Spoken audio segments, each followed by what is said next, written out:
नीचे आता है तो वहां पे भी उनके 2 प्लेयर मौजूद रहेंगे। बट फिलहाल के लिए एनिग्मा वर्सेस चिकन रशर की जो फाइट है वो हमें देखने को मिलने वाली। स्नाइपर डाउन किए गए, फिनिश किए गए। जेट बॉय की बात करी जाए, एगी के हाथों वो भी डाउन किए गए। बट अबरार को आप देखें थर्ड पार्टी करते हुए दिखेंगे। अबरार एक प्लेयर को उन्होंने डाउन जरूर किया है। एनिग्मा के एगी जो थे नोटोरियस का एक बढ़िया ग्रेनेड, अभी अपने आप को हील जरूर करे। बट 7C अलादीन बहुत ज्यादा करीब है तो सही। बट देखते हैं क्या ये फाइट लेने के वो इच्छुक होंगे। बट जो प्लेयर वहां पे नॉक पड़ा हुआ है एनिग्मा का, बड़े आसानी से उनको रिवाइव किया जाएगा। बट स्प्रे गॉड को आप देखें, जेट बॉय जिनको नॉक किया गया था एनिग्मा के द्वारा, उनका भी फिनिश 7C आपको लेते हुए दिखाई देंगे। 7C यहाँ पर 2 अलग-अलग स्क्वाड्स को वाइप आउट कर सकते हैं। जिस तरीके से प्लेयर्स आगे की तरफ को मूव कर रहे हैं, नोटोरियस और वैम्पायर आगे भगते हुए नजर आ रहे हैं। बट वहीं पर एगी को भी डैमेज दिया जाएगा। इनफैक्ट पीछे से यूडॉक के प्लेयर्स आएंगे, एगी को डाउन करेंगे। एनिग्मा के लिए मुश्किलें बहुत सारी और अलादीन का एक नेड वैम्पायर को लेकर के जाता हुआ। 7C को पता है यहाँ पर प्लेयर्स है, बट क्या उनको पता है यहाँ पर मल्टीपल टीम्स है?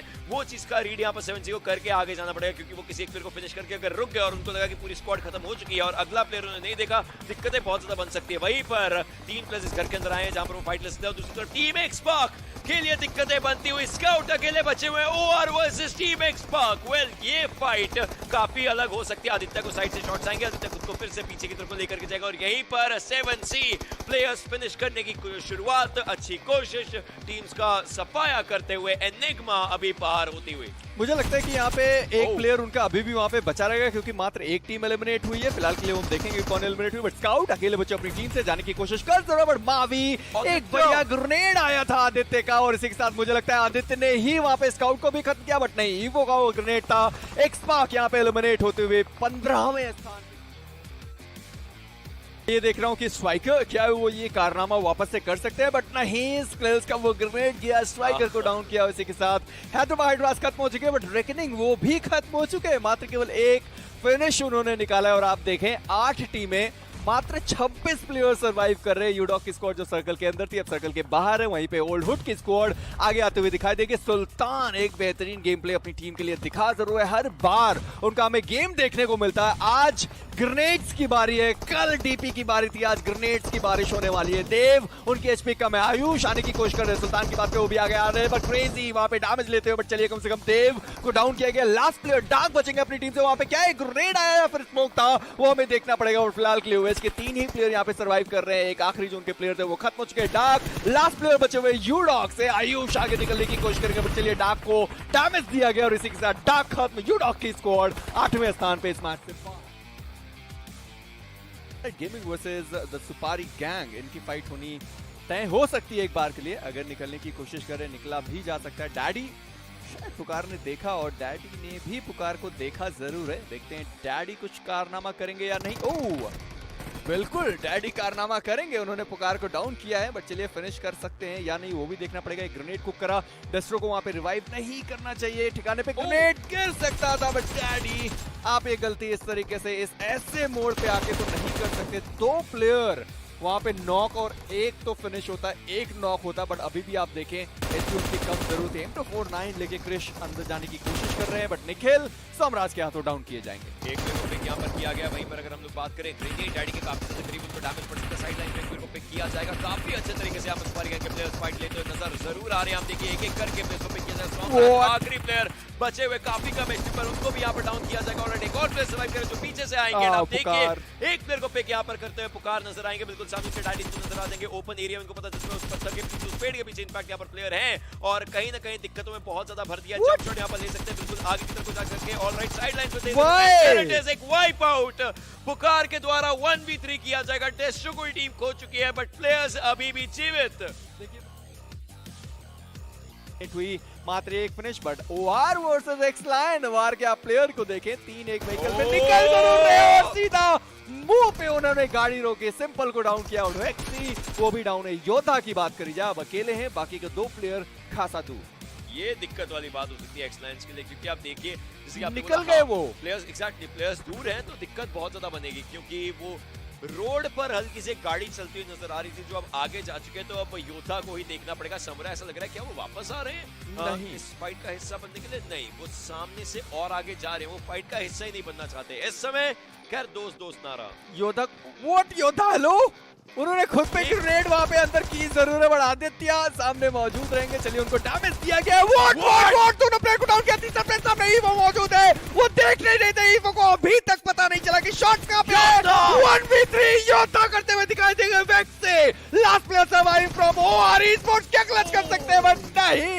पर योद्धा ने ओशन जो गेम खेला है, आई एम सो सॉरी, मैंने अचानक से इतना तेज चीख मारी है, पर योद्धा क्या बेहतरीन गेम प्ले, उनके प्लेयर क्यों नहीं आए? अगर एक उनको कवर फायर मिलता, आराम से वाइप होती हुई ओआर की स्क्वाड हमें दिखाई देती। एक समय के लिए योद्धा ने पूरे ओआर को मिनी हार्ट अटैक दे दिया था, बट खैर यहीं पर माधव आए और थोड़ा सा लेट आए। अब समुराई अकेले बचे हुए हैं। वैक्सी सीधा फिनिश ऑफ करने की यहाँ पर कोशिश, और फिनिश ऑफ कर भी लेंगे। अब यहाँ पर प्लेयर्स को खुद को हील जरूर करना है, बट वहीं पर जोन भी आना शुरू हो चुका है। समुराई समझ चुके कि ये गेम नहीं रहेगा इनका। जरूर जरूर जरूर जरूर जब वापस जाकर के एक्साइंस के प्लेयर्स देखेंगे तो एक चीज उनको का एडवांटेज है, लेकिन अगले 30 सेकंड में क्या गेम का एडवांटेज है? Bot player Somraj Somraj down करते हुए नजर आएंगे, पर उनको फिनिश किया जाएगा। Putting an end to the story. Skylights का एलिमिनेशन यहां पर होता हुआ हमें नजर आया जरूर है, बट हर टीम के लिए एक सिर दर्द बन के सोमराज यहाँ पर, बट ऑर्गलेस 5 सही मौके का फायदा उठा दिया, सीधा अंदर रशन करने की कोशिश इनकी। इनको वो ग्रीन सिग्नल मिल चुका है, साथ के साथ वो गेम बदलने की कोशिश, और अब टीम के एलिमिनेशंस की शुरुआत करेगी Orgless 5। We are down to a 4v3, जहां पर ऑर्गलेस 5 के प्लेयर्स के फिनिशेस अब आए हैं, उनके खाते अब खुले हैं, लेकिन वो गेम को खत्म करने की जो शुरुआत है वो ये प्लेयर्स करेंगे। पहले इनके पास सर्कल था, बट मेजी अब सर्कल CUXRIP के प्लेयर्स के पास है, लेकिन हम मैन एडवांटेज नहीं है उनके पास। और वहीं पर RIP के ISO एक प्लेयर को पिक करते नजर आएंगे, making it a 3v3, making it a 3v2 right now. Reverse आगे मूव करेंगे, वो बिल्कुल सामने उसको स्पॉट की जगह Reverse is taking things in his own hand, but for the front gear, और 6 will be taken out as well. CUXRIP hill का एरिया है जरूर, बट हल्का सा सदर्न साइड पर ये एरिया हमें नजर आ रहा है अगर हम लोग बात करें, बट वेल कहीं ना कहीं अगर हम लोग देखें ऑर्गलेस 5 के प्लेयर्स हैं वहां पर, और सोमराज डैमेज देने की अच्छी खासी कोशिश यहां पर करते हुए नजर आ रहे हैं। Bomber he still surviving, Kamla boy Kylo को यहां पर पिक करते हुए नजर जरूर आएंगे, बट ये एक इनिशियल पिक है, अभी तक वो फाइनलाइजेशन एज सच हुआ नहीं है, तो उसके अराउंड देखते हैं प्लेयर्स किस तरीके से खेल पाते हैं यहाँ पर। देखिए बहुत इंपॉर्टेंट फाइट ये होने वाली है ऑर्गलेस 5 के लिए। पिछला गेम इनके लिए बहुत अच्छा गया था, वो अपनी फॉर्म को कंसिस्टेंसी के साथ जारी रखना चाहेंगे। कमला बॉय मीनवाइल थोड़े से स्मोक्स का इस्तेमाल करके आगे एक राह बनाना चाहते हैं अपने और अपने टीम के लिए, ताकि वो क्लियरली आगे जा सकें, बट यहाँ पर 6 से समझना पड़ेगा। प्रोन है, ओपन में लेटे हुए हैं, कमला बॉय की मुश्किलें बढ़ाते हुए, but look at the reaction speed. Kamla boy का रिएक्शन यहाँ पे बहुत शानदार तरीके से 6 को टेक डाउन किया, पर ऑर्गलेस 5 क्या वहां पे रिटेलिएशन देखने को मिलेगा उनकी तरफ से। ओशन कहीं ना कहीं दिक्कतें जरूर यहाँ पर होती हमें नजर आएंगे, जिस तरीके से प्लेयर्स यहाँ पर फाइट ले रहे हैं, लेकिन वहीं पर आदित्य को भी डाउन किया जाएगा। कमला बॉय इनफैक्ट ऑर्गलेस 5 का 6 को भी पिक करते हुए नजर जरूर आएंगे, बट रिवर्स आदित्य को वहां पर पिक करते हैं। ओआर के लिए मुश्किलें बहुत ज्यादा बन रही है, लेकिन यहाँ पर कमला बॉय को देखिए एक एक करके प्लेयर्स को डाउन कर रहे हैं, लेकिन काइलो अभी भी सर्वाइव कर रहे हैं। This player is indeed a rising star, a shining star, जिस तरीके से इनकी कोशिश है, बट काइलो क्या ये फाइट निकाल पाएंगे? वेल स्पॉट किया जरूर था, बट तब तक देर हो चुकी थी। स्काईलाइट्स गेमिंग अभी भी जीवित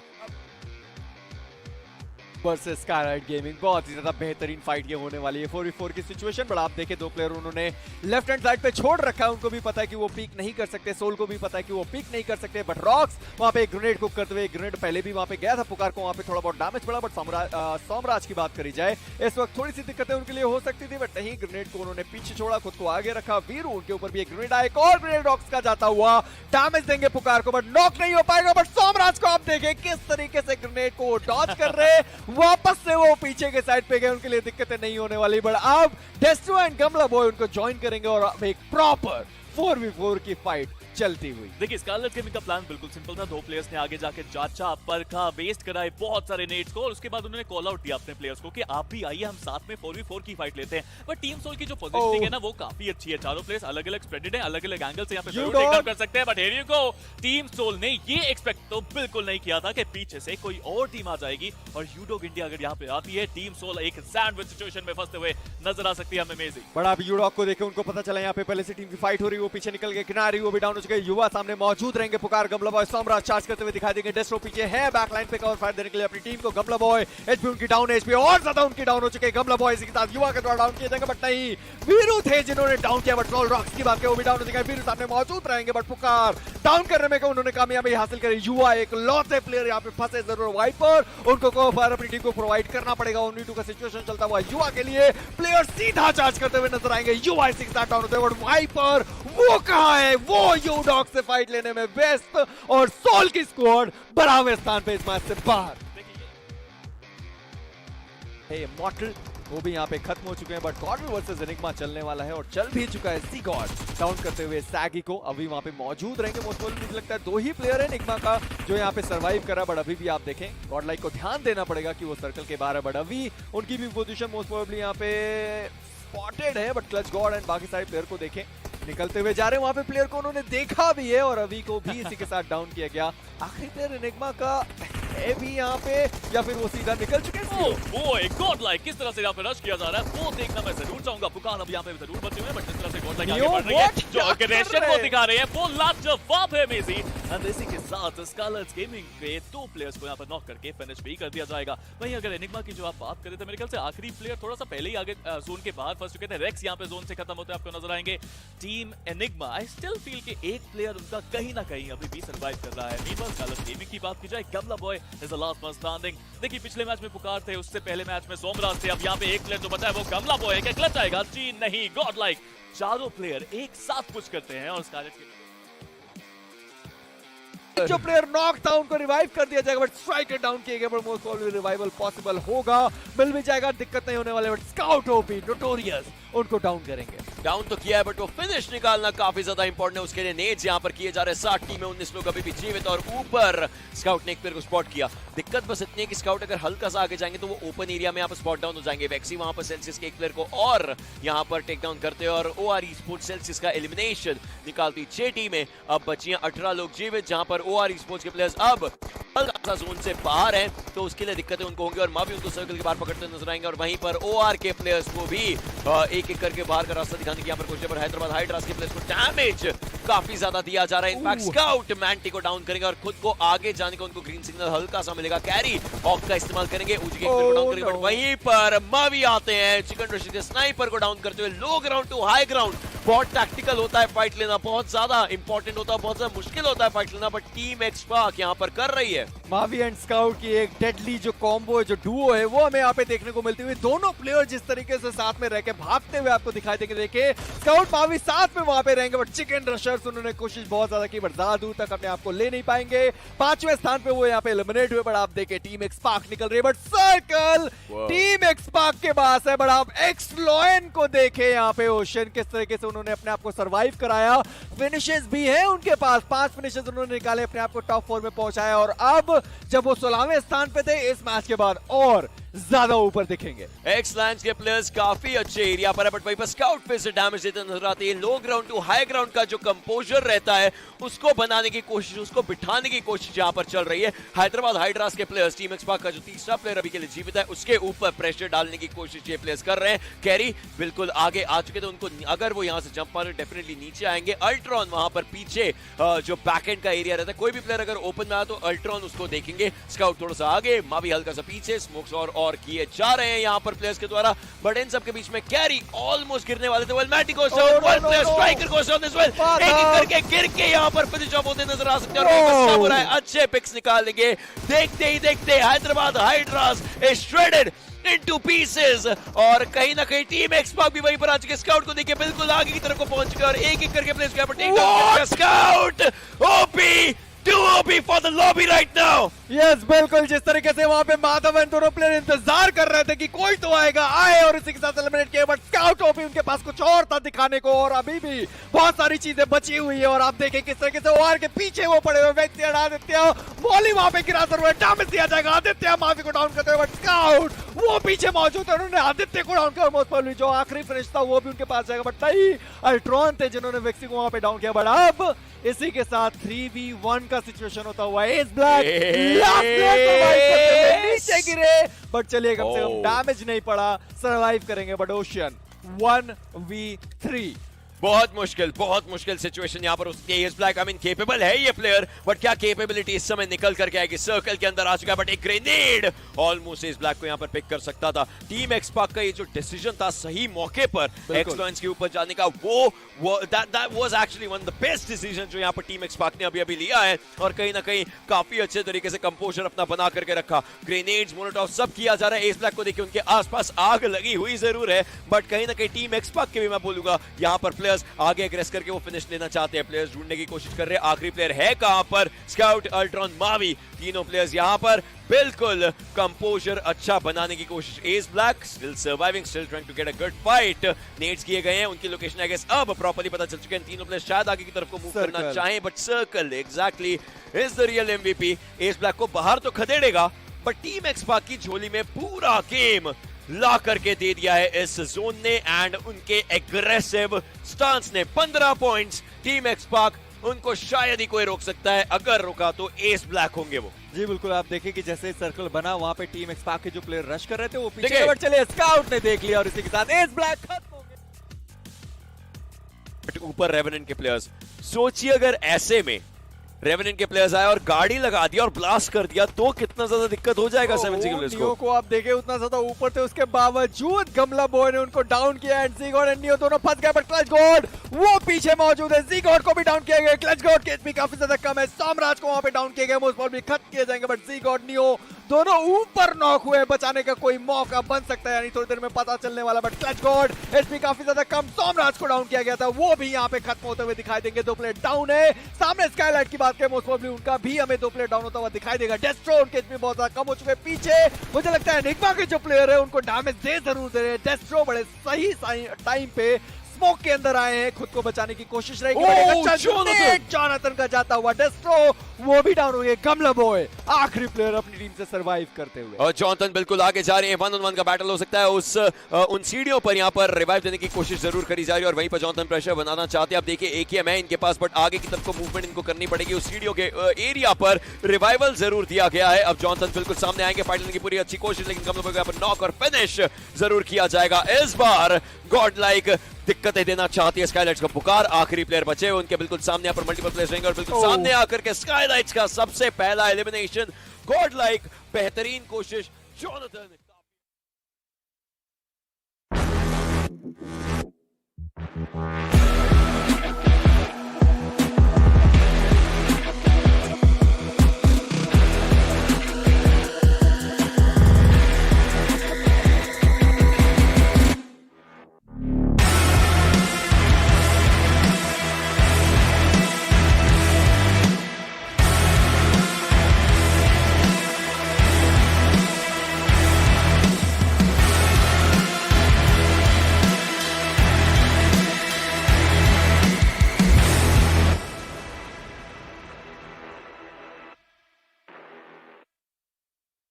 Ladies and gentlemen, boys and girls, hello and welcome to the iQOO BATTLEGROUNDS Mobile India Series 2021.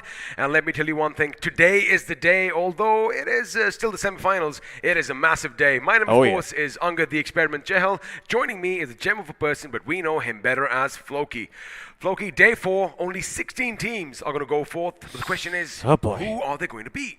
Well, that is the eternal question that we are here to answer. We've been trying to answer it for the past 3 days, but I think today we're going to be able to say for sure within a couple of games. Now, a lot of teams are down there at the bottom. A lot of good names we are hoping would perform have not really lived up to the mark. Of course, you know who I'm going to be talking about. No names right away. But, yeah, I'm hoping that today they're able to make a comeback. Yeah, it has something to do with some transcendental properties of the being. Is that it? Yeah, nothing physical. I mean, I could potentially be talking about the spirit of a person, a synonym for that. Are you trying to say soul? You can just say it out loud. Well, of course you are. Of course, they still have one last opportunity today to, well, make it or break it. And speaking about making it or breaking it, none of this would have been possible without the iQOO 9 series. Now, of course, in my hand, I have the 9 Pro. Duh. And in his hand, he has the 9. The thing is, he's got that matte black finish. And why can't I just get that for like just one go? Just. You want to exchange phones? Nah, actually, I'm used to this one right now. Hey, you've been the pro. You deserve the pro. Oh, I like that. Cheers. But anyway, it is going to be action-packed. But before that, again, you've got to keep one thing in mind. None of this would have been possible had iQOO not put this massive pedestal for all our players out there to, come and, well, bask in the spotlight. And, well, either they make it or they break it or they go home packing. Now, before we do get to, well, the nitty-gritty of things, I'm sure everybody wants to know about the matches. Everybody wants to know about whether their favorite team is going to go through. Keep one thing in mind. Each team still has 4 games in hand. Of course, we are going to play a total of 6, but 4 games is what it comes down to, Floki. Absolutely. You just get 4 games over here to try and make it or break it. And a lot of teams who weren't performing as well yesterday, the pressure is going to be on today to just try and, wake up from the deep slumber number and start putting up those numbers one way or the other. Placements or finishes, take your pick, you go for it, but make sure you get those numbers because otherwise we might be saying goodbye to you in the bottom 8. And guess what? A lot of names out there that a lot of fans probably do not want to say goodbye to. Of course, because, if you talk about the leaderboard as such, which will be coming out, let's do one thing. Let's actually, again, since we did mention the iQOO 9 series, let's have the official word from the official smartphone sponsor of BGIS 2021.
Well, there you have it. The question is, of course, what do you do when you have the monster inside? Oh, yeah. First of all, we unleashed it, but now what we've got to do is we've got to feed the monster gamer inside all of you. And, well, with that monster Snapdragon 8th Gen 1, I think it's going to be a lot easy. Absolutely, and it's also got a couple of other features that you might not have known. Well, it has got the 120-watt flash charge, which basically means in 6 minutes, you can get to 50% battery, or if you're willing to wait for a couple of 12 minutes more, it's going to go all the way up to 100%, 18 minutes for a full shot. That's all it takes. I mean, that is just ridiculous. 0 to 100 real quick. But again, before we do get on with the action, let's have a look and see what this bad boy is packing. Because as you mentioned, we do have the Snapdragon 8 Gen 1, the 120-watt flash charge, full coverage liquid cooling systems. That means, well, things might be heating up in the game, but your hands and your device is going to be cool. Of course, we also have the dual X-axis linear motor, which means, well, everything is going to be stable, and it helps in a little bit of photography as well.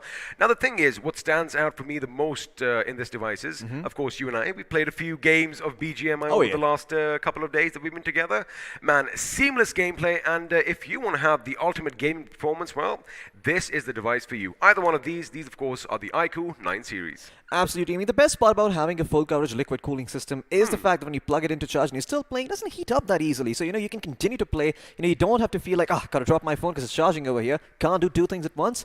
Not the case with this bad boy right here. Looks like gone are the days when we had those little fans next to our devices, and well, it's better for everyone. Now, of course, let's find out what all the fuss is about, why we are even here, because a lot of money is involved, and well, the prize pool says it all. It's a whopping 1 crore rupees, and guess what? First place walks away with half of that, 50 big ones. Absolutely, 50 lakh rupees to the victor over here, but of course, to find out who it's going to be, it is going to be one of these 24 teams, that is for sure, but to find out exactly who, well, you're going to have to wait for a couple more days in the grand finals. We also got a couple of rewards here for individual performances, with the MVP getting 1 lakh, the Lone Ranger getting 50k, Rampage Streak and Redeemer also getting 50k each, and most finishes by a squad getting 50k. I probably know a team that can fulfill that requirement. The name starts with G and ends with E, but there's a lot more other stuff to talk about. So let's jump to the point standings and see how they're distributed. Well, the point distribution is something that you all are going to be familiar with. Of course, first place walks away with 15, second gets 12, third gets 10, and as we go down, well, you get the gist of things. Now, you don't want to be caught dead in the 13th to 16th position, because as far as placements go, you get nothing. But keep in mind, 1 finish equals 1 point, which basically I love the fact that, they are giving aggression a little bit of, well, moment in the spotlight. Absolutely. I mean, for all of these aggressive teams, the dream game is trying to make it to top 4 or top 5 with 8 to 9 finishes to work with.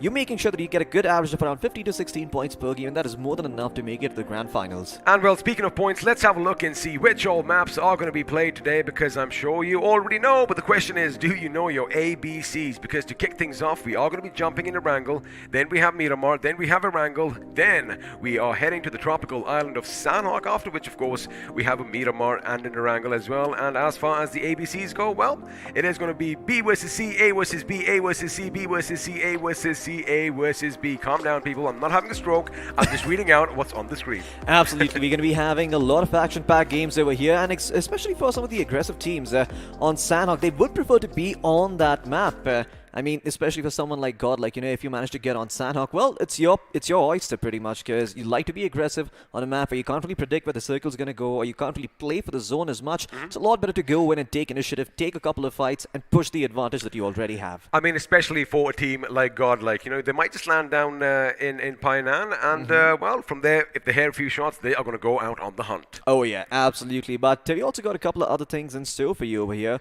I believe we are going to be jumping into the teams right now, having a look at who else are going to be coming up.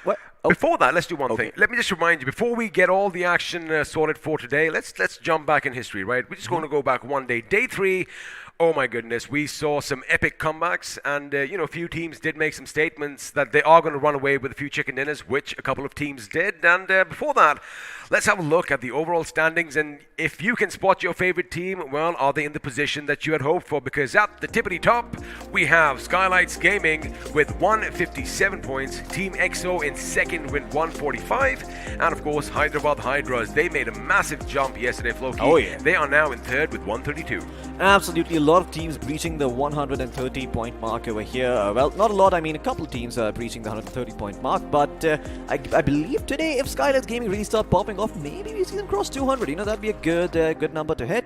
But we've also got TSM, Godlike, OR, UDOG, and X-Park in the top 8 over here. And for the most part, as long as they don't have a lot of blunders today, they should be, you know, fine and dandy and making it to the grand finals.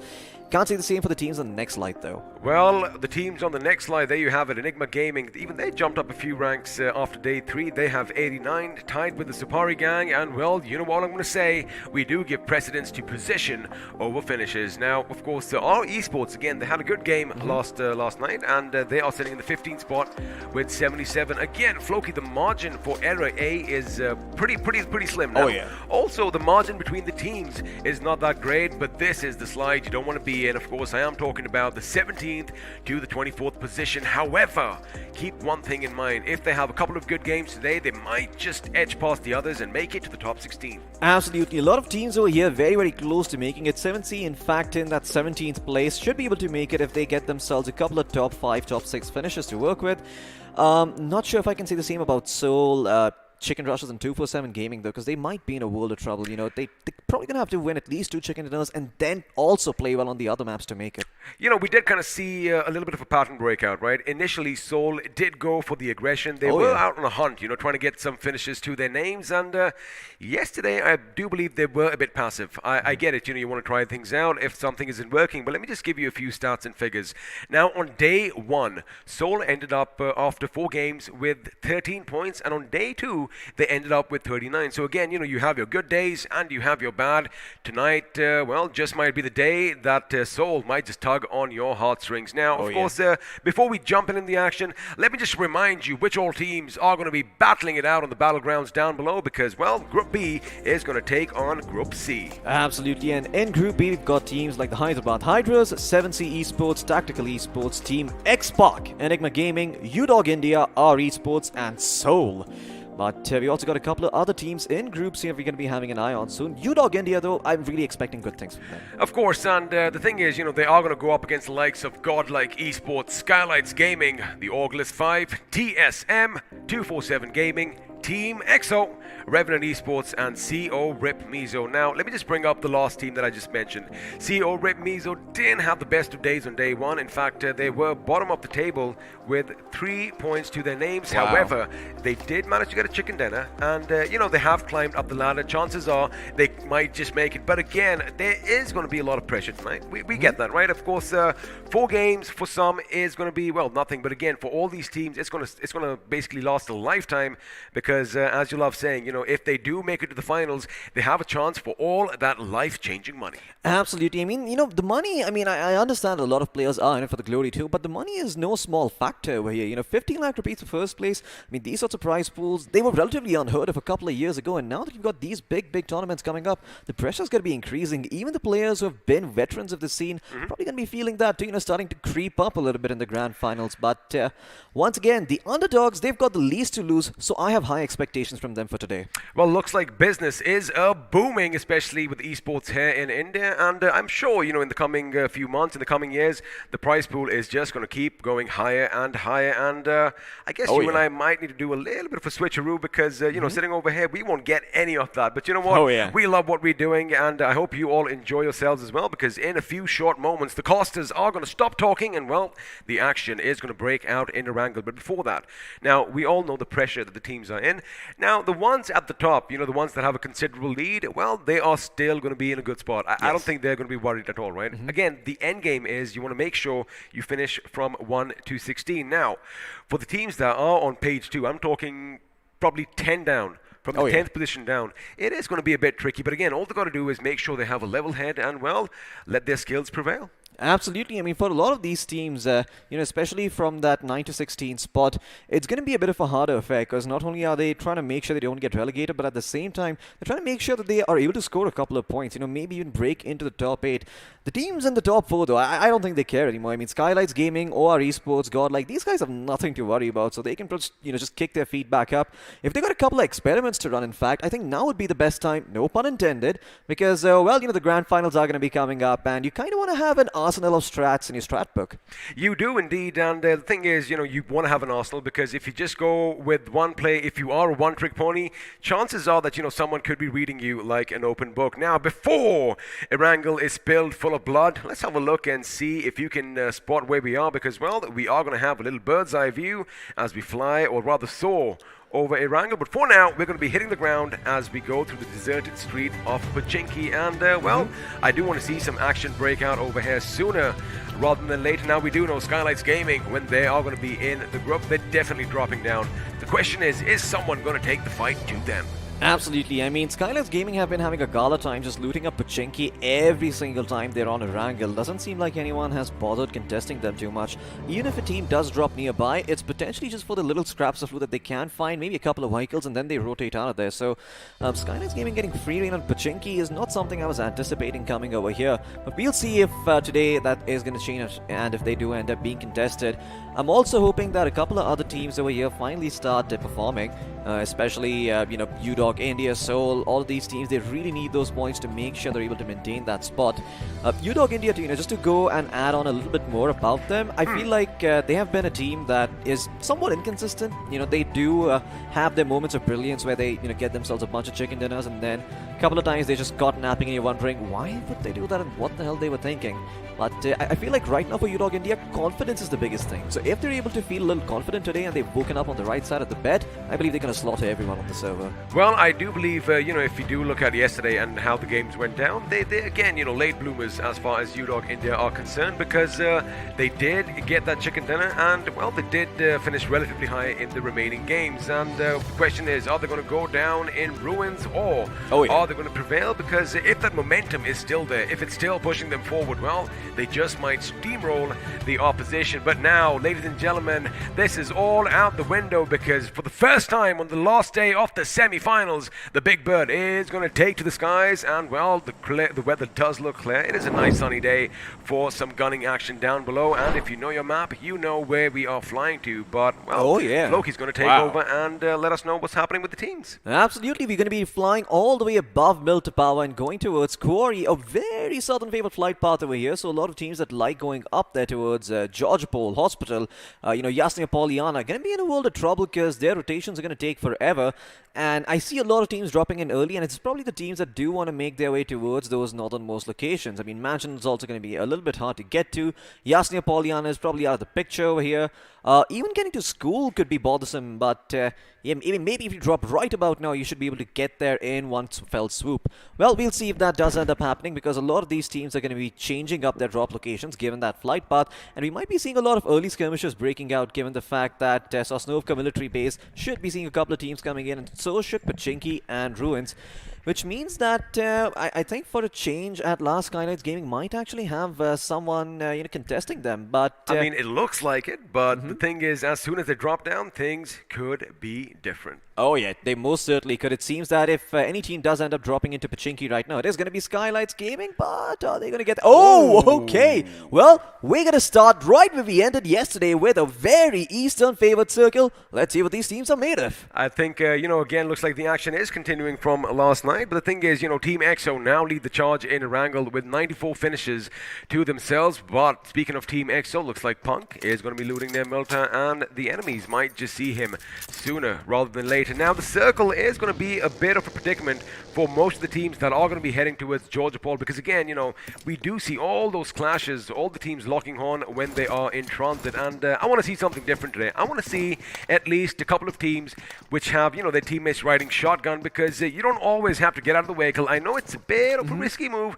but speaking of risky moves, looks like some aid is going to come in, and now they're going to just play bumper cars over here because they know nobody has some weapons, and it is going to be a race to the first little bit of fortification. Some weapons are going to be picked up, but TSM, boy, they are playing a dangerous game. Now, of course, they are going to scoot a bit to the left in case 247 they decide to stop. Looks like it is going to be a race to Georgia Paul or the hospital or the compounds nearby, but for now, I do believe they were almost about to stop, but again, TSM... What are TSM doing? They're just applying the pressure. They are just going to try and bully them. Now, the thing is, if 247 Gaming know what their clothes look like, they might have an idea who they're up against, but it is going to be a race for the first gun, and looks like 247 beat them to the Georgia Paul containers and the warehouses. Absolutely. I mean, TSM are not going to be able to get their hands on any of the weapons over here, but at the same time, I feel the information that they found has been absolutely worth it. Even though they chased and they lost a little bit of fuel in the process, it's going to be well worth it just seeing where the members from the side of 247 Gaming went to. And in fact, it does seem that there are a couple of members from the side of TSM in hospital already. So 247 Gaming, they might be walking into a trap. Shadow OG, he's got himself a couple of things to work with. And soon enough, if he sees a head peeking out and peering out for some information, he could blow it clean off.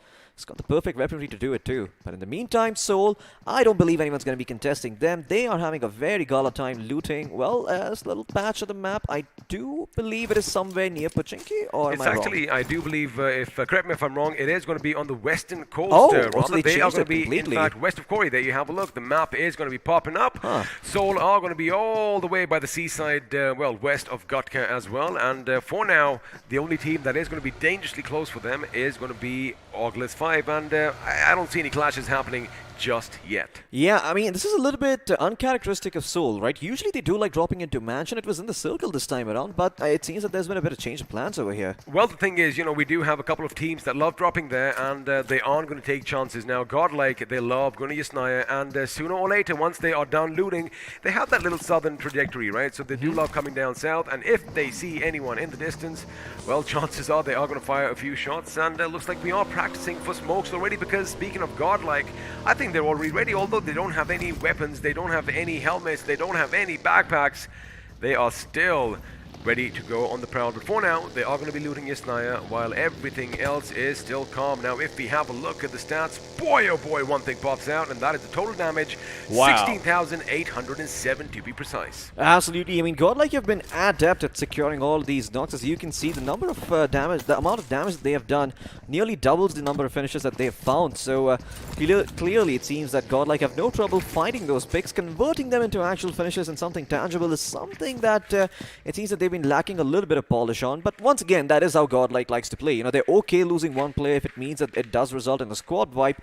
The question is, how do they play post that situation? Because it's one thing to get a wipe when there's 16 teams in the server and you lost one member. It's another thing to get a wipe when there's only 7 teams remaining and you've just taken out one. So Godlike really need to find that perfect balance between when to play aggressively, because their aggression or the mechanical skill isn't the problem, it's just the timing, that is. I definitely agree with you, but I am not going to be complaining one single bit, because they entertain when they go in for those fights, and depending on whether they finish their opponents or get finished instead, it is going to be something spectacular to watch. And of course, Mavi over here looting up. I do see a Mosin Lagan nearby, but knowing them, no one's going to pick it up. Now, speaking of Team X Spark, They also have, crossed that 10,000 barrier as far as damage is concerned, 10,964 to be precise. And as far as the leaderboard goes, they are in the 8th position with 96 points to their name. Again, a couple of good games coming in from them is going to make sure that they seal their fate, and well, we might just see them in the grand final. For now, no opposition nearby, and I am having a look at the map that we have, and it's kind of, well, I want to see some action break out, right? But the thing is, all teams are going to be playing a bit smarter. They are going to make sure that they rotate, just keeping their distance away from all the opposition. It's nothing to do with the situation that we are in, but, they obviously want to maintain that little social distance from the opposition. But sooner or later, Floki, the circle, it tends to push all these teams together in their faces, and well, then the fighting is inevitable. Absolutely. I believe we are going to be seeing a couple of fights break out near the 10 to 11 minute mark when everyone is trying to get inside the zone. Because if you look at the zone, there's no way to get in from the east, so the only real way in is either from the north, from the northern island, or going all the way from Sosnovka military base, or coming in directly from the west. And all of the places, all of the major entry points are being guarded by teams. You've got Yasnia Poliana being occupied by Godlike, X-Park occupying Rozok. Towards the southern side, there is Tactical near Farm, and towards Milta, you've got EXO. So a lot of the entry points into the current circle, they're kind of being gate-kept over here. And speaking of EXO, well, another interesting stat, they were the team that secured the second highest finishes yesterday. The thing is, of course, the second highest, you are right, but the thing is, sooner or later, the teams are going to move further inland. They are going to try and get a nice little spot for themselves towards the center of the circle, and a few options might just open up for all the teams heading down from Georgie. Now, Skylights Gaming, your leaders on the leaderboard with 157 points to their name, just a few points shy of 15,000 as far as damage is concerned. But again, since the blue is going to be on the move, Skylights Gaming, they are going to be in a good position since Pachinki is still in the circle. But if you notice one thing, U-Dog in there were dangerously close by, and sooner or later, if Skylights aren't careful, if they are, taking a little stroll along that road, oh boy, a few shots might just come down via the church. Absolutely, that road is not lonely at all. If you try and walk it, well, you're not going to be having any broken dreams, but also possibly a couple of broken ribs or a broken skull, depending on where those bullets land.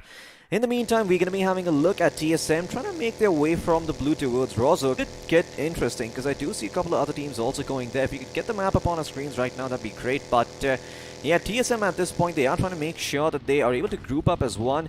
They will tag a little bit of the blue, get some extra loot to work with. But once again, they can't delay the rotations for too long, because if you look at the map, well, the circle is going to be very, very unforgiving. You can only rotate in from one side, or well, 3 sides instead of the usual 4, and that could end up being, well, it could force TSM's hand and get them into a fight. It could indeed, but of course, the TSM, they are looking good, 119 points, and, they should easily make it through to the next zone. And now the circle is going to shift a bit further down south. That means all the teams coming in from Georgepol, well, they have quite a long drive up ahead of them. Now, Godlike are going to be on the move soon enough as well, and when they are on the move, you better make sure that your safety is on, because if you accidentally fire a shot, chances are they just might come knocking. But as TSM do make it to the circle, they are going to pass themselves up. However, looks like Hyderabad Hydras could be coming in hot from behind as an airdrop does fall from the heavens above. It is an MG3. It does have a 4-time scope. I guess there's something for everyone. Absolutely. Well, no particular sniper rifles this time around, if you know what I'm talking about. Unfortunately, or rather fortunately, there is going to be that M3. So we'll see if any team does decide to loot up that airdrop. It does seem that a lot of teams have their eyes set on it, and 7Cs are one of them. But getting towards it is going to be a risky proposition, because they'll have to give up their high ground and start fighting low ground, which is even dangerous than, it's even more dangerous than being the team on the low ground fighting against high ground players. Now, the only issue with this place, the lumberyard, just south of the shelter, is that, yes, you do have a good vantage point, but the thing is, it is way too open, and you can be shot at from either side, like, TSM, speaking about shooting, finally, we do hear the beautiful sound of all those bullets leaving the barrel as a few shots were fired. And Ace Black, oh my goodness, looks like his buggy was concealed in the tall grass as well, properly camouflaged over here. Of course, he's making sure the paint job does him good. But for now, it looks like TSM have no idea that every single move that they make is being watched. And, well, let's see if HH are going to do something about this. Because for now, all the teams are going to move in. And, again, like last night, we just might see some action end near the shelter and all the surrounding areas. Because, well, for now, all the teams seem to be heading in that particular direction. There you have it. We have a massive migration due south, and in fact the hills just south of prison could be a good spot to post up as well. Absolutely. I mean, a lot of areas in the map that are kind of good to hold for the time being, but it does seem that when these teams start rotating in, we're going to see some action breaking out over here. Of course, Hyderabad Hydras already have some information with regards to TSM's position, and now they have spotted out the members of Seoul. Seoul really needs a good game over here, and it doesn't seem that they have discovered the Hyderabad Hydras right behind them. In the meantime, though, Sagi taking up a fight against Korip Mizo. Not too sure who's going to come out on top, but a nade could be Sagi's undoing. It could be indeed, or rather, Flick could be caught in the blast radius. There you have it. The grenade has gone out. The grenade does go. The car does explode, and well, Flick YD is brought down, and Sagi, in the blink of an eye, makes sure he finishes what he started now. Korip Mizo are going to try and make a move, but keep an eye out, I beg your pardon, on the building behind, because Sagi is going to have some people coming in, but for now, it's going to be him and his AK doing the talking. One of them hits the deck. That is not going to work right now. He gets the second knock as well. That means 3 to his name already now. The M4 is going to do all the talking. He does let loose. He's got to switch his weapon. Oh, he goes to the reload. In fact, he gets the reload. Unfortunately for him, it was those bullets. It was a small magazine that did him in, but now Jake Boy's work is cut out because Enigma is coming in with full force now. Rex is downstairs. The other teammates are coming in. Eggy is going to be there. But the thing is, the floor is lava, and Jacob Boy could be burned to a crisp, but it's going to be Enigma's Molotov that is going to make quick work of the remaining members of CO. Rip Mizo. Jacob Boy is still the last man standing. Meanwhile, on the other hand, oh my goodness, Goliaths are colliding as Godlike take on TSM. Absolutely, a lot of teams clashing up against each other over here, but the teams that really Mizo's time might just be ending over here in the first game, and yes, they will be taken out in 16th place at the hands of Enigma. They bite off more than they can chew. Sure, they get one finish for their troubles, but that is all they will find, and in the meantime, another fight is breaking out between Godlike and TSM. Also, looks like Seoul is caught between a hard rock, a rock and a hard place. There you have it. They are getting shot at from a couple of teams. 247's Rahul is going to make sure that Brox, well, is put 6 feet under. TSM are now going to be blazing on them as well, and I even saw Team X-Spark take a few of their members out, and with that, Seoul, the big dogs, are going to be out in the 15th position. This is not looking good, but Jonathan, he knows what the enemy is. Jonathan jumps, he shoots, he gets that knock, and now he is going to go for the much-needed cover, and the pan! There you have it. The pans come out, of course, and that one's going to hit the noggin, of course, adding a little bit of insult to injury. Absolutely, Godlike Esports, not only are they doing some physical damage right here to all of these teams, there's also some added mental damage with that pan finish, making sure that the enemies are tilting just a little bit in this game. You got to keep in mind, Jonathan is panning the members of TSM, and if you know your history, well, there is a little bit of history over there, but this is what I'm talking about. Oh my goodness, Neo, he was almost taken out, but looks like he is going to stop a few bullets in his track, and well, Zegod was on hand to make sure he helps his teammate out. Again, TSM losing a couple of members early on. This is going to be just a little bit too much for them. Rocks over here, oof, he couldn't really do anything as well. That vehicle was burning, and well, he was losing his HP piece by piece. Absolutely, and the best part about this all is the way Godlike executed it, right? I mean, they don't lose a single play in the process, something that they were sort of struggling to do yesterday. Now it seems that they are off to that brilliant start, and decided Team X-Spark also in a brilliant spot. They've got themselves a decent position over here. 4 members alive and 2 finishers already, so Team X-Spark starting to take up the action themselves. We'll see if they can hold up against the likes of Godlike, though, because it does seem a lot of teams are converging on their position. The thing is, Godlike isn't going to be staying in that spot for too much longer because, again, they are hungry. They want some blood. They want some finishes. And as far as TX is concerned, they have a good position as well. So, you know, none of these teams are going to be willing to move. What Godlike is going to do is move behind and come back. But wait a second, we have another fight breaking out at the shelter.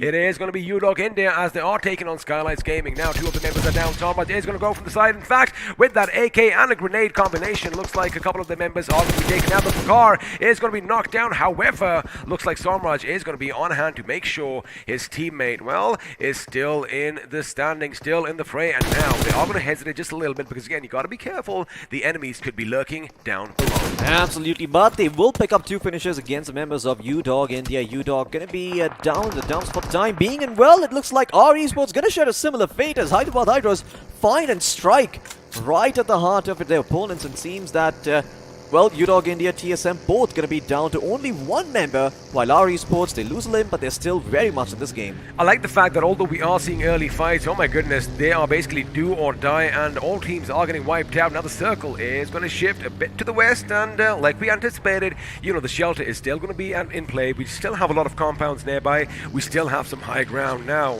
The Question is, where are all the teams going to be heading to? Absolutely. Well, we're about to find out where all these teams are going to be making their way towards as well. Revenant Esports have discovered where the Hyderabad Hydras are. With the Ace Black down, this could be problematic for them. Ace Black will still somehow survive, though. That nade does not connect towards him, but the M4 will, and it will put him 6 feet under. Top Dog being responsible for that finish. Hyderabad Hydras losing 1 members, but EXO in the meantime, well, they're still making life a little bit difficult, and Hyderabad Hydras caught between a rock and a hard place. Another nade's going to come flying in, but a little bit off the mark. Have a look at Striker's position. If they move up the right, they are going to have to go for that position. Fierce is going to be the first one in the line of defense. Striker is going to go in. In fact, he is going to make it inside the house. As Fierce is going to be falling back just a little bit now inside the house. We are going to have a little bit of a tango sesh.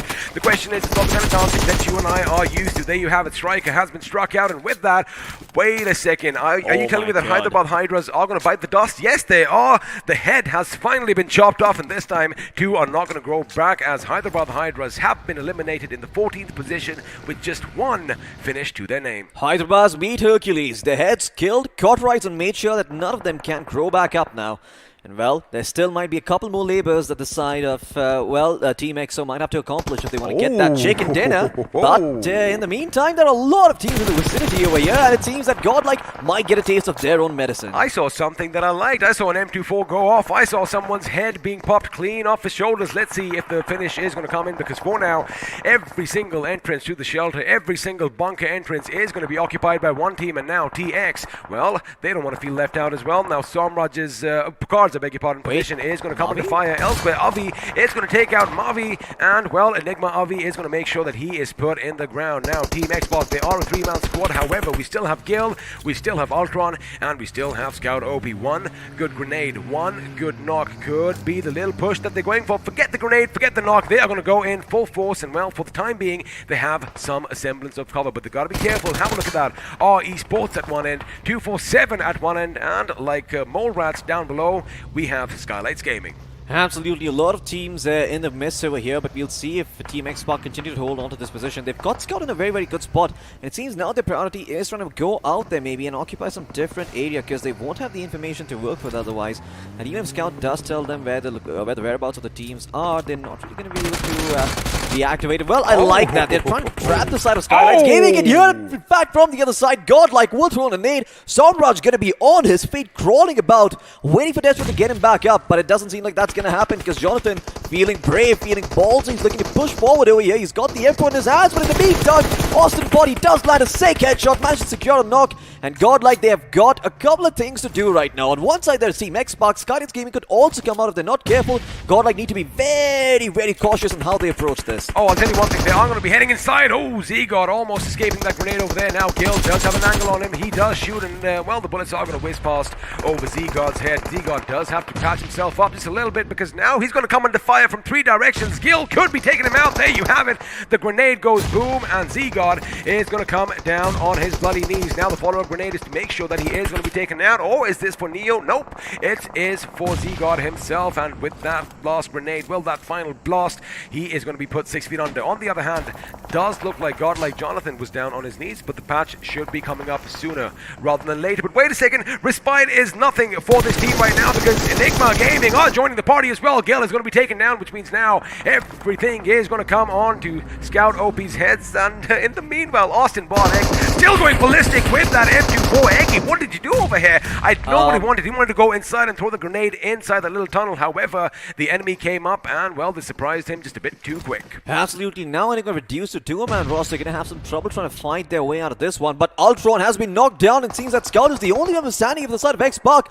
On one side, you've got Skylights Gaming. On the backside, you've got Enigma. And looks like Gumla Boy in the meantime will knock out Picard with a nade. What the hell is going on here? Enigma in the meantime still trying to take this fight. Scout surviving somehow by the skin of his teeth. Can this man stay alive for just a little bit longer? No, he cannot. He will be put 6 feet under. Awi gets the credit for that with the nade. Well, the thing is, when you are in closed spaces, you don't really want grenades going off everywhere, because you cannot escape all that deadly shrapnel. And well, speaking about escaping things, Austin Bartex and his M24 are doing quite a bit of talking now. Evoke was just knocked down earlier, and well, his teammate made sure he got the finish. But for now, Revenant Onko, he does lob a grenade. It does look good. However, the bounce is just a bit too much, and although Bomber did take some damage, it isn't going to be enough to put them down on their knees. And now Encore, they are going to be deploying some smokes, which means the push is going to be coming in. They do have the numerical advantage. Keep that in mind. 3 versus 2 is something that they do know because, well, they did just reduce Augulus 5 to the Augulus 2. But for now, there is going to be a little bit of stalemate. You got to be careful. Godlike, they have moved away from the shelter, and now they are on that mountain above, primed to rain down death and destruction. Absolutely. I mean, Godlike in a very, very good position over here towards the late game. Not really something I was hoping to expect because I've seen Godlike being eliminated fairly early on, courtesy of their aggression. Rex trying to stay alive over here, trying to make sure that he can make it to the next circle. Beautiful! Boy, that hit Beautiful! Top Dog completely puts August 5 6 feet under. All of them have bitten the dust. And well, all the credit is going to go to Top Dog for it. What a great nade coming out from that man. The best thing is, if you don't succeed at first, try and try again, because we did see the grenade bounce off the wall, and then finally, the moment he got it through that little creek, through that little opening, well, it was all she wrote. But on the other side, we are going to witness some action breaking out again. Grenades are going to be the meta as Sensei was brought down. Now the Revenants again with another barrage are going to make sure that Immortal's mortality is tested, which means only one man is left standing, or rather down on his stomach. But looks like that wasn't for too long, because yet another grenade came in, and with that, another one bit the dust. For now, Skylights Gaming reduced to a one-man squad as Gumla Boy is going to go in for the revive elsewhere. Our esports, they do have a good position, however, keep one thing in mind. Oh, buddy, the circle is on them, and sooner or later, from behind, Godlike should be charging in on their position. Absolutely, our esports, they might not see this coming. They need to dot their I's and cross their T's, because right now they've only got 3 members alive, and 2 of them are focusing on the front lines. Canary, and well, he's been tasked with watching the flank over here. He spots out a member of God from the side of Skylights Gaming, excuse me, not the members from Godlike, but still, I don't think it's going to be nearly enough. With all of these members closing in around the side of our esports, they need to head in one particular direction and start taking those fights a bit too seriously. And looks like taking fights seriously is something that did reach Tactical Esports' team as well, because they are picking up the finishes, 4 finishes for themselves right now, and looks like they are going to be unleashing some hell on our esports. But now for our esports, I love the fact that they are deploying the smoke grenades, because they know Godlike are going to be coming through them. There you have it. Rockstar knows exactly what's happening. In fact, a few grenades almost shook him off his feet, but he is going to retaliate in kind, and well, that could be his doing, as Jonathan once again is going to get a knock. And knowing the boys from Godlike, they are going to move in, they are going to push right now, and they do not love wasting time. Neo is going to have a little bit of an advantage. He does see the enemies, he shoots. In fact, he is going to connect with a couple of them, but I like the fact that they aren't being a little bit, impractical over here. They don't want to extend too much, because from afar, they could be shot down, and well, from below, grenades can come up as well. Absolutely, the cars can also be popped if they're not a bit too careful. Neo is going to get shot at, but Jonathan will be put down. Neo is going to be the one who gets the responsibility for that with the headshot. And now a 1v1, it seems, rather a 2v1, as Jonathan and Clutch got still standing. And Neo, he might be knocked down on his feet, but he's not out of this fight just yet. Clutch gonna take it upon himself to push forward, but another nade is gonna explode right in his face. That Bunky could also be his undoing if he does go close to it. It could go boom, and he might be 6 feet under 2, so he's gonna prioritize healing himself back up and then pushing in. But in the meantime, look at Tactical. They have eliminated a couple of members from the side of Skylights Gaming. I think they have put them out as well. They will be eliminated in 5th place, and Godlike will be able to find members from Tactical in return. Yes, indeed, that was the case. Skylights Gaming out in 5th place. Well, we're down to the final 4 teams. It could be 3 in just about a few seconds, as Canary is going to take the front off that big gun, and with that, 3 teams, and now all that remains, 10 people still alive, with Tactical Esports, Godlike Esports, and Revenant Esports all vying for that delicious chicken dinner. Now, RNT, they do have a good spot, although it is a bit too exposed. Lucky for them, no one is going to be behind them or to their west, because, well, although Godlike have the high ground, they have a good position. Tactical, they have the numerical advantage, and have a look at that. They are going to go in for the split. Now, the thing is, you got to keep your enemies guessing. Now, Top Dog, if he sees something just from the right side of the smoke, well, he might just say something, but he's going to do all the talking with his bullets. Absolutely. Well, we'll see if Godlike end up coming out on top, because they don't really have the members to do it, but they do have a decent position, so maybe if they start, taking out the members, they do see they could put Tactical in a world of trouble. But look at Revenant in the meantime, just around the corner, hidden in the grass like tigers, and well, they haven't been spotted just yet. Jonathan responsible for knocking down Clutch as well. We'll see if Clutch God can show them who the true Clutch Master is. Wait, Neo is also in the mix over here, and I don't see him anywhere on the map. Where the hell is he? Is he on a big flank? The Neo is still just a little far back, because what he's going to do is he's going to massive rotation. He's going to try and surprise RNT from behind, and again, like I said, if Revenant are not careful, they could be pincered in. It looks like Clutch God is going to be taken down by Hitman. He's making sure all that accuracy counts for something, and now Neo, there you have it, like a snake in the grass. He is going to be crawling his way towards his prey. Question is he going to be smelt by all those members down there, or is he downwind from them, which in that case, well, he might just sneak up on them tactical. Wild 69 does take a few shots. Now Clutch Guard has been picked up as Jonathan is going to take some cover behind that vehicle. The thing is, it's already done, so you don't really have to worry about this, but oh my goodness, this is the moment I'm waiting for.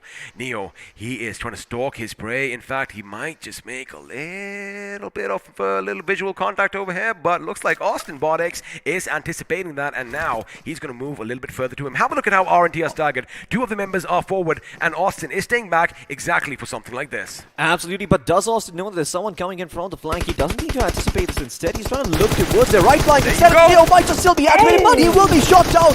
And look at that, Revenant are going to finally collapse on the side of Godlike. Jonathan, the only member still standing strong. Can he win out this 1v1? He's trying his best. He ducks, he bombs, he weaves, but he cannot do so. It's an MG3 versus an MG3, and looks like the Revenants are going to be coming out on top this time, as Godlike are going to be eliminated in the third position. Boy, oh boy, looks like, they have the same firepower, but they came out on top now. Hitman going in. He does get the better of Top Dog, and looks like this could be it, as Encore gets some much-needed cover in the nick of time. But now, Wild 69 is going to go on the right. He is bobbing and weaving. He is sinking and sagging. He is shooting, but he gets taken down instead. Now it's going to come down to a 1v1 situation, and there you have it, tactical. Oh my goodness, it was a bit close over here, and they almost let it slip through their fingers, but I think they're back. I think they heard all that we've been saying, and Tactical Esports just won the first chicken dinner here on the last day of the semi-finals. Absolutely. Wipe all the sweat off of you, bro, Tactical fans, because boy, that looked close, but Kid in the end clutched it out. Once again, great patience being displayed by Tactical. They were getting shot from multiple angles, but then Neo gets up on the flank, fails to connect a couple of shots,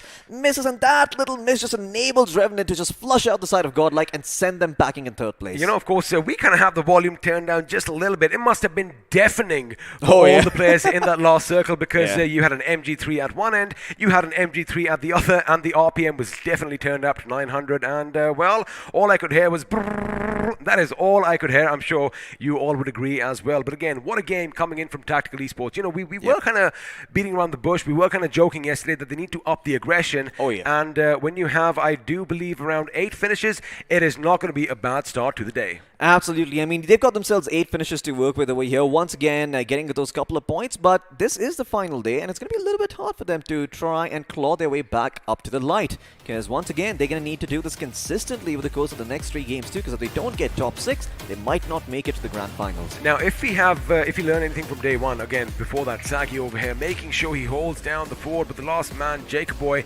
got the better of him pretty much because, well, that M4 only had 17 rounds left in it. He could have gone for the reload, but again, coulda, woulda, shoulda. Now the retaliation does come in as Jacob Boy is finally put out of his misery, and with that, CO Rip Mizo with an early exit, but Neo over here, oh my goodness, I mean, talk about, dodging bullets. He is taking them and then runs over the enemy, and TSM definitely felt that in their boot camp. Yeah, I mean, Neo just running all over his opponents right now, and in the end, sure, he missed a little bit, but that's all right. Godlike, once again, this is a great performance for them. This is a team that consistently goes for those finishes, so any placement points beyond that 6th to 5th place is just a bonus, right? They survive until that 3rd place, get themselves 10 points to work with. I'm quite sure they're going to be pleased with their performance given the fact that they're already on top, and well, nothing beats adding a little bit of insult to injury against TSM, giving a taste of their own medicine. And I love it, of course. There is all these teams over here, they know one another and they have some history, and it's always good for all those bragging rights. Now, RNT over here did do a good job as they did get the better of HH. HH were looking good, but unfortunately, like you mentioned, they were caught between a rock and a hard place, and well, their lives were snuffed out, unfortunately. Fierce with some fierce protection, making sure no one invades his house. Absolutely. I mean, the only thing you can really do in this situation as teams is maybe drop a couple of smokes, maybe pop your own vehicles, get yourself some cover, and then isolate those fights, right? Because if you try and fight a war on multiple fronts, well, it's simple math. The numbers don't add up. You're going to be fighting 2v3 or 2v4 at the very least, and that is going to end up being your downfall. But this was the moment where Team X-Spark had their downfall. They thought they were in a very good position. Unfortunately for them, Godlike was coming in from the backstab. I hope we do get to see some sniper action in the highlights because, well, Austin Bot X was popping off with that M24 not once, not twice, but 3 times, and all 3 times he connected with the head. Now X over here again taken down by a barrage of grenades. Looks like someone did call an artillery strike on their location. I'm going to be looking forward to the match summary because normally we talk about the number of grenades used and we talk about how many finished people and send them to depths of hell. I want to see how many knocked people out. Absolutely. I mean, I want to find out how many people were knocked out in the end over here. Well, I do imagine there should be quite many, but the one knock that is probably going to be the most, the heart-wrenching one is the knock that Skylights Gaming did, on their own members. I believe Gamla Boy was the one who ended up knocking down Pakar. Bit of a mishap over there, but once again, Skylights Gaming, I mean, they should be thanking their stars, because, I mean, if there weren't any teams behind X-Park, they would go in and they would completely surround the side of Skylights Gaming. They wouldn't have any room to work with, because on the exit there would be Team X-Park, and on the other side there'd probably be a couple of other teams. I believe there was X or someone watching that other flank. I don't know about a couple of teams. I saw 4 over there, Floki, so, it would have been problematic indeed. And also lurking down in the corridors, in the shelters, along with them, was Lone Man from UDog, and this grenade was just beautiful again. Top Dog did miss it the first time. It did bounce off the wall and well fell outside again. Just try again until you finally succeed, and that is exactly what happened. But amazing sprays coming in from Gamla Boy in this fight. Again, I like the fact that, Godlike, they didn't extend a bit too much. However, it does seem like they could have finished this fight a lot quicker, but of course with grenades raining down in your direction, pretty much on your face, the best thing is to move back just a little bit, let them extinguish all their utilities, and when everything is silent, go in with that MG3 and just put everyone down.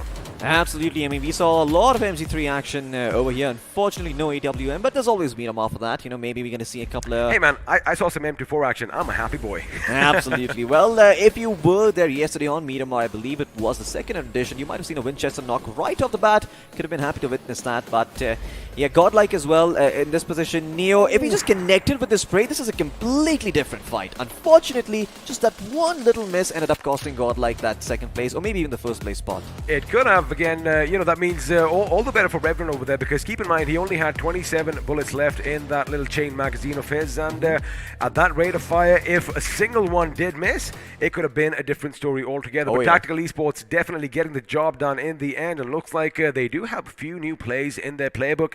Maybe they were holding back, or maybe they've come with the mentality that, tonight is the day. I mean, tonight is the day. Well, today is the day because, tonight is part of the day, isn't it? It is. It is, but of course, today is the day that, it's the last chance. This is when they can make it or break it, and, we already know who got the chicken dinner. Let's have a look and see how the other teams did, because the point standings are popping up on your screen, and with 8 finishes and the chicken dinner, Tactical Esports finish with 23. Absolutely great finish for Tactical Esports. Have been completely dominant since day one. They got 2 chicken dinners. They were up at 45 points, and then over the course of the past 2 days, they only managed to score, I believe, a collective total of 18 points, getting up to 63. So a much needed chicken dinner for them is going to fill them with some hope. You've got Revenant Esports in second place with 22, Godlike in third with 20, and you've got R Esports in fourth place with 12. Skylights Gaming, Enigma Gaming in the double digits, but after them, everyone else in the single digits. In fact, 247 Gaming, they only have 5 points to their name.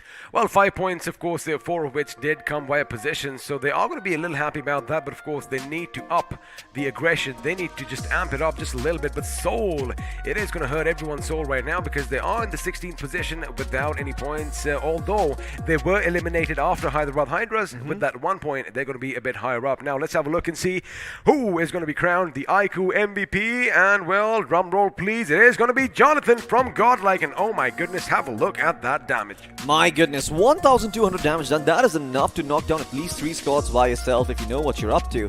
And Jonathan, I mean, he most certainly was the MVP for his team over here, because I do remember him, just pulling out a lot of 1v1s in the end. Assists and headshots also up there.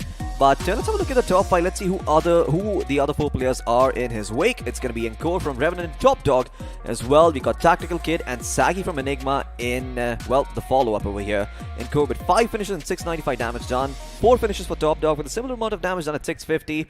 But there's also a couple other stats that we're waiting for, notably the match summary. It's going to tell us how many grenades were popped and how many resulted in finishes. I want to bring something up about Tactical. I'm going to hold on to the thought, because there you have it. 110 grenades were used, and 8 of them pretty much sent the people, packing back home. Now, 5 airdrops were looted.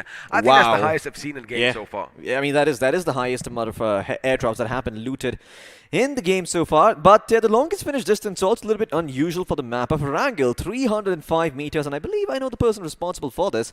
But before we move on to that, let's have a look at the finish to damage chart and see what those numbers look like. Well, of course, it is going to be a little topsy-turvy with a couple of teams outperforming the others, and Godlike and Revenant Esports, boy oh boy, they did a lot of damage. They dealt a lot of destruction in this game, and except maybe a couple of teams, Soul, of course, 95 damage. They did try to put up a fight. Unfortunately, it was just too little, too late. Absolutely. I mean, you see Godlike as well as Revenant topping the charts in terms of damage done.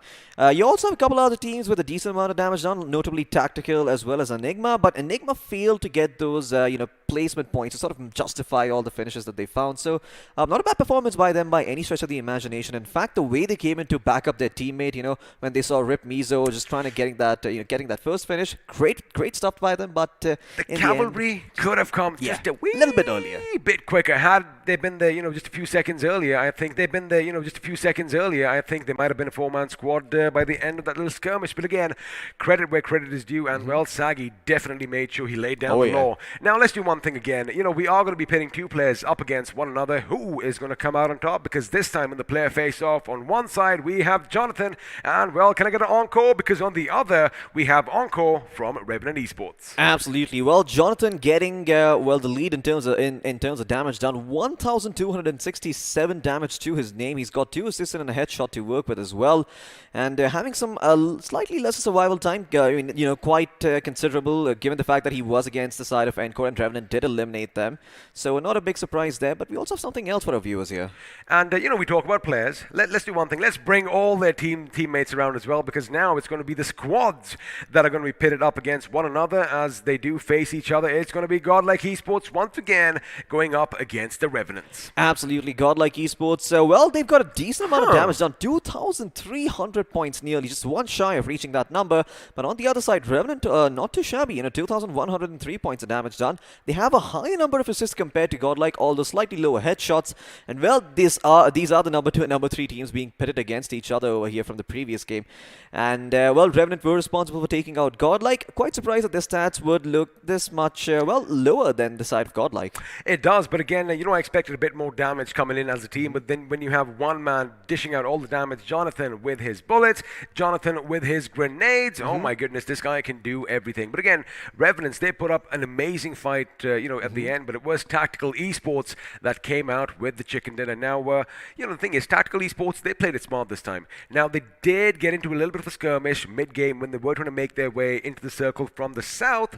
And the thing is, they did manage to wipe out a squad. Now, what they did while everybody else was losing their heads around them, they kept calm, they let them do all the fighting, and then at the end, that is when they pounced on, anything that was left in the wake. Absolutely, and this was the similar playstyle that they were following on day 1 over here, so no big surprises. I mean, Tactical falling back to what they're comfortable with, but I do believe something else is overdue over here, something that they've been waiting for. Well, you and I have been waiting for this as well, because the overall standings are going to be popping up on our screens now, and well, Floki, is there going to be a change? Not for now, because Skylights Gaming still at the tippity top with 169. Absolutely, but it does seem that Godlike has moved up a notch against the side of Heinz Behind. It was a 10-point lead against them. And OR Esports down in the 5th place. Of course, they haven't played a game yet, but TSM, UDog and X-Park all maintaining their spots. Unfortunately for UDog and X-Park both, they didn't really find as many points, so maybe in the next game they could be knocked down a peg, although that does remain to be seen for the time being. But these are the top 8 teams right now. And on the other side, we're also going to have 8 teams, not doing as well, the 9 to 16th place. But all the teams in top 8 having more than 100 points, that is a sight to behold. Enigma Gaming with 99, they're the ones gatekeeping everyone from reaching that top 8 with 99 points to their name.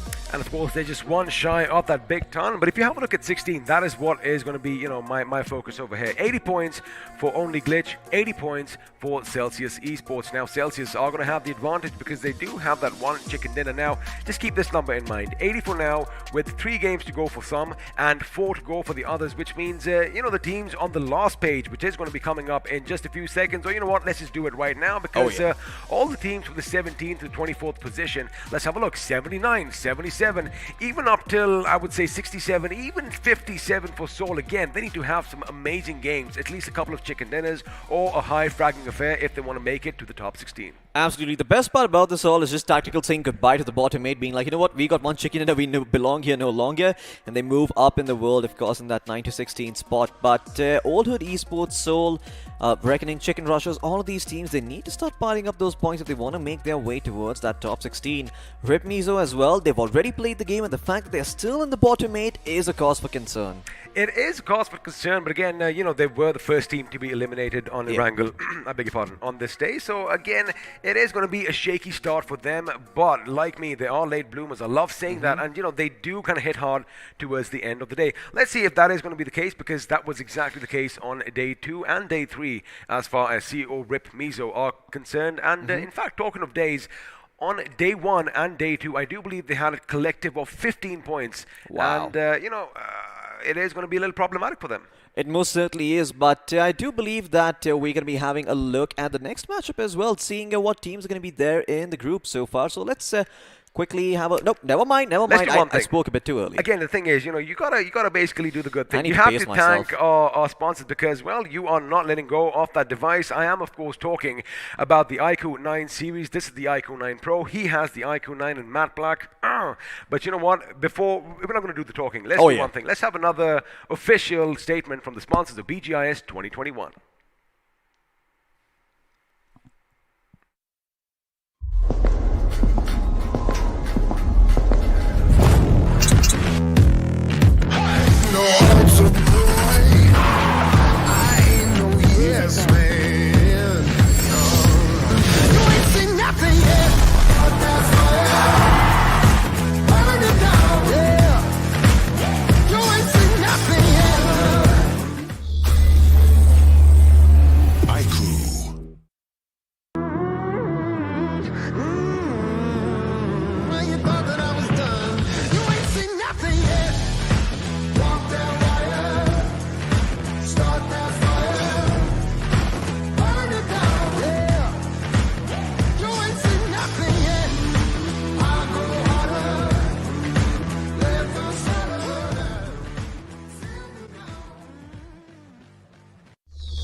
Well, ladies and gentlemen, welcome back to the Battleground India Series 2021, powered by the iQOO phones. My name is Floki. Joining me for this one is going to be the beacon of hope himself, Spiro. You are right here, right now. You were watching the game. I saw you from the corner of my eye over there. You saw Tactical's performance. Are you impressed? And is this something we can expect from them in the coming games too? Well, first of all, thank you so much for the lovely introduction, Floki. And yes, I think day 1, if I'm not wrong, Tactical, they managed to win 2 chicken dinners back-to-back as well. This is the last day, this is their last chance, and now they are looking to do the same. They want to repeat history, but talking about history, let's have a look about our second game. Group A versus, if I'm not wrong, it is going to be Group C. And we have Reckoning Esports, Oldwood Esports, OR Esports, Only Glitch, Team Chicken Rushers, the Supari Gang, Team X Lions, and Celsius Esports. Yeah, absolutely. You got a lot of great teams playing over here. I mean, a lot of these teams from Group A getting their first chance, but on the other side, we've also got Group B playing again with Hyderabad Hydra, 7C Esports, Tactical Esports, X-Park, Enigma Gaming, UDOG India, R Esports, and Soul. Well, one of these teams might not be making it towards the very end unless they start performing right here. I mean, this is, the last, well, I guess it's the third last chance that they have from the members of Group B, because after this, only 2 maps await them, and maybe, getting 2 chicken dinners on those maps could also potentially not be enough to push them to the top 16. Well, this is almost the finals before the finals, Floki. This is the last opportunity for a lot of teams to qualify through to the grand finals. And, it was not a great game for Team Soul. They have to perform well. They only got 3 games remaining, and now they need to get 2 back-to-back good games if they want to qualify. But talking about some positive news, Team Revenant, what a way to make a comeback. I mean, come at the hour, come at the team. Team Revenant, Team R Esports, both these teams played really well. Absolutely. I mean, all these underdog teams, once again, like I said earlier, this is their moment to shine, right? This is the final day. The pressure is going to be on all the teams who have, made a name for themselves, because everyone's going to be looking in their direction, trying to see if they're going to qualify or not. For the underdog teams, they don't really care too much. They've not got that much to lose, because no one really expected much of them anyway. And it seems that all these teams who have a big name, the weight of expectations is sort of, being a burden on their shoulders right now. So they probably need to let go of those shackles and be free.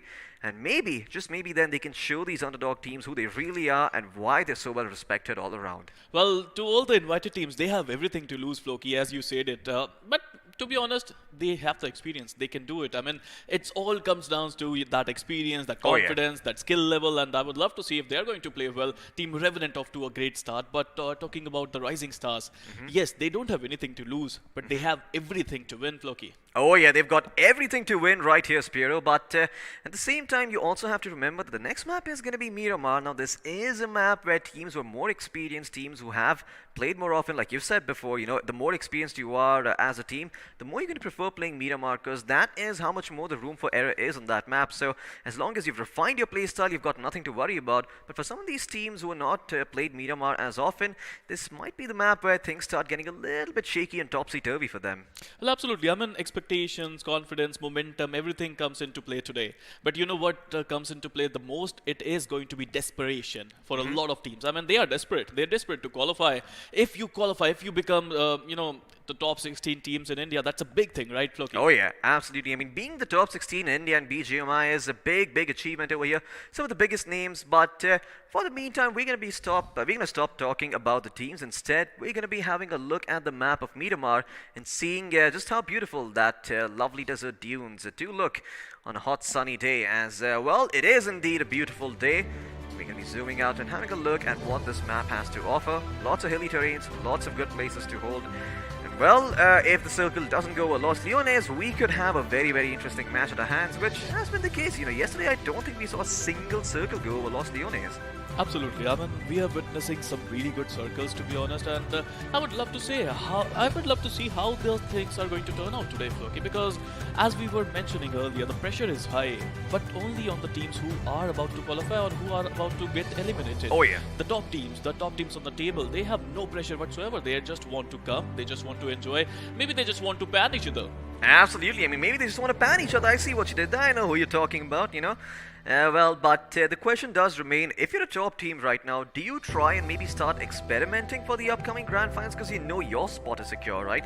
What about the other teams? I mean, what about, you know, the teams who are, you know, right below them? Do they also feel that same level of comfort? Because I know for a fact that Skylights Gaming are probably not too concerned with where they're placed right now. For them, they probably have a couple of strats brewing up in their strat book that they might want to try. Do you think this is the time and spot to try them, or do you think that they should kind of maybe wait and you know, do it some other time, maybe on the first day of the grand finals? I mean, I don't think they are going to try anything on the grand final stage. This is the time. If they want to try something, they can try it today. But I think teams have practiced hard enough in scrims and all. They don't need to try it on the greatest stage of them all. I mean, this is BGIS right here, right now. I would love to see if they are going to try something new. I mean, some new drops, some car clashes, some drop clashes. We love some entertainment, Loki. We most certainly do, and well, the game should be starting soon enough as we're going to be jumping into the map of Miramar, folks. Let's see where the flight path is going to take us. My co-capitan, I do think we're going to be flying high above the plains of El Zahar and making our way towards El Pozo. Well, it does mean that there is a possibility of a southern favored circle. We could see it going towards Los Leones, but once again, it is all numbers, it is all a chance. We might just see the circle go further up north. Who knows this time around if the stars, well, they're in a favor, we're going to see Campo Militar in it. Important map for a lot of teams. I mean, talk about Reckoning Esports, talk about Team Soul, R Esports, Team Celsius. Every single one of these teams are under the cloud there, under the weather maybe. But this is going to be so important. Let's see where they're going to go. Talking about Miramar, Skylights Gaming, as usual, they're topping the charts with 64 total points. Meanwhile, OR Esports, not so far away, it seems, Floki. Absolutely. OR Esports, not that far away. And, well, it seems that they are going to be dropping somewhere close to El Azahar. We'll see where the team in Grey is going to be going. I believe they're going to be moving towards Tierra Bronca instead. As, well, that's a decent enough spot to go. Maybe you even get yourself towards Campo Militar, but rotating out of there can be a nightmare if the circle doesn't form on top. Now, Los Leones, Chumacera, La Drolera, even Val del Mar should, I mean, Val del Mar in particular should be a little bit harder to access because it's a little bit further away from the flight path, but all the teams who are going towards the southern end of the map, they should be having their pick. And, well, there you go. It has been a long time since we've seen something happening in Los Leones, and this time around, that is where the action could be brewing. Los Leones is a wonderful city, the biggest city if I'm not wrong, and you can get a lot of loot there. Meanwhile, talking about Only Glitch, another team who is feeling the pressure today. They need to get those points and they need to get them right here, right now, because if you leave it for later games, I think you will feel a lot of pressure, and especially those top teams are not going to be any, you know, they're going to be so aggressive. They're not going to show any mercy. Oh yeah. They most certainly aren't. I mean, the top teams are not going to show any sort of respite. They're not going to show any sort of restraint in going forward and taking the wrong fights too, because well, they might just be headed for some mutually assured destruction. They know they're going to be doing good.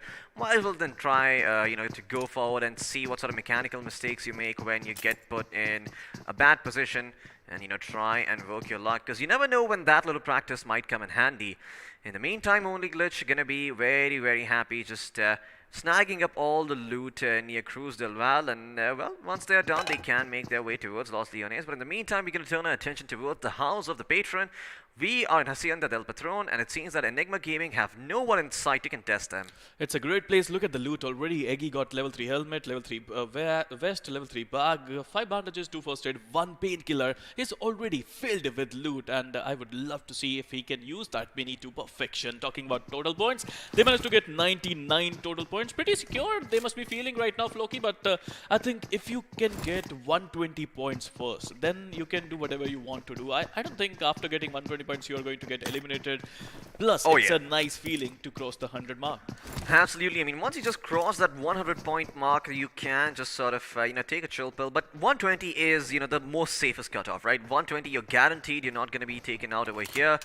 And, well, I mean, once these teams know that they have nothing to lose, that they have nothing to fear, well, they're going to go in guns blazing, full monkey mode, push forward and see what kind of shenanigans they can get away with. Dave, in the meantime, has found his hands on an M249, and we'll see if he can put this to work. But UDog India, they've had a bit of a quiet day, or rather a quiet day yesterday. They did get 1 chicken dinner on Sandhawk, I believe. So it wasn't all that bad for them, but they kind of need to do a little bit more here if they want to get to the top 16 and qualify. Because otherwise they might not be able to get any sort of money after all their hard work over here. Well, I think UDOK India played really well, and I think they are going to qualify. They just need 5-10 points more, just for satisfaction purposes, to be honest, Loki. I mean, they already got 112, or maybe 117 if I'm not wrong. So they're feeling good, they are looking good, they are in form, and they are fearless, because their fearless player is playing so well. Absolutely. Well, he is going to be absolutely fearless, like his name suggests. Every single time Fearless and Rambo are the last two members alive, something crazy happens, man. I don't know what is it with the duo, but it seems that those two together, they really pack a punch. OR Esports, well, they just passed by the Nightmare region from yesterday, where I believe they met the members from Team X Lions, almost ended up being taken out 1v4, but in the end, I believe Vexy clutched it out for his team. So OR Esports gonna try and avoid that nightmare situation. Thankfully, this time around, X Lions isn't in the server, so they don't have that little thing to worry about. However, they are gonna have to be careful with where they step foot, because while this part of the map is empty as of now, the circle could shift a little bit towards the north and force them to try and face off against a couple of these teams to get themselves deeper into the circle. Hyderabad Hydras, in the meantime, I believe that in La Cabrera, their rotation in towards the southern circle is going to be a little difficult to pull off. A couple of great days for Hyderabad Hydras. After day 1, they were at the 22nd position, Floki, but after that, they managed to make a beautiful comeback. They got 133 points to their name with 89 position points, which I believe is just amazing to have.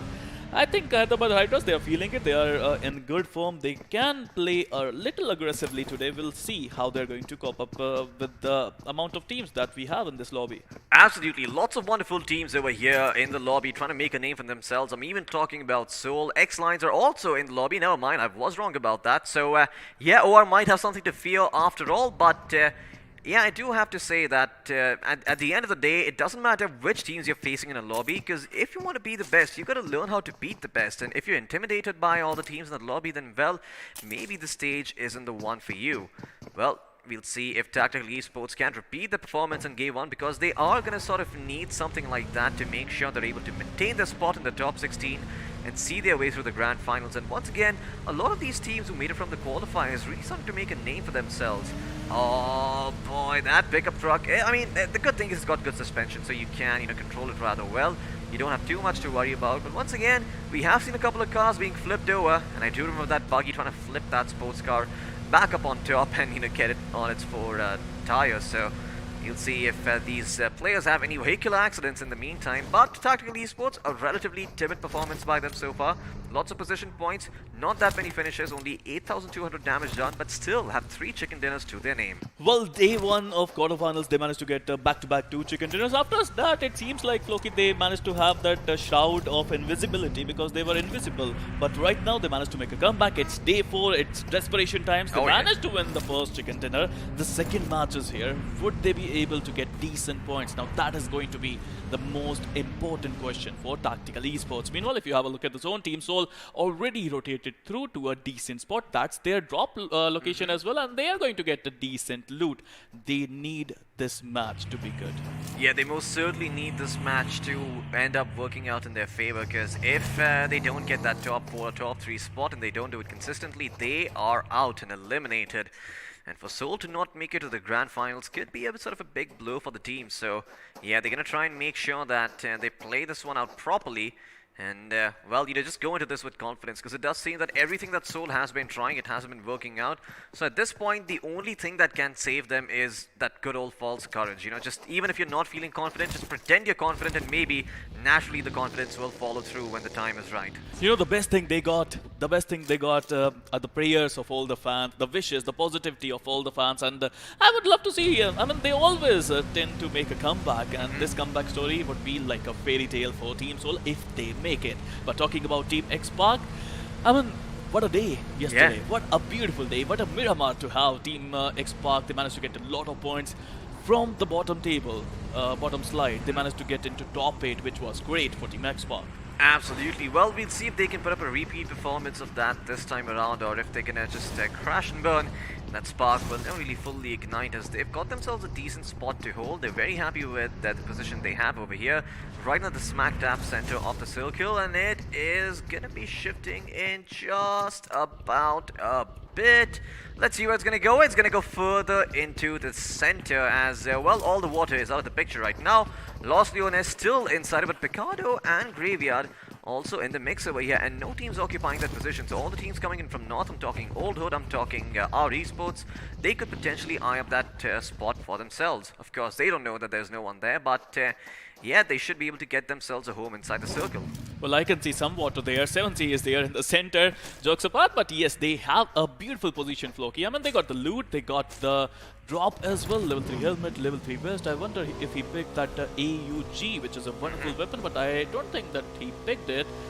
Seems like that, we'd love to see. But talking about Spray God, he's a brilliant player, right? The way 7C is playing, it's good. But again, desperation times for them as well. They need some points on the table, and if they can get it, they would feel comfortable. If they are not having those points in this game, it would be hard for them. Meanwhile, what just happened there? Playzone getting the first pick, it seems, on Man TOP. I'm not too sure what the hell happened, but I believe they should be okay for now. Well, it seems that the members of 17 have spotted out someone in the buggy. Who the hell is it? That's the question. Oh, it might just be the Hyderabad Hydras. Or I could be wrong. Well, we'll find out which team it is soon enough, but Spray God is keeping them at bay, and that is what's most important over here.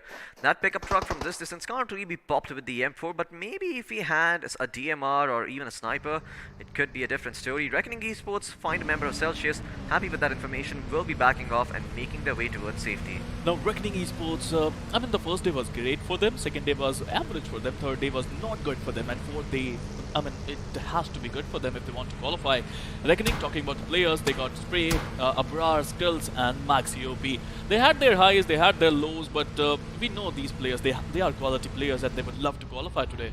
Absolutely. Reckoning Esports want to try and make sure that they get to that top 16 spot once again, because they would hate to go out in that, that 17 to 24th spot. Not really a place where a team of their caliber should be. And Old Esports, well, they need to consider their options carefully too, because while our esports are around the corner, if they take a fight and miss their shots, well, not only are our esports going to have the information that there is someone behind them, but they will also be able to sort of adapt to that. But it does seem that Sultan connects with that M4. He spots out a couple of players, they will switch over vehicles, but now the time for Old Hood to rotate out has come. And sure, that vehicle, it might be smoking over here, but Rockstar should still be able to make enough use of it to get himself inside the zone. I have to say, Floki, I'm really impressed by both these teams. Old Esports and our esports played really well, but that guy, Sultan, I think he is gunning for the MVP, not only for this game, for the tournament, I would presume, because he already got iQOO MVP 3 times. And that guy is just ripping things apart. Meanwhile, talking about Team Soul, this spotted TSG Krish, the superhero, the Indian superhero, is now running away, trying to survive. Absolutely not very heroic of, or rather heroic of Krish over here. Well, we'll see if he is gonna, maybe redeem himself later on when the circles do start closing his soul. They make their presence felt. They know that if they reveal their hand a bit too much, they could end up being spotted, but they're still preventing the side of TSG from moving in deeper into the circle, so maybe, just maybe, this could work out for them. However, with Celsius Esports closing in, with TSG, Hyderabad Hydras, and XL in, earshot distance of them, they could be in a world of trouble if they fire off a couple of shots and don't connect, because everyone is going to be in on the commotion and everyone's going to want a piece of that finished pie. In the meantime, Reckoning Esports, they have lost Mr. Spray Spearo. I'm not too sure how they dig themselves out of this one. Beautiful nade coming in from Maxi. Maybe these nades are the way to get out of this troublesome situation. Vexy just got taken down by Maxi. Maxi has to be careful. Team OR trying to, I think they want to surround Reckoning from three different directions, Floki. Let's see if they're going to be able to. Yeah, well, let's see if Reckoning Esports will be surrounded or if they will be able to try and break their way out of this one. Abrar will eat an 8. Half of his HP gets taken away. But the question is, can he be taken down? Another grenade is going to come through, keep him at bay, and keep the rest of the members from Reckoning Esports also at bay. While OR, they will get Vexy back upon his feet. And Jerry is there to make sure he's watching the push from the doors area. So he's going to make sure that no one can really get in here for free. Question is, can he convert multiple knocks into finishes? Because there might be a couple of players swarming out together. Beautiful nade parade, I have to say, coming in from Team OR Esports. I mean, they managed to make sure that Vexy would come back. They would revive him. Now it's a 4v4 altercation between two great teams. One team already qualified and other one who's struggling to qualify. Absolutely. Both these teams, well, have a lot to lose and a lot on the line over here. We'll see if they're able to good spot. I mean, OR Esports are relatively less concerned about their position, but they still want to make sure that they don't end up being eliminated in that bottom spot. And OR, well, they've got all 4 of their members back upon their feet. The question now is, do they go back in for the fight, or do they just take a chill pill and instead focus on rotating in? Because the circle has shifted. And once again, you don't want to be the team that is late to that third circle, because the real estate starts getting snatched up very, very quickly, and fights might just break out and you may not have enough time to decide what you want to do. Maxi OP, well, he is going to be hearing all this commotion, so he has an inkling that maybe the opponent team could be leaving, as they will be leaving them alone. And yeah, it seems that Reckoning Esports is going to be A-okay for the time being. They've got the vehicles to rotate out as well. Nothing should really come in their way, and the circle.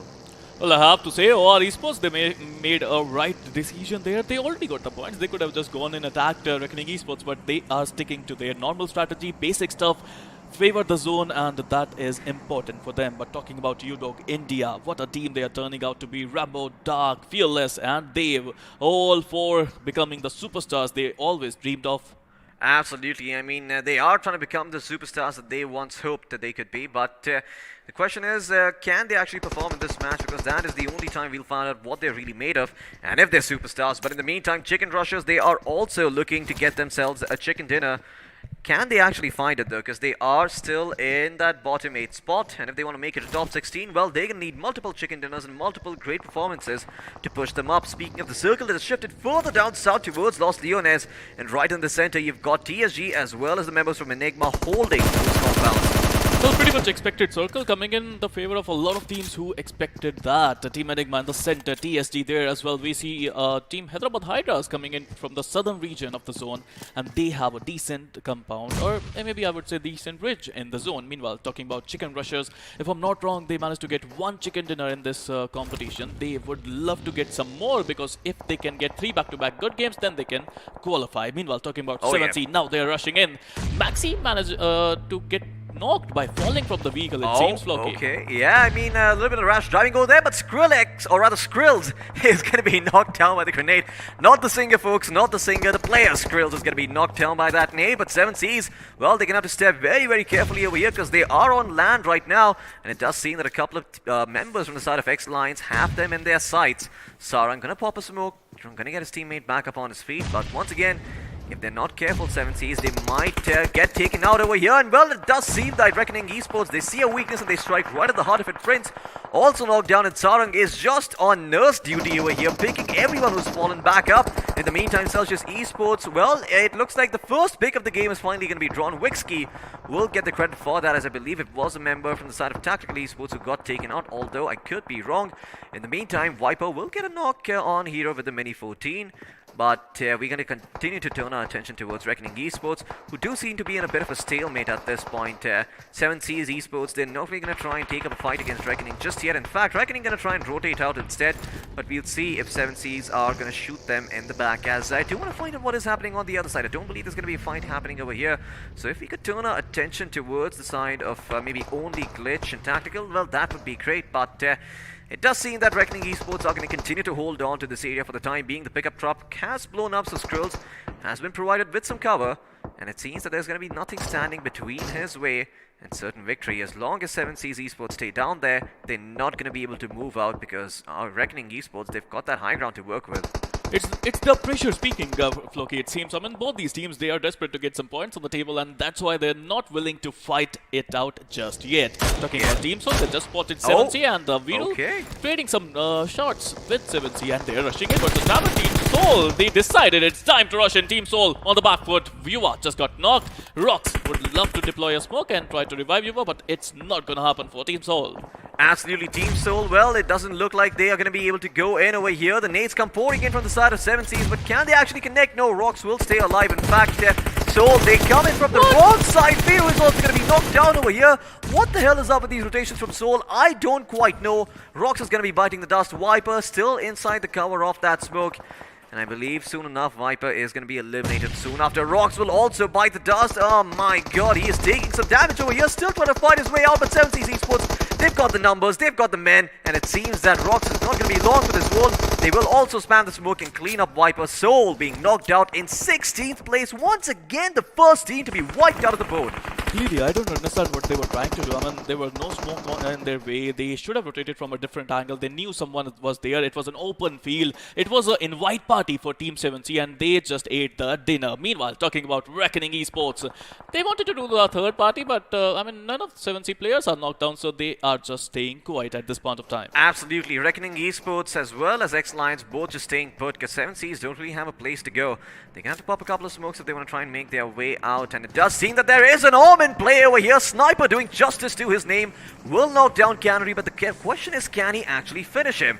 Aladdin going to drop a smoke to try and get to that bike, but well, I'm not too sure if that bike is the best vehicle to have in this situation. Unless he's planning to go the long way around, that bike could be his undoing. But they've also got the option of a couple of other vehicles over here. 7Cs, if they want, they can carpool and make their way out of this, well, horrible spot. Sometimes you just need speed to enter the zone, Floki. Maybe that is why that bike is coming into action. Meanwhile, X-Lion Madhav getting into play, but Team X-Park also coming in, getting the knock on Team X-Lions maybe. But 7C, X-Lion, Team X-Park, they're into a jiffy. A Bermuda Triangle is forming there. Yeah, the Bermuda Triangle is forming in the meantime, and we're going to be turning our attention towards the side of Team X-Park, who, well, they have the high ground against the side of X-Lions, and X-Lions might not be long for this world. Madhav's going to be the first one to get knocked down. Simple as well as his teammate. Samurai is going to get blown up, the vehicle blown to smithereens, and Team X-Park will get themselves 3 finishes to work with. Wait a second, no, they only get 1 finish. It was actually Reckoning Esports who stole those finishes right out of their mouth. And now Team X-Park, upset as all hell, they're going to try and get some revenge. 7C Esports, the prime target for this aggression. But I wonder if they're actually going to be able to clean them up. In the meantime, Old Esports in a world of trouble. That nade is going to knock out Crazy and put him 6 feet on the 2. No, he is able to get into cover in the nick of time. And it does seem that Tactical will use their weapons to finish off the job. Sultan is also going to get cleaned up. Olympia ends up going down from OR Esports. A lot of teams biting the dust over here. And in the meantime, OR, they've got Evo still standing. Only Glitch now in a 1v1 against the members of OR. It's going to be Evo versus Botslayer. And Botslayer still crouching, still healing, still making sure that if there is a misstep by Evo, he can't punish him.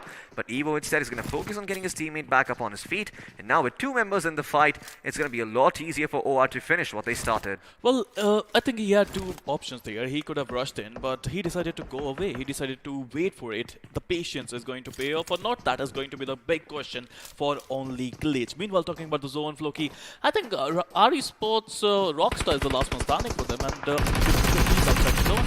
Oh yeah, look at that. Jelly now having the number on the sides of only Glitch. Well, they started something that they could not finish, and now the members of 4 are here to punish. Jelly still waiting around the corner, waiting for a reload to come in, and now they are going to double peek and put him 6 feet under. OR Esports a masterclass in how to take these fights and turn around from these corners. But in the meantime, that same stalemate, that same ceasefire continues between Reckoning Esports and 7 Seas as the tensions are high.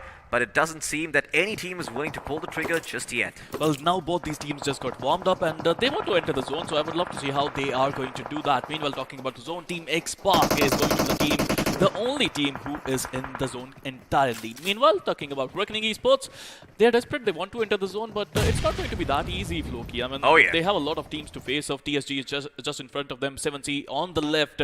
They got Enigma to deal with, they got X Park to deal with. If they want to enter the zone, they have to fight it out. Yeah, this is a very clever move coming in from Reckoning Esports because I don't think the 7Cs have the vision to try and figure out what Reckoning Esports are up to. If they maybe see them on the hood feed, maybe they can figure out where they are, but it seems that Team X Park have been put 6 feet under as Guild got taken out over here. Krish will bite the dust. Look at that beautiful nade come pouring in.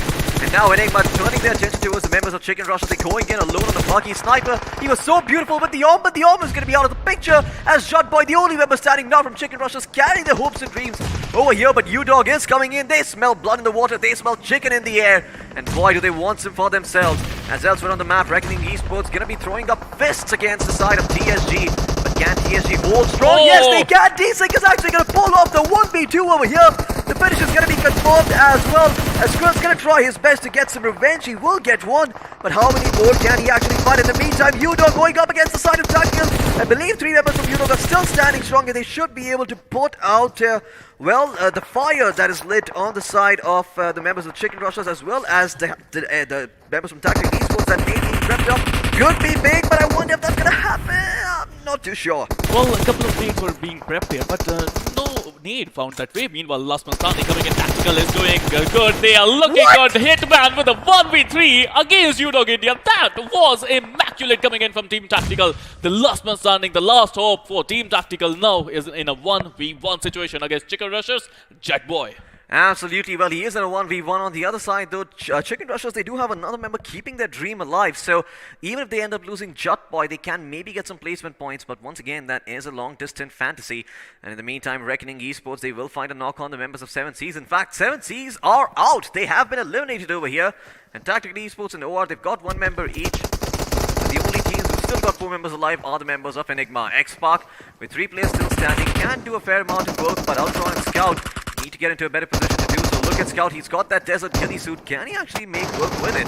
Reckoning Esports, 2 of the members knocked down abroad. The only person still standing. Can Mavi win that fight? Oh, he is prone. He is trying to stay alive. Is there a nade? No, there is not. Scout will be finished off in the meantime. And Mavi and Ultron, the only members still standing. Enigma smelled blood in the water coming around, but abroad as well as out. Mavi both, in fact, going to turn around and slap the members of Enigma right in their face. Abroad going to take out another member from Enigma. In fact, the truce has been called in by the side of X-Park, as well as the team on the other side, and seems that Team X-Park will be going forward and finding themselves a couple of finishes to work with.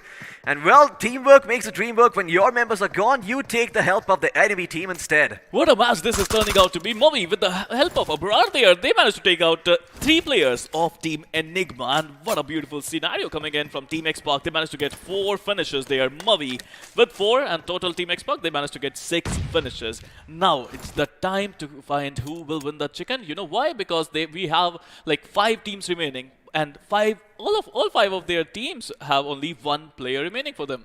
Absolutely. Well, this is a 5-way 1v1 standoff. Who's going to come out on top? That is the question. No knocks at this point. Only a couple of finishes to work with. Hitman will find the first.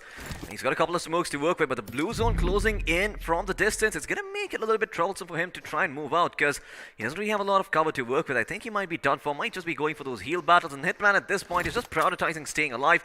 First aid kits being used. Jelly, that nade being prepped up. Where does it? It's not going to go anywhere. It's connect on anyone, but Jelly doesn't know that, so he has cleared that area for now. We'll look in the other direction instead, where Hitman continues to heal himself back up. Alright, I guess we aren't on Miramar anymore. We are on the map of Sandhawk, because Hitman, well, he's got a couple of first aid kits to work with, and he will make this a heal battle. There you go, once again, he's trying to heal himself back up, make sure that at least he can survive and get a couple more placement points, and well, the play zone will lock down Saggy, and Hitman's dreams will come true. He will get an extra 2 placement points courtesy of those med kits, or rather those first aid kits, and Hitman is done. It is going to go the side of Team Xbox somehow. Bobby stays alive until the very end, gets his team those placement points, and that is all she wrote as Xbox finds the chicken dinner on day 4 as well. I mean, that's why they call him the magician, right? Magician Mavi, managing to get the winner chicken dinner for his team. You know, it was a bad situation for Team Xbox. It was a bad situation for Team Reckoning. Team Enigma, I thought they would come and they would, take out both the teams. But, they joined hands together, and Abrar and Mavi, they managed to get the better of Enigma. I mean, the enemy of my enemy is my friend, and it seems that to the side of Reckoning Esports as well as Team Xbox, they just called a momentary ceasefire to deal with the members from Enigma coming in from the high ground. Enigma, I think they're probably going to know what their mistake was now. Now that they realize that they lost a fight that they probably should have won. They all went in one after the other. Once again, that coordination, that combined push didn't really come through. And as a result, it seems that to the side of Reckoning Esports as well as Xbox were able to get the better of them. This wasn't supposed to be any one of those teams' matches. It was supposed to be Enigma's match. They had 4 members standing strong, but for some reason, they just couldn't see it through. Let's now have a look at the highlights and once again put all of that into perspective. Well, Team Reckoning, by hook, by crook, they managed to survive till the very end. That was a brilliant performance coming in from their side. A lot of players got knocked, but 7C versus Reckoning, it was a fight that was advertised there, but never happened. Yeah, I mean, 7Cs and Reckoning Esports once again just having a bit of a stalemate. No one's really making any sort of moves because they both know that if they move, well, that could be the difference between them being eliminated and them making it to the grand finals or not. So, I mean, I don't even know what to say at this point, Spiro. I mean, this is just, I don't know. I mean, this is just desperate from them. This is nothing else. I mean, they're letting the desperation sink in. They're making plays that they know that are obviously very, very risky. They're paying the price for it. Maybe the pressure is speaking right now, Floki. I mean, this was not a genuine move coming in from Team Soul. It was an empty area. They know the players are there in front of them, and they just gambled it. You can't do gamble. This is BG, man. This is not a poker tournament. Absolutely. I mean, you can't just, play the odds over here as, well, it seemed that Team Soul, they certainly tried, but the cards just not in their favor. The Spotty Gang as well, I mean, kudos to them. They were very, very sneaky with a couple of their finishes. But Enigma, this is the moment they take out Sniper with the who has the arm, and Chicken Rushers were in a world of trouble over here because Jutboy is all by himself and U-Dog and Tactical are fighting amongst each other. I mean, 7 people were fighting in front of him, but he is the one who managed to survive that fight. This is incredible, right? Oh yeah, absolutely. I mean, I don't think anyone would have expected Jutboy to live over there. And it seems that U-Dog India, they were too busy being occupied with the side of Tactical to even realize that there is another team and another member in the middle of those compounds. And well, in the end, it does seem that Reckoning Esports were able to come out on top, but yeah, they failed to see it through until the very end, and it seems that Team X-Spark got the better of everyone somehow. And I think Enigma, they've got no one to blame but themselves, because it was sort of their mistake that they all went in one by one instead of going in as a unit, making sure that those players would be overwhelmed and they can't take those 1v1s. I mean, look at them. Like, look at Mavi's HP, look at Abrar's HP. There was no option for team, both these teams, but they somehow managed to win that one. First, Abrar, he managed to get the first one knocked, then Mavi would chip in, then Abrar would chip in. Without any HP, these two players, they managed to take out Enigma. That was just beautiful. It is immaculate the way these teams, they want to survive. Meanwhile, Reckoning, they were desperate and they managed to get a lot of points out of this game. Mavi, the magician, once again, another chicken dinner, and I have to say, it was back-to-back. Yesterday, last game, they managed to get the chicken. Today, it was their first game, they managed to get the chicken. Would they be able to get the hat-trick in the next one? That is the question now. Well, everyone is hoping that they do manage to get that hat-trick, but once again, you have to remember, I believe 2 games have already been played for the side of Group B, so Team X-Spark, yeah, I mean, it seems that they are only going to have 2 more opportunities over here, Spiro, and well, if they do get the hat-trick, I think a lot of fans are going to be pleased. But before we show you guys the overall standings, let's talk about the match and the point standings over there. Let's jump into the points table and see which team came out on top, as I have no doubt that the first place will go to Team X-Spark with 15 placement points and 7 finishes to work with. The greatest thing is, I mean, I still remember day 1, Tactical Esports came in, first 2 games, brilliant, and now day 4, Couple Wow. of games, brilliant again. They got number 2, not the chicken this time around, but that's okay, right? I mean, Second place, second place, it's better than third place, fourth place, and any other place it seems. So yeah, Tactical Esports, they managed to get 7 finishes for a total of 19 points. Number 3, we got OR Esports with 6 finish points and a total of 16 points. Absolutely, the best part about this is that Tactical Esports are making a comeback on the final day. But you know what? Let's single out one player and pick out who's going to be that iQOO MVP over here.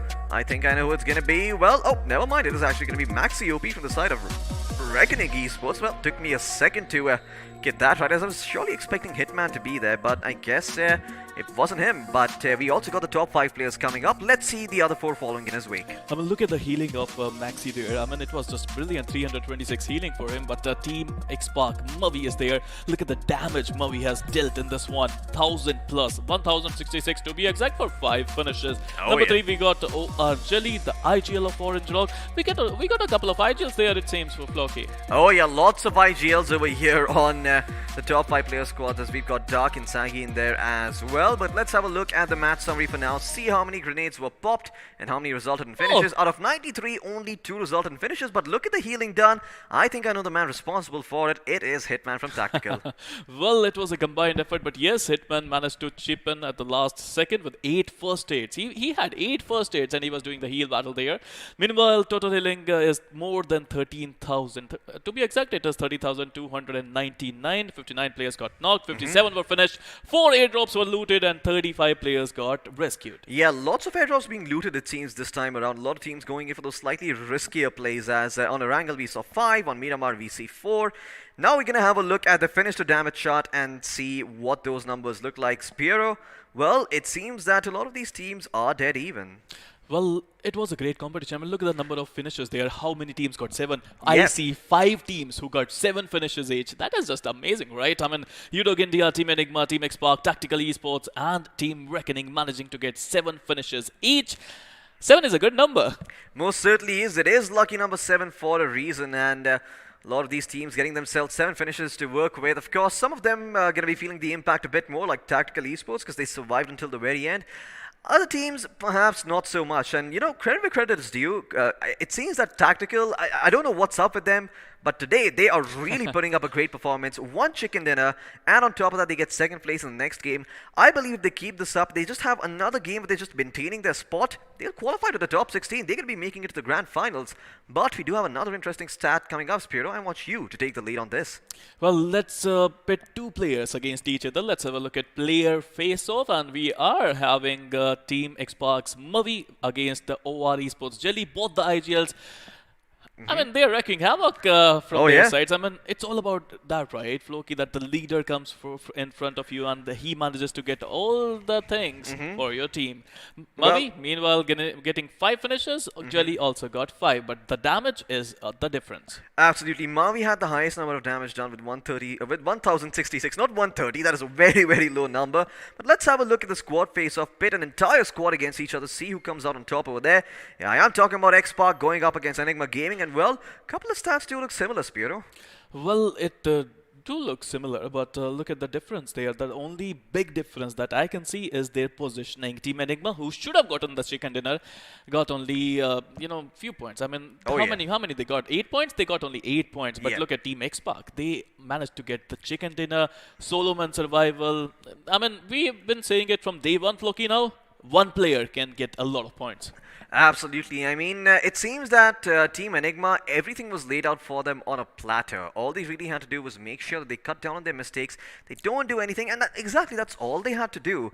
But, well, they get a little bit too eager. They go one by one, and they just end up combusting, in a bunch of flames. And at that point, Enigma, well, they were really thinking what the hell went wrong. Well, when they check the replay, they will know that it was the fact that they went in one after the other, giving both Abrar and Mavi just 1v1s, and they won those 1v1s so easily. Another problem that I saw there was the communication issue. I mean, I don't think these players were talking with each other that much, because Abrar's position should have been known by the players who came first. And, the last guy who came there, he was looking at Mavi, he was not looking at Abrar. So the positioning is important, the information is important, and I don't think they were relaying those information to each other. Absolutely. I mean, it seems that there was a bit of a communication gap between the members of Enigma, and the only way you can solve that is, well, by talking. By talking in game. Now, of course, there are teams who also, fall way on the other side. They tend to talk too much and focus a little bit less on the game. But communication needs to be short, crisp, and precise. If Enigma had that, could have been looking at a very different game.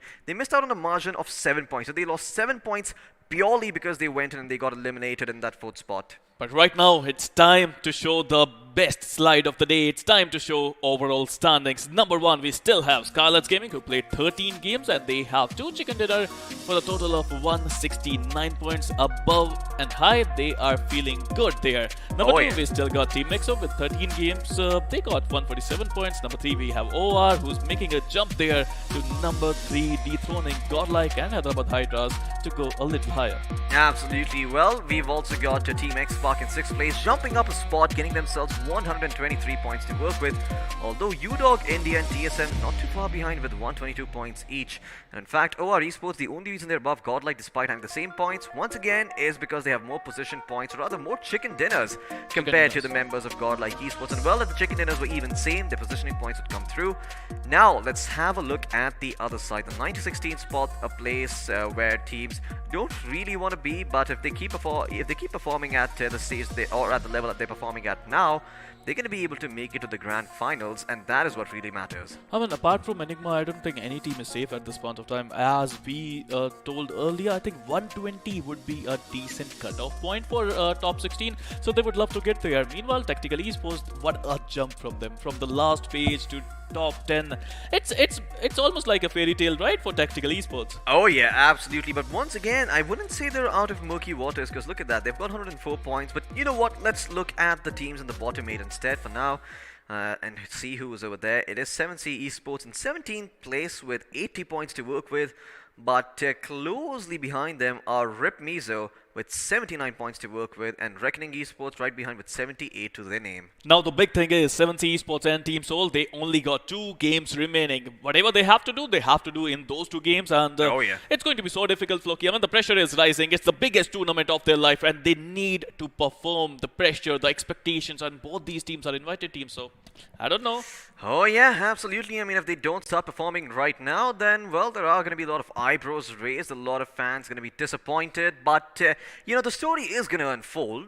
Be a little bit patient. We're going to be taking a short break for now because the players, they need a break, and so do we. They just need to load up on some chai, get some tea going in their systems, and when they come back, they're going to be fully locked and loaded for the next couple of games. Until then, you're watching Battleground India Series 2021. We'll be back after just a short break.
Enemies ahead.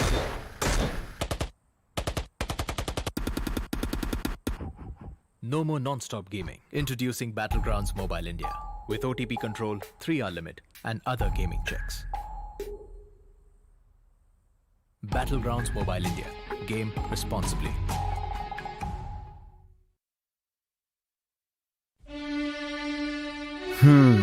वो एक दोस्त game में फंसा, कोने में बसा, gang में अकेला, दिन का भूला. टाइम आ गया है for them to look up. रुक रुक रुक, पिज्जा है यार. हाँ, ये बेटर है. ध्यान से. ओके ओके, फोकस कर. अरे ऑसम यार. कोई नई स्ट्रैटेजी ट्राई करें? क्या बात है, श्योर? एकदम श्योर? मतलब मान गए गुरु। तो जैसा मैं कह रहा था, जब ये हद से ज्यादा हो जाता है ना, तो फन, फ्रेंड्स और लाइफ से ध्यान हट जाता है। तो कुछ भी करो, पर कैसे भी मेक देम लुक अप। अरे वाह, जल्दी समझ गए। Well done boys.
Hello and welcome back to the iQOO Battlegrounds Mobile India Series 2021. My name is Angad the Experiment Chahal, and I love saying this. I just love saying this. As the mischievous devil leaves us, the last hope for humanity is here. But don't take it to your head, all right? Nah, I'm just kidding with him. Of course, it is Sparrow, and Sparrow, boy, last game, Marvy making sure he got Team Xbox that mantle, got that chicken dinner. These guys are looking good. I mean, big players always come in handy when the pressure is on, and yes, Marvy came in and he played incredibly well. But talking about pressure, a lot of players are feeling the pressure at this point of time. Let's have a look at the players who are going to play. Let's have a look at the teams who are going to battle it out in the finals before the finals, as I say it. I like it because it is going to be Group A going up against Group C, and well, we have Reckoning Esports, Old Hood Esports, all the esports are here. We have OR as well, Only Glitch, Team Chicken Rushers, the Sapari Gang, Team X Lions, and of course, Celsius Esports. Who is feeling the heat themselves, it seems. I mean, they are at number 16 right now, and if they want to qualify, they need to perform. But talking about Group C, we are having Godlike Esports, Skylights Gaming, August 5, TSM, 247 Gaming, Team XO, Revenant Esports, and COX RAP Mizo. Well, of course, a couple of groups, well, one group that isn't playing, you are going to realize that, Seoul just has 2 games left. We're going to come to that at some point because, again, yes, they are cutting it a bit too thin. They are leaving it to the last second. And, we were talking about, even in the last game, the rotations were a bit questionable, if I may say so, especially, it's been a pattern because they are getting caught out in the open and, well, they paid the heavy price. But that is a story for later because first it is going to be Group A, as we mentioned, going up against Group C. And again, for a lot of these teams, 3 games in hand here, Sparrow. Oh boy, I mean, I can feel the tension. My hands are shaky with all the adrenaline. I can only imagine what they must be going through. Well, it's going to be just amazing to see. I mean, we are going to have live cams in the finals, and we are going to see that when the hands are shaky, the sweat is pouring down. It's going to be just so much fun. But to reach the finals, you need to get those points, and to get those points, you need to play in a wrangle. Also, the best thing is that, when the POV cams do come on, I love the fact that we can actually talk about that right now. You can also see all that emotion on their faces, the good, the bad, and the ugly. And, that actually just helps us and all these fans, all these viewers watching to connect to your favorite players just a little bit more. But again, that is going to be a story for later. Right now, as you mentioned, we're going to be dropping down in a wrangle once again. And boy, oh boy, if the circle from the last game is anything to stand by, things can go either way. Well, last wrangle, I was just sitting there and I was watching the game, and I have to say, XP, yeah, I was just there, just right there. But I have to say, the match was chaotic. From the moment they, landed on the ground, it was chaotic. And the thing is, normally we see a couple of knocks and a couple of finishes early on. This time we saw squads getting eliminated early on in holds. A couple of them went down. Seoul, unfortunately, well, they did go down quick in the last 2 games. Again, I know I'm beating around the same bush. They still have 2 games in hand. If they play with their hearts out, they might just get through. But again, I do understand the pressure is mounting because, the majority of the fan base over here are supporting Seoul. Of course, they are the old dogs. They are the top dogs from back in the day. And, the top dogs are going up against all this fresh meat. And that would not have been possible without these bad boys in our hands. Well, absolutely. iQOO 9 series. He got the 9 Pro. I got the 9. The matte black finish. I love this one. I've fallen in love with this now. I think this is my go-to device. Of course, this is the 9 Pro as you mentioned. And do you want to switch the devices for a second? I mean, come on. You can give it. You actually gave it up? Wait, boys and girls. I have the Pro now, so your Oh, loss. I see. It's my loss. I guess I can kind of match it up with the blue over here, but of course, it would not have been possible without these Goliaths supporting us. And, it's just amazing that they have this pedestal and everyone is given a fair chance. Now, speaking of fair chance, everyone is going to be boarding the plane sooner or later. But for now, it does seem like life is coming, alive on the spawn island as all the players are going to be hustling and bustling. And I love saying this again, before we go to all that carnage, all the death, all that destruction. Let's once again see and test your memory if you can spot out where we are in the wrangle because, well, we are going to be soaring high above the skies and talking about soaring high, we're going to start things off at the military base. Well, this is the Seven Sisters. As I love to say it, Seven Sisters. I don't know. Radio Tower. There are a lot of names for it, XP, but yes, of course. military base island. Going to be so important if the zone is going to be in it, and we all love military base zones as casters, as a fan, but teams, they don't like it that much, XP, do they? The military base was my go-to drop spot, or still is my go-to drop spot whenever I do play BGMI. Of course, my playing days have kind of been cut short over the last couple of years. There you go again with the old jokes. Yes, Sparrow, I'm getting old, and at some point, you can't really play. Your mind is a bit too slow. But no, I mean, that is of course all jokes and fun banter over here. And my reactions are still a bit quicker than you, all right? So let's get that out of the picture. Now, of course, this island is going to be scattered with remnants of past wars and of course buildings laying in ruins. Ruins again. Team X Park would love to go there. I mean, it is their go-to spot if they land nearby and the zone is there. I want to see some action up in Stolber. Like they tease us with all these shots of the ruins atop that mountain. I want to see some action because again, amongst the ruins, Sparrow, oh boy, you can make a lot of plays. Well, Starball, I have to say Starball is a wonderful place, but it's a very rare circle, XP. So if the BGMI gods listening to you, I think they don't. I think they're on your side because you are a pious man. You do like praying every once in a while. And did you do a little prayer for Stolber yesterday? Well, no, not literally. Wow, I mean, basically I asked for that and I shall not receive what I have asked for. But now, ladies and gentlemen, as we have a look at the ruined castle, we are going to be flying high above the green, luscious plains of Erangel as the big bird is going to be up in the sky. And, well, looks like we are going to be heading north. Well, we are heading north. It is starting near Sosnovka military base island, going towards shooting range. Actually, it is between Zerki and shooting range, so it is a western kind of a plane path. And if you want to go towards the eastern shore, towards Novoripnoy, Milta Power Prison, Mansion, Lipovka, Yasne, Polyano, Stalbar, or Kamishki, it is going to be hard for you. But meanwhile, these teams, they have that kind of experience now, XP. They know where to find the vehicles, but the problem is, if you know your opponent also knows where to find the vehicle. Absolutely, and just speaking of a few more stats and figures, let's just have a look and see how the teams are doing in Erangel itself, because for now, Team XO are going to be leading the charge with 96 points, Skylights in second with 86, and of course Godlike, well, they are going to be creeping up that leaderboard. Let's see if they topple these two teams by the end of the day. Now, as far as top 5 players are concerned, it's going to be Jonathan leading the charge with 18 finishes. Now, as all the teams are going to be dropping down, of course, Revenant are there, they might just head to Novo, they might just head to Melta, they have those options, but the Lions, again, with their preferred drop spot towards the south of the South Island. Well, as the finals they are coming close, Jonathan is getting back in form, and Looks like it. that's a great side for all the Godlike fans. I mean, there are 2 Godlike players in the list. We have Neo as well at number 5, who got 16 finishes in Erangel. But now let's focus on the map. Orglis 5. They're desperate, but I like now, this. let's see. I mean, we were talking about military-based island zones. I mean,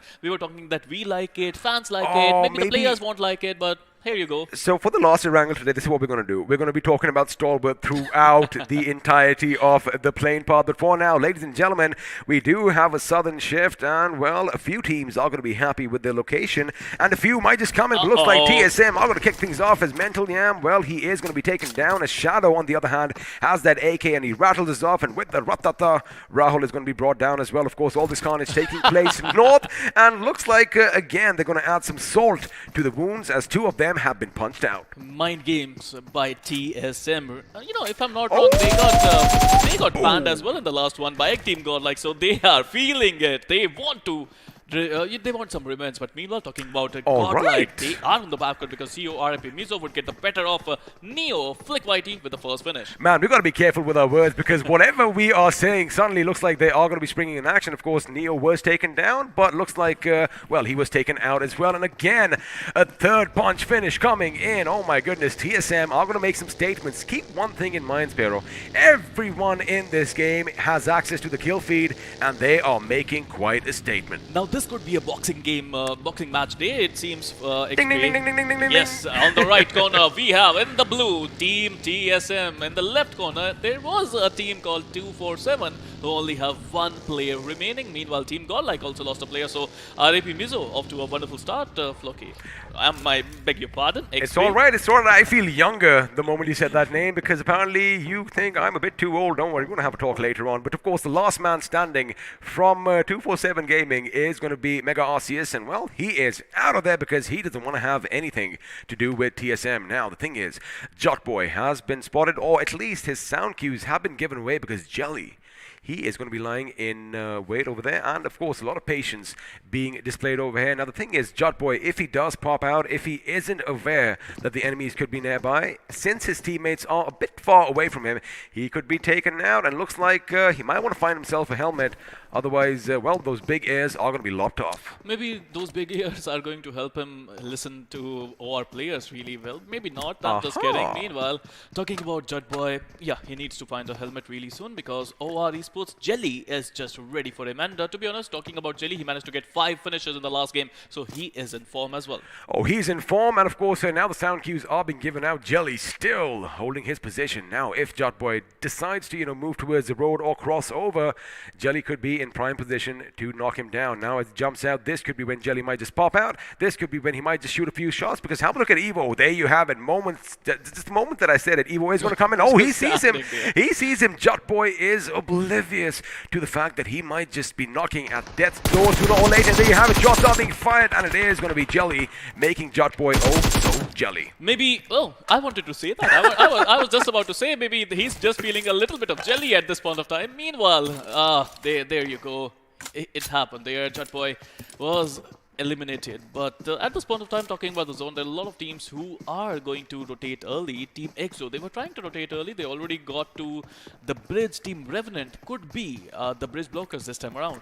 They could be indeed, and let me tell you one thing, Sparrow. I hope the circle kind of stays somewhere in the middle, because I want to see some bridge action. I want to see a good old-fashioned blockade. I want to see some burning vehicles on the bridge. Now, of course, it isn't part of the meta, but again, I want to see it. Now, as you did mention, EXO are trying to move in across one side On the other, it's the Supari gang with Daddy in the lead as they make their way across, and well, OG are a bit too far inland. That means they have no opposition in their paths. Look, I've been seeing EXO from a long time, and usually what they do is they rotate early. They rotate really early to the military base area if the zone is there, but these days the zone is not going towards the military base area. I mean, it gives you hints that it is going towards military base area, but it comes back always. So now they are thinking well, they are evolving, they are improving, and meanwhile, talking about TSG, yeah, what a team they are turning out to be. First 2 days were just immaculate coming in from their side. Oh, they were doing good. And in fact, if you do want to hear a few pointers over here, the Supari gang did end day 1 with 42 points, and day 2 wasn't as good, or was it? Because, hold on, I'm going to have to go through my notes over there. They had 25 on day 2, so a little bit of a dip, and of course day 3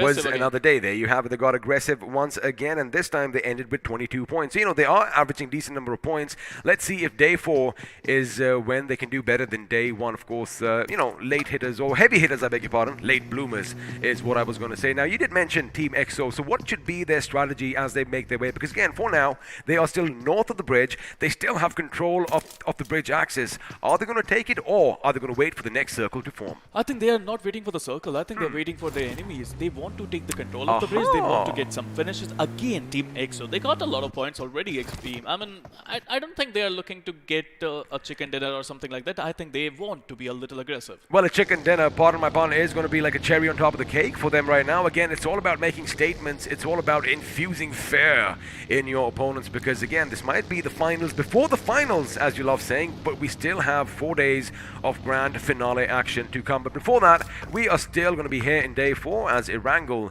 is going to be on our screens. Game 3, after which we are going to reach the midway mark. But for now, the circle is going to be, well, where we left it last. Teams are migrating. Do you see any clashes happening anytime soon? Well, not right now, but you know, how these teams have evolved already. I still remember quarterfinals. As soon as the military base circle was there, every single team, they were driving recklessly towards the zone. But now they have grown. They know this Erangel is going to be devilish. Have a look at the top of your maps. Now, of course, we do have OH coming in, and C or Rip Mizo could be tangling with them sooner rather than later. But someone who's not going to be moving in a hurry is Mega Arceus from 247 Gaming. He's going to try and come in someone's wake and, well, avoid all the commotion. Looks like we are going to have some fights break out. There you have it. Oh, Crazy is going to make sure that Reverse is going to be put in the ground, and with that, we do have multiple fights breaking out. But for now, we might just have a look. Oh, Austin Bodex, oh, if only you had that big bad sniper, maybe he would have taken a few shots. But for now,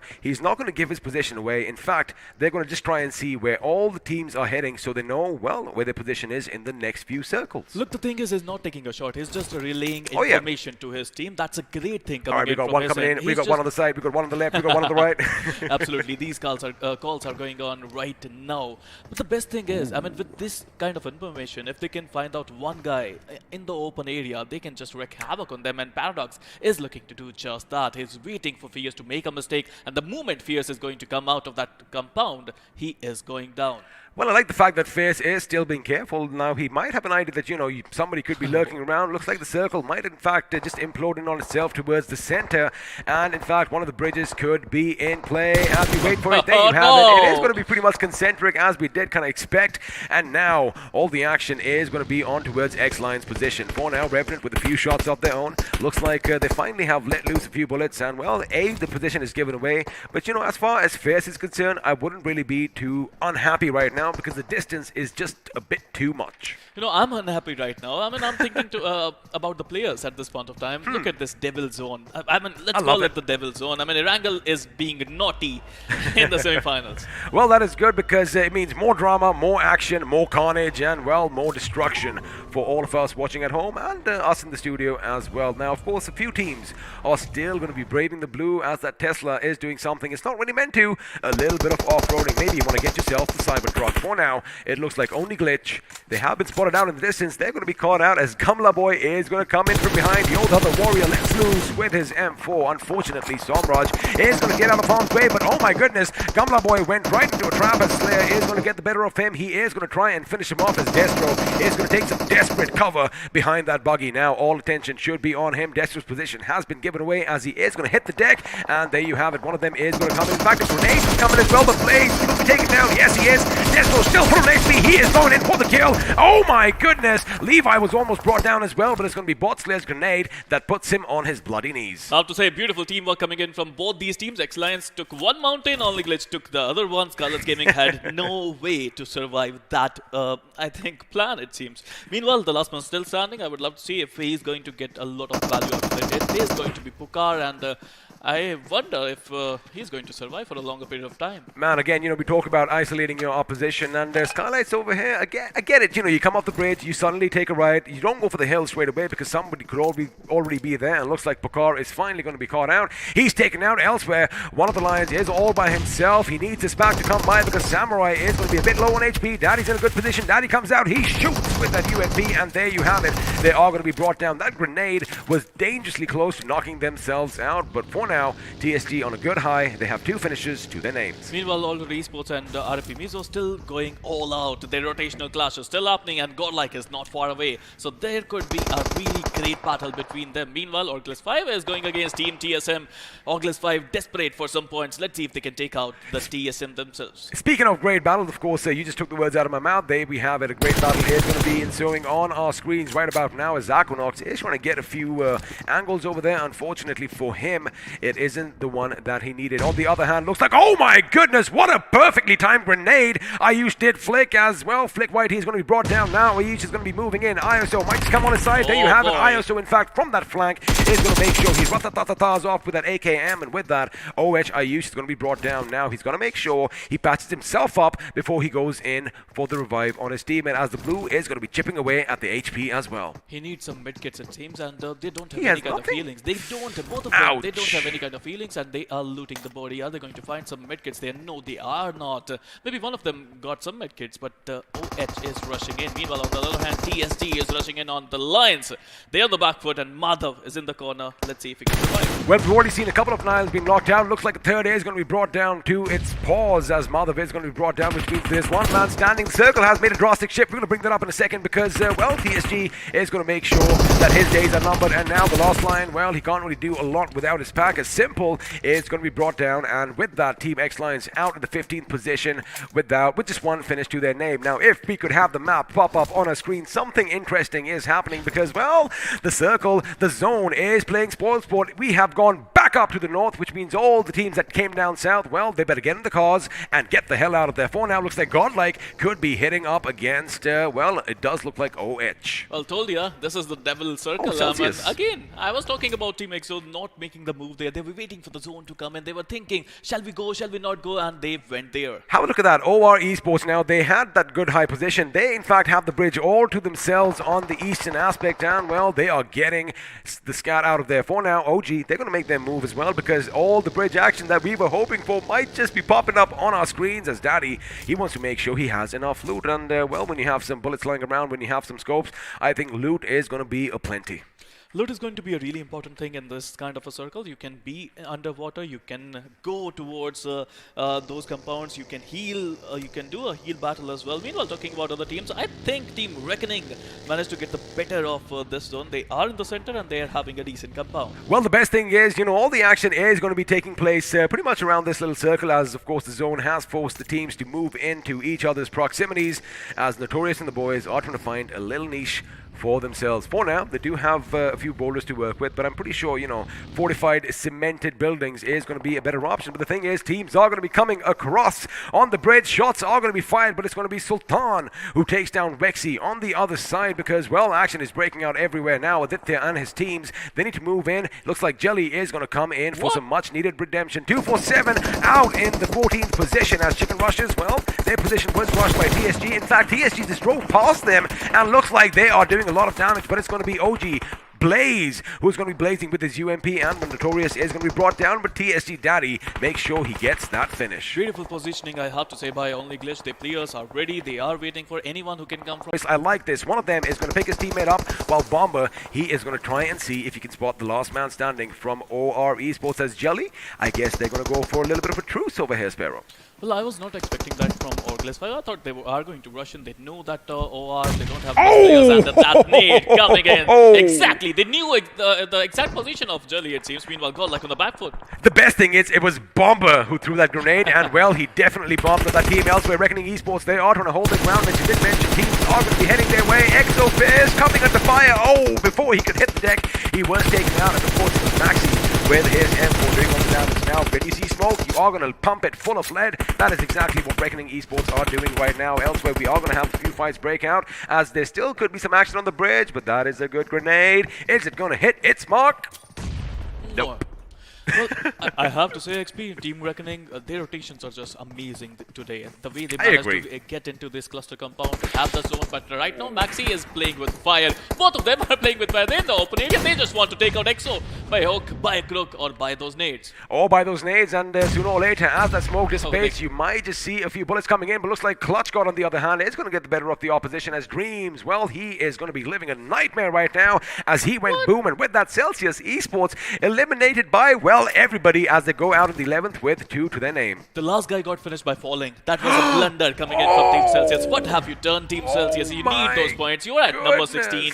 You can't do that. That is going to Team Godlike, hurt. they got the easy way into the zone, as Team Celsius were not able to hold the ground. Team TSG, they're just trying to survive. They it see your seems. gun? They saw the nozzle there. You can see the muzzle of your weapon, and now you can see the backpack, and now, of course, they know that someone is down below. Now, Nikhil's position could be given out as well, but the thing is, the funny thing is, there is... Ooh, hold on. Let's see if he times it properly. He does lob it down. It is going to go boom, but it bounces off just a little bit, but now TSG are going to be aware that, hey, wait a second, there's somebody over there, but Desync over there from that little rock out at sea is going to get the better of him, and now he, in fact, even lays down shots at Bot Slayer almost getting knocked out as well. It was a brilliant opportunity for DT69, but Revenant, who are desperate as well, and they are in the water. Meanwhile, at Sultan getting the better of Clutch God, and Sultan himself is a Clutch God, it seems. Oh, he is a Clutch God, of course, multiple MVP. I do believe he does have the treble already. Now, the thing with Godlike is they are in a bit of a tricky situation. They only have the cliffs at one end, and well, down below you have a big drop. That is somewhere they do not want to go. But the thing is, OH, they could squeeze them in. Have a look at that. That is what I was just going to bring up. They are in some semblance of cover. I would love to see OH push up on them, but they don't have to, because all these teams, both these teams, they have to move to the next circle. You know what, XP? What a game this is turning out to be. We are, 19 minutes on the clock. We only got 10 teams. Wow. I mean, that is the difference. This is not the same wrangle that you and I have been used to. It looks like action is going to be breaking out early. Like you mentioned, 28 people still alive in this game, wanting that delicious chicken dinner. But now, Klaus, is it going to be Christmas once again? Because he does know where the enemy is, while his teammate is going to be scrambling for some cover and, well, for some vehicles as well. Now, looks like TSM. Oh my goodness, that is one lucky man over there, surviving by a sliver of HP. Lucky for him, he wasn't taken out, but looks like someone is going to be taking a few shots, as the Scar L is going to be reloaded, and soon Blaze is going to be blazing on his opponents. I like OG's position, but the thing is, they have to come down. They are still out of the circle, and for now, as you mentioned, Reckoning are looking good, as well as Team XO. Well, Reckoning, I think they have a beautiful place in the zone. Team TSM also getting a decent place in the zone, but I'm worried about Revenant. If they are able to get the top 5 position, that would be just amazing for them. And what just happened? Some Rohit Shetty movie stuff going on here, XP. Absolutely, and yeah, they didn't really have a lot of options, because if they went by land, well, they would have been taken out. What they're doing now is making sure they have a little bit of cover down below. They can, in fact, step in their vehicles, pass themselves up. But what happens when the circle shifts away? That is a gamble that they are going to be, well, thinking about right about now. For now, Ninja.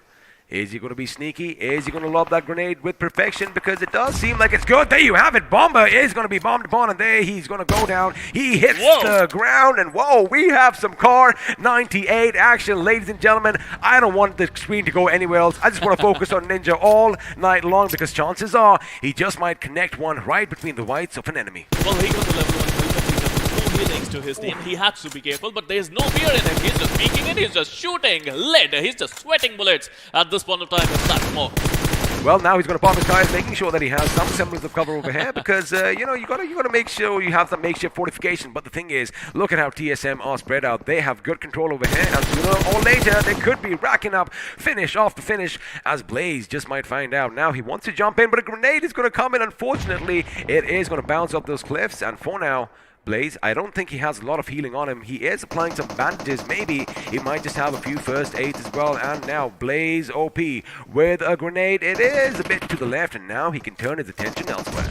This is going to be a really important game. I would love to see if he saw Slayer. Yeah, he I saw love that this. Bullets. I think he the saw the traces. bullets there. Yeah, Yep. he saw the bullet traces there. That nade is going to be important, but it's so hard to connect that nade at this point of time. Because they just keep bouncing away from the opposition. Right now, Levi is going to make landfall a bit quicker than Desync and the boys. He does pop some smoke. Quick thinking coming on his part, but now he knows that someone is nearby. He knew that there were other fish in the sea, and just have a look at how all the teams are spread. Reckoning on one side, EXO in the middle. Now they do have control of all those buildings, which means everyone else, well, their days could be numbered. OG in the water, TSG in the water, and TSM, all they have to do is shoot some fish in a barrel. Well, there's still some space inside the zone, some water inside the zone, and if you want to survive, you have to go there. But look at the number of teams. Revenant already got a decent spot there, but would they be able to climb this mountain? That is the question in my mind. Well, the thing is, if you know your spots, if you've been in this situation before, you do know that on this cliff, we still have a couple of ways that we can, move up top. But for now, they are going to be happy with the position. Oh my goodness, Desyn's position has been given away. You do have to come up for air at some time. Unfortunately, us humans, we haven't really evolved gills as yet. Maybe in the next 3,000-4,000 years, we'll have that discussion later. But for now, Paradox, again, they have a nice little niche for them. They don't have any finishes. They definitely need some because, well, this grenade could be it. Flick could be in world of trouble. There you have it. Flick goes out with a grenade underwater, and with that, CO rip Mizo out in the 10th position with 4 finishes to their name. I was wondering, XP, are we going back underwater because we came from there? But it's okay, XP. Let's see. Let's find out. Meanwhile, Paradox trying to take out all the resports. I mean, with that M4, he can do that. I mean, I would love to see if he's going to jump down there. Now, the thing is, have a look at his teammate. He is going to be behind them. Austin Bodex could be getting all this information, and although if this grenade doesn't work, that might just be it. If it does not bounce away, although it was just a little bit too long because, yep, it did bounce in a way that he did not want it to. Now he is going to go for another one. Oh, he's lost the enemy. Claus might have just made a mistake, and Claus is going to pay for that with his life. It does seem as his teammate Austin is going to be opening up from the other end. Well, this is going to be a really important battle between Sultan and Paradox. 1 versus 1. Sultan is coming in, and they have no idea about each other. But yes, Sultan comes in, finally getting the better of Paradox and getting another finish to his name, which, I mean, he got 4 in total, it seems. Well, looks like I love saying, he is the Sultan of Swing. He is going to start singing, and all the other teams are going to be in dire straits indeed. But for now, TSM Blaze, he does have a grenade. In fact, he spots Jonathan in the distance. He does rattle up a few shots with that suppressed AKM. Unfortunately, all it's going to hit is thin air. Now, TSM, again, they have a good semblance of cover. They have a good position. And Nickel, again, still swimming out at sea. He wants to make landfall, but keep in mind, someone else is going to be nearby. If he does throw a grenade over here, and if it's time to perfection, looks like another team could bite the dust. For now, 6 teams still alive, 12 players, well, trying to murder one another. Look at the zone there. Team Reckoning in the zone. Team EXO in the zone. Meanwhile, Team TSM Equinox is trying to find some fish in the water. Nickel, being the last man standing for TSG, is desperately trying to survive, but the zone is going to, either the zone is going to get him or TSM. I must say, TSG, they've had a good game. 9 finishes to their names already, and all Nickel's trying to do is make sure he gets some position points. But with this final boom,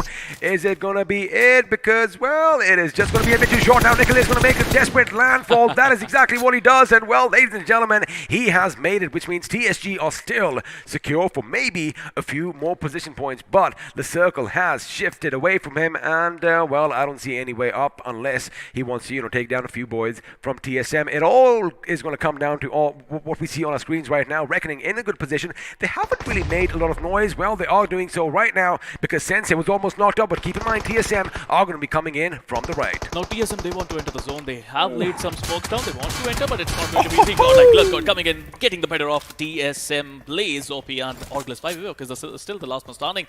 Glusgod now, he has some idea about him, but not the exact position, it seems. Although Glusgod did get that knock, looks like EXO are going to steal that finish. Again, it doesn't matter how you get your points, by hook or by crook. 1 point is definitely coming in your favor. Now, the last first aid is going to be picked up. Evoke is going to get up. Yes, he does. He does give his position away. He does shoot. He does fire. And in fact, he gets the better of Glusgod. Unfortunately, he could not convert that to a finish, but luckily for Glusgod, Jonathan is going to be on hand as Orglis 5 are eliminated in the 5th position. with quite a few finishes. Now we are down to the final 4. TSM just has 1 man surviving. Godlike surviving with 2, Reckoning with 3, and Team EXO with 3 for now. Now, Godlike, they're yet to get a chicken dinner in Well, this TSM's out. semi-finals, but yes, TSM is done and dusted. Now, EXO, Immortal, with a beautiful nade there. He knows exactly where the players could be. One nade could be the end for Team Godlike. A beautiful nade will do some chip damage there, but not enough, it seems. Well, the first grenade was overcooked. Let's see if the second one is going to be good, because Clutchguard is going to be taken down as Immortal. Well, he is living up to his name, and now the follow-up grenade is going to try and go for Jonathan. Exactly. That is beautiful. Jonathan almost getting wiped out, and with that, Godlike could have gone, but now he still has some HP. He's still crawling, and he has that bush for cover. Now he patches himself up, and Immortal, again, if he has an idea that someone is going to be nearby, he just might shoot. But then when you have a ghillie, all this tall grass kind of helps as well. He has a ghillie, he has a growth star, he has level 3 armor, he has a level 3 vest. Oh my goodness, this is going to be amazing. Can he use that rapid fire to his advantage, or is Godlike going to be taken out in third? The best thing is Immortal has no idea if there's a player there. I mean, he is looking for them, but I mean, he got no idea that where the exact position of Jonathan might be. Now it's going to be a 3v1 battle where Reckoning Esports, they're going for it. chicken dinner, but Team EXO, they want it.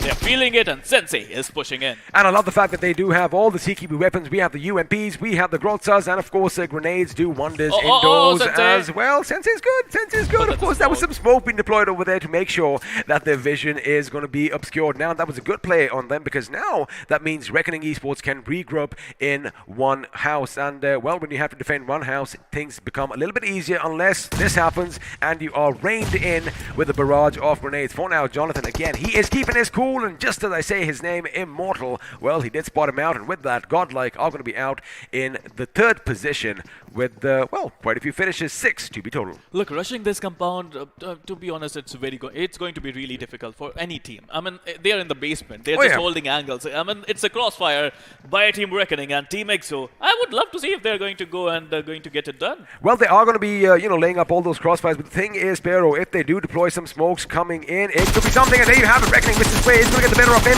Fierce almost got taken down, as well as, well, Immortal is going to be looking on from behind. Fierce, of course, is going to be finished. Now it means they are just 2 men standing from Team EXO, and all Reckoning have to do is just bide their time, have some patience, as Sensei is going to make a move. Sensei does take a few shots. Mrs. Spray does take some damage, but now they're going to be running around. There you have it. Uproar takes the bait. He comes out. He is brought down. Of course, Immortal making sure they have a few angles. Maxi's position is given away as well. He is going to be shooting in, and how the tables have turned. Sensei, of course, can't patch himself up just yet, but he knows something's happening. Oh my goodness, that UMP could be coming in handy, but he gets taken out because Maxi was peeking at the right angle, and with that, EXO are down to 1 man. Question is, they are going to test his immortality. He is going to come in. Mr. Spray hits the deck, and well, living up to his name, does spray a lot of lead in his direction. Now, Immortal is going to be caught off guard, and there you have it, surrounded like an amoeba and basically suffocated until he went down. Beautiful gameplay coming in from Team Reckoning. The moment I saw them rotating towards the cluster compounds, I knew they are looking to get that chicken dinner. And believe me when I say that, Team Reckoning, they were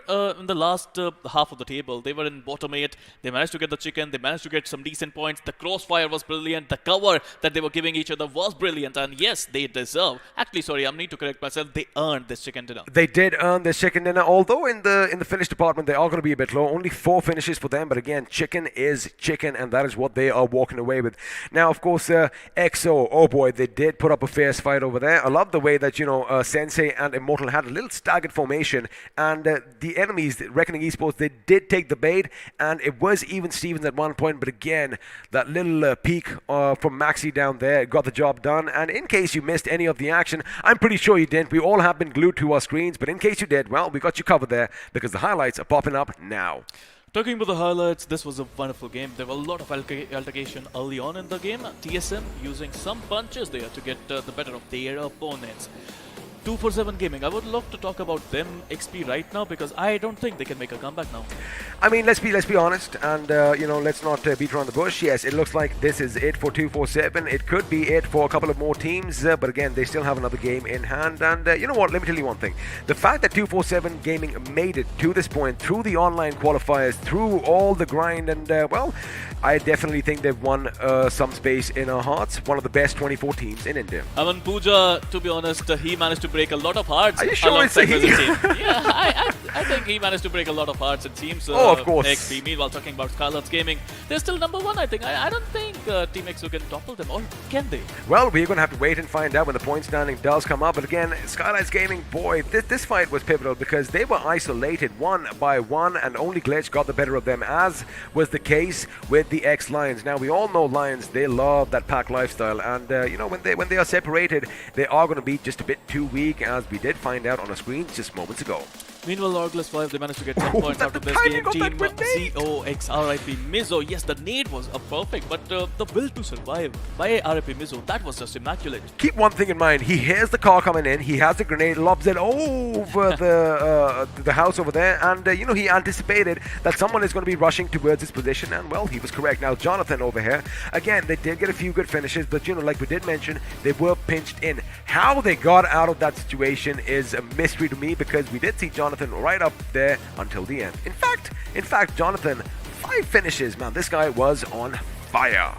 I told you, right? The finals are coming and the big boys are now turning it up, and yes, Jonathan is one of them. Meanwhile, this nade by Bomber bombarded Team OR Esports entirely. Meanwhile, OR Esports sitting comfortably on top of the table, so they don't have to worry about it. But Reckoning, they had to get some points, and boy oh boy, they managed to get some. And of course, they had that trigger discipline. Oh, Desync, you are one lucky man, because had you not been wiped out, well, looks like, there you have it again. He did go for that med kit. Had it been like a second too late, or had it been a bit too close, well, that would have been all she wrote for them. Now, OG over here, I like what they're doing. I get the idea, right? Of course, you want to make sure you take your vehicles to the bottom of the ocean with you. Maybe even meet Davy Jones over there. But the thing is, the circle tends to shift away, so that plan goes kaput. Maybe they were trying to find some SpongeBob there, but it's okay. XP, I think they wanted to survive. They wanted to make their cars the submarine that it can be. Meanwhile, Sultan, again, he came in. He was knocked first, but he got revived, and then he took out Paradox. Speaking of submarines, we might just see some amphibious vehicles coming up in the next few updates. I'm not giving out any spoilers. I'm just being hopeful right about now. Maybe in the not-so-distant future, we could have all the advanced warfare to ourselves. Now, Sultan over here, boy, oh boy. I mean, I was wondering, hey, what is he doing? Because Claus did the same thing. Claus was taken down, but Sultan, of course, when you are the iQOO MVP 3 times already, you definitely are packing some heat. And talk about packing heat, Evoke over here, trying to evoke some rage or some reaction from Godlike, but Jonathan was on hand for his teammate. Well, absolutely. I mean, Immortal, he managed to do a 1v2 with those beautiful nades of his. That was just amazing. I mean, when you see when you see someone you nade, when you hear someone you nade, and Immortal just did that. Jonathan in the end was surviving with a level 3 helmet and a vest and a Groza, but he had no healing. He only got bandages to his name, and in the end he was taken out by Immortal. As a player myself, well, the days have gone by, but of course I'm going to hold my thought for just 1 second. Now, this is what you were talking about. They have the right angles, but this little bait over here, Sensei, baits him out because, of course, they anticipated, he's going to go in for a reload, but Immortal was standing by to make sure his teammate got some much-needed assistance. Now, over here, had Maxi OP not gotten this knock, we might have seen something different, but now as Immortal was left all by his lonesome, all Reckoning had to do was surround him and put him down in the ground, and with that, of course, they did manage to get the job done and walk away with the chicken dinner. A good game coming out, a different Erangel for us to see, because as you mentioned, by the time we hit the 15-minute mark or something like that, we just had 10 teams alive and 28 people still vying for that chicken dinner. But now we know who won. Let's have a look and see how the teams did, because, well, the point standings are popping up on your screen right about now. Talking about points, Team Reckoning, yes, they were desperate. Yes, they were feeling a little low, but they managed to make a brilliant comeback. Now, with 4 finished points and a total of 19 points, they would now feel comfortable in top 16, I would presume. But number 2, we got Team iQOO sitting, in top 3. They are relaxing, they are chilling, they're focusing, and they are doing well.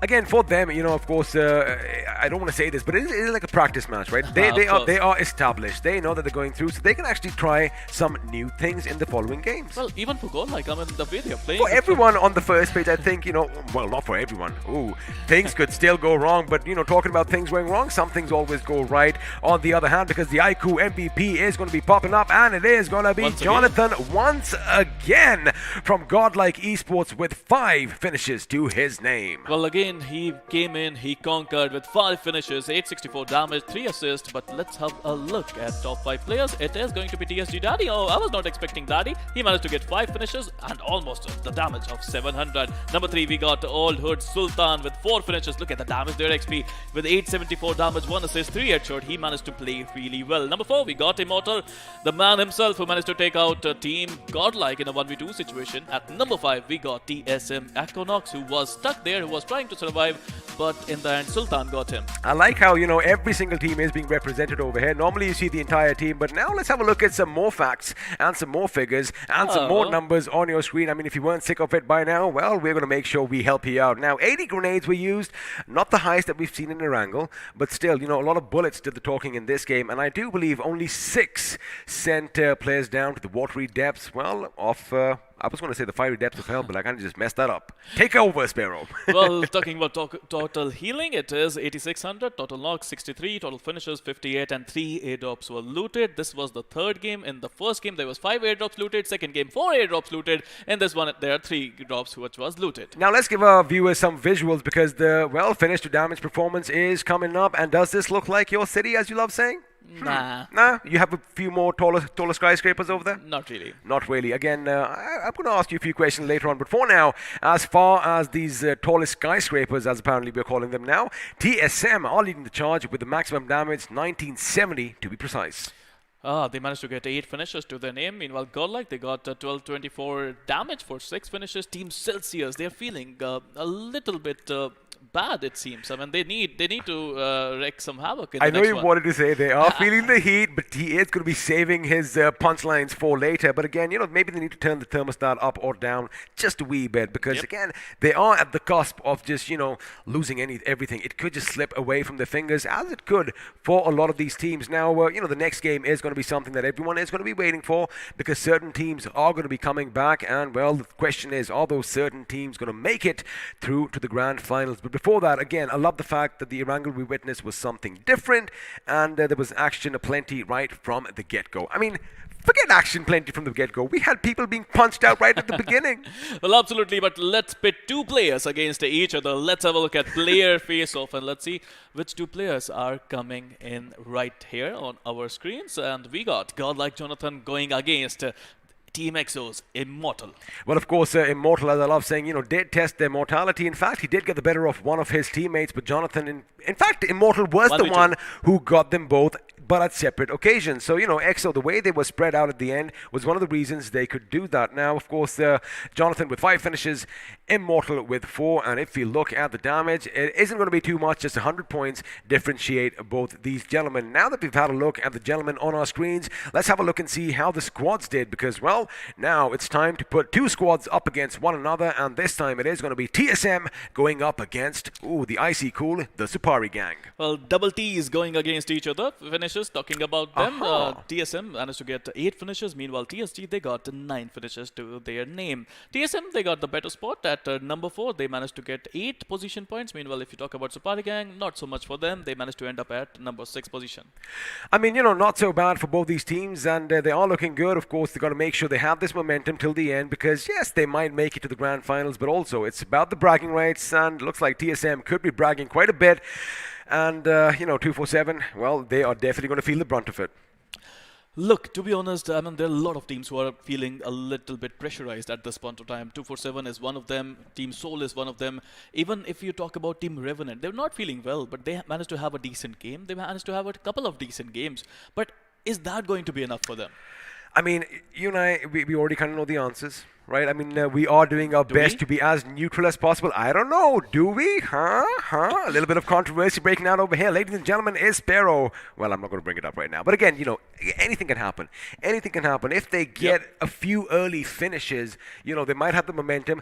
They might just feel good in their heads. The little weight, the little pressure, the little anticipatory pressure, in fact, from all the fans could just be lifted. And, some teams might just make it through. But before we get into all the carnage that is going to be in Sanhok, again, anything that we're taking away from this game?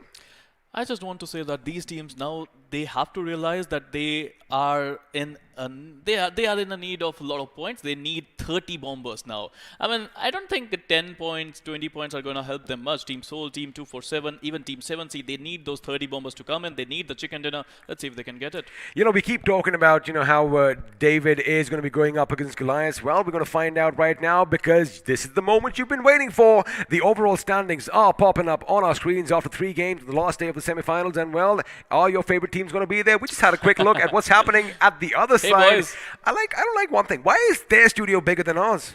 I mean, I think I'm a big boy. I need some space over here. But again, all that aside, we are going to be hopping over. But I do like seeing that helmet pop up on our screens every now and then. Well, absolutely. I mean, I've been there, XP. That studio is indeed bigger. It's okay, All XP. right. It happens. A moment of silence in the chat, please. And you better not be gesturing to us right now, Floki. But there you have it. The overall standings are coming up. And Skylights, oh boy, they still have the lead, but it has dwindled. Only 4 points separate Skylights with 169 and Team EXO with 165. Now again, Godlike is coming in, and they are coming in strong. They want that number 1 it seems, XP. They'll take it. The way they are playing, Sparrow, they will take it. Oh boy, they want it. Number 4, we got OR Esports with 146 total points. 98 finishes. Are you kidding me? No, I'm not. The century is coming. The century is going to happen today. Meanwhile, number 5, we got TSM with 1 chicken and a total of 138 points. The way they are playing is really, really good. But meanwhile, number 6, we got Hyderabad Hydras. Are you kidding me? They got 91 total position points. I guess a little bit of a switcheroo taking place, but of course 98 finishes, it just has a different ring to it. Under them, we do have Team Xbox with 123 points. Then, and looks like you want to point something out. There's a fact there. I mean, can you see it? Godlike Esports is the only team who are yet to get a chicken dinner. They need it? I mean, they don't need it. They're in top 3. They need it. Answer this question in the chat right now. Does Godlike Esports need a chicken dinner, or do you want to see them topple the tables without any? They will need it in the grand finals. I mean, that's a different story again. This is the finals before the finals, but let's have a look at the second page because, well, Enigma still where we left them in the 9th spot with 114, and again, only Glitch, 88 points. The last time we had a look, they had 80. Again, not a lot of points in the last few games. The chances are slowly dwindling away here, Sparrow. Absolutely. I mean, they need to perform well. Meanwhile, talking about tactical esports, look at them. They have 3 chicken dinners to their name. And I was talking with Floki, and I was telling him that after those chicken dinners, they have that Harry Potter shroud of invisibility because I don't see them after that. You couldn't see them, but of course they did make a little bit of a splash in the pond today as they got their 3rd chicken dinner in Erangel earlier this day. Now, this is the page you don't want to be in. And let me be honest with you, 7C still have a chance. They do have 80 points. Even a couple of decent games could propel them to greatness because remember, only Glitch had 88. Now, Team Soul. This is going to be the elephant in the room, and their chances are looking slim until or unless, like you said, they get a couple of 30 bombs. They need 30 bombers. They need back-to-back chicken dinners, and if they can do that, they can still make it. Yes, Team Soul can still make it, but talking about Celsius, Already Sports, RIP Mizo, Orglis 5, and 7C Esports, they might get away with the 15-20 if they can get that. Even they can qualify. You know, I love your optimism. This guy always sees the glass half full, not half empty. But again, it's true. They can make it. But the question is, all that pressure on them, are they going to be able to do so? Because again, the hands are going to be a bit shaky. And, well, when the adrenaline is coursing through, it's not just always, fair flight. It is that response. But again, they have so much more, just weighing them down. Diamonds are formed under pressure, XP. Diamonds are formed under pressure. What happens when you are already a diamond and then on top of that more pressure is put on? Chances are it might just crack up a bit. But again, all of this would not have been possible without that on our desk right now. I, of course, am talking about the iQOO 9 series. And, well, when they give you a grand stage, when they shine the spotlight on you, the question is, what are you going to do? Are you going to take that opportunity or are you going to let it slip through your fingers? It's going to be so important for a lot of these teams. They have to make sure that their dreams become reality. They're already in top 24. That's a good achievement. I mean, to be honest. But right now, the best achievement is to reach the grand finals. But talking about iQOO 9, I mean, the performance of this device is just flawless. You want to change again? I want it back. And of course, this is the iQOO 9 Pro. That is the iQOO 9 with the matte black finish, which is just, so sexy. Now, the thing is, we are going to have an official word once again from the official smartphone sponsor of BGIS 2021.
Well, hello and welcome back. I'm just a bit disappointed because as hope has floated away, this little bundle of mischief has come back. Of course, I'm talking about Floki. It's lovely having you here. You know, I just love messing with you. Oh, now, you saw the last game. It was a different wrangle. I mean, you were jumping up and down on the side, pretty much distracting us throughout. Absolutely. I mean, when I was watching the game, I didn't even know what to think of it. I mean, Sultan, how many times is this guy going to come in clutch? I am not going to have enough fingers by the end of this tournament just to count how many times this guy has saved his team's butt from a dire situation. You know, when Claus went by, we saw him being taken down. Then Sultan did say, I was like, wait a second, why are you making the same mistake? I guess I had to eat my words back. Before we jump into Sanhok, ooh, spicy. Let's have a look and see which all teams I like that. Which all teams are going to be battling it out down there on the tropical island, because it is going to be Group B taking on Group C. And well, there you have it. Hyderabad Hydras, 7C Esports, Tactical Esports, Team Xbox, Enigma Gaming, UDog India, R Esports, and of course, Seoul. Absolutely. Well, it seems that some of these teams need to play a little bit better if they want to make the cut. You know, top 16.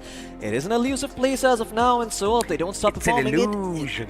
Yeah, it is an illusion over here. But on the other side, we've got Group C. Godlike Esports, Skylights Gaming, unfortunately did not have a great performance in the last game, but there's also August 5, TSM, 247 Gaming, XO, Revenant Esports, and COX Rip Mizo. Now, Rip Mizo, like you mentioned earlier, did have the best of starts. You know, they were at the bottom of the table. They were the bottom feeders, but eventually, you know, through perseverance, through hard work, through sheer will, I wanted to add an adjective there, but I guess we use creativity. You know what I was going to say, but absolutely. I mean, you know, now they're here at the top, in the top 16. For them, it's going to be about maintaining that spot, because now all these experienced teams who are down there in the bottom 8, they're going to bring out every single strat in the book that they have been saving. I mean, you know, they're going to throw anything that they have at their disposal. You're going to see some pans being flung, even a few crowbars going in every direction. Well. If we had some rocks down below you could pick up, they would be flinging that as well. A lot of stone pelting. But again, you know, this is it. This is their chance. Now, for a few teams, it is pretty much over. We are going to have to say goodbye to them. Of course, we are going to have to say goodbye to a lot of teams at the end of this day. But the thing is, give it your all. I mean, what do you have to lose? You are cornered like a you know, rabid animal, and that is when those animals are the most dangerous. You got to come out swinging, and you never know. Even if you don't qualify, you might just win a lot of hearts. Absolutely. I mean, you know, just go down swinging, throw down a couple of wild haymakers, and even though Rocky lost that first fight against Apollo Creed, he was able to come back and take him down in the second movie. So, yeah, you know, all's well that ends okay. This might not be a tournament, but the next one just might. The next one just might, and again, I just love all these Rocky Balboa references, and if you haven't watched the movies, well, what are you up to? Because they are pretty good. Now, coming back to the matter at hand.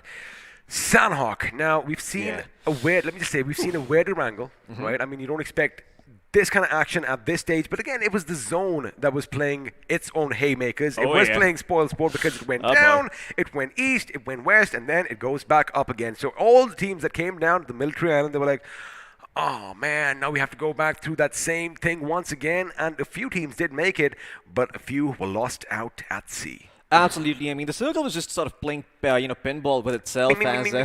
Absolutely. I wonder if it's going to hit the jackpot anytime soon. But on Sanhok, I believe we're going to see much of the same.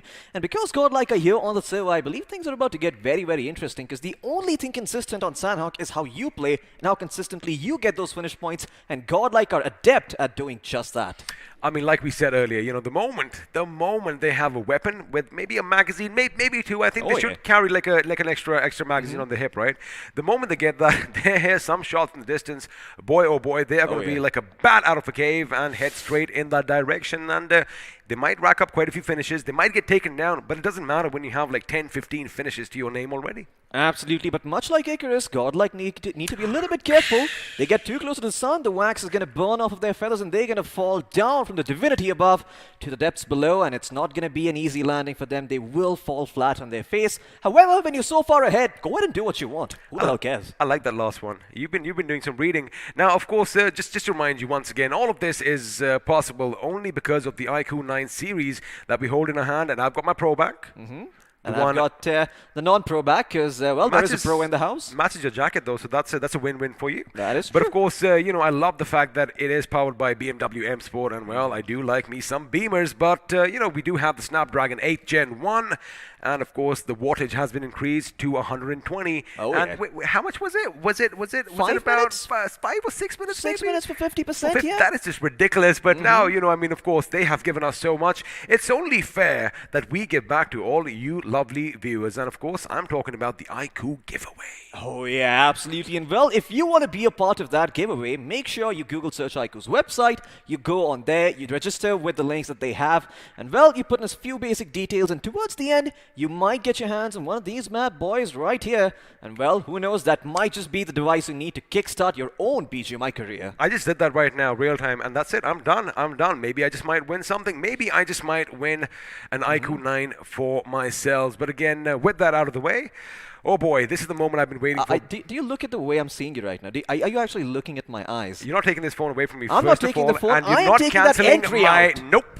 I don't think you have that much power over this thing now. You might. Oh, no. I mean, I just met the dude. You might. I'm just kidding. Do you have that? Do you have that much? Well, I like to keep it a clout mystery. over here. Huh. Maybe I do. Maybe I do. You never know what I've got up my sleeve over here. But I want to see what these teams have up their sleeve because Sanhok is about to pop up. I mean, you do share the name with Loki. I mean, he is the true god of mischief in Norse mythology, by the way, in case anybody's into Vikings. But now, the thing is, all the players are going to be running around in Sanhok. Some of them might even, pick up a few vehicles and just go and scout out or just have a good time and, take all the sights in. And speaking of taking the sights in, let's just do the same because I do believe we are going to be soaring over the jungles of Sanhok. But the thing is, where are we going to start? Yeah, well, That's a compound. That's a compound and that's a hut, and there you go. That is all you need to know about this place. I am not going to say any further. Not going to take myself Beautiful into any palm deep trees holes. all around. What more do you want, Floki? Oh, absolutely. But well, I wonder where this place is. It must be Hutton.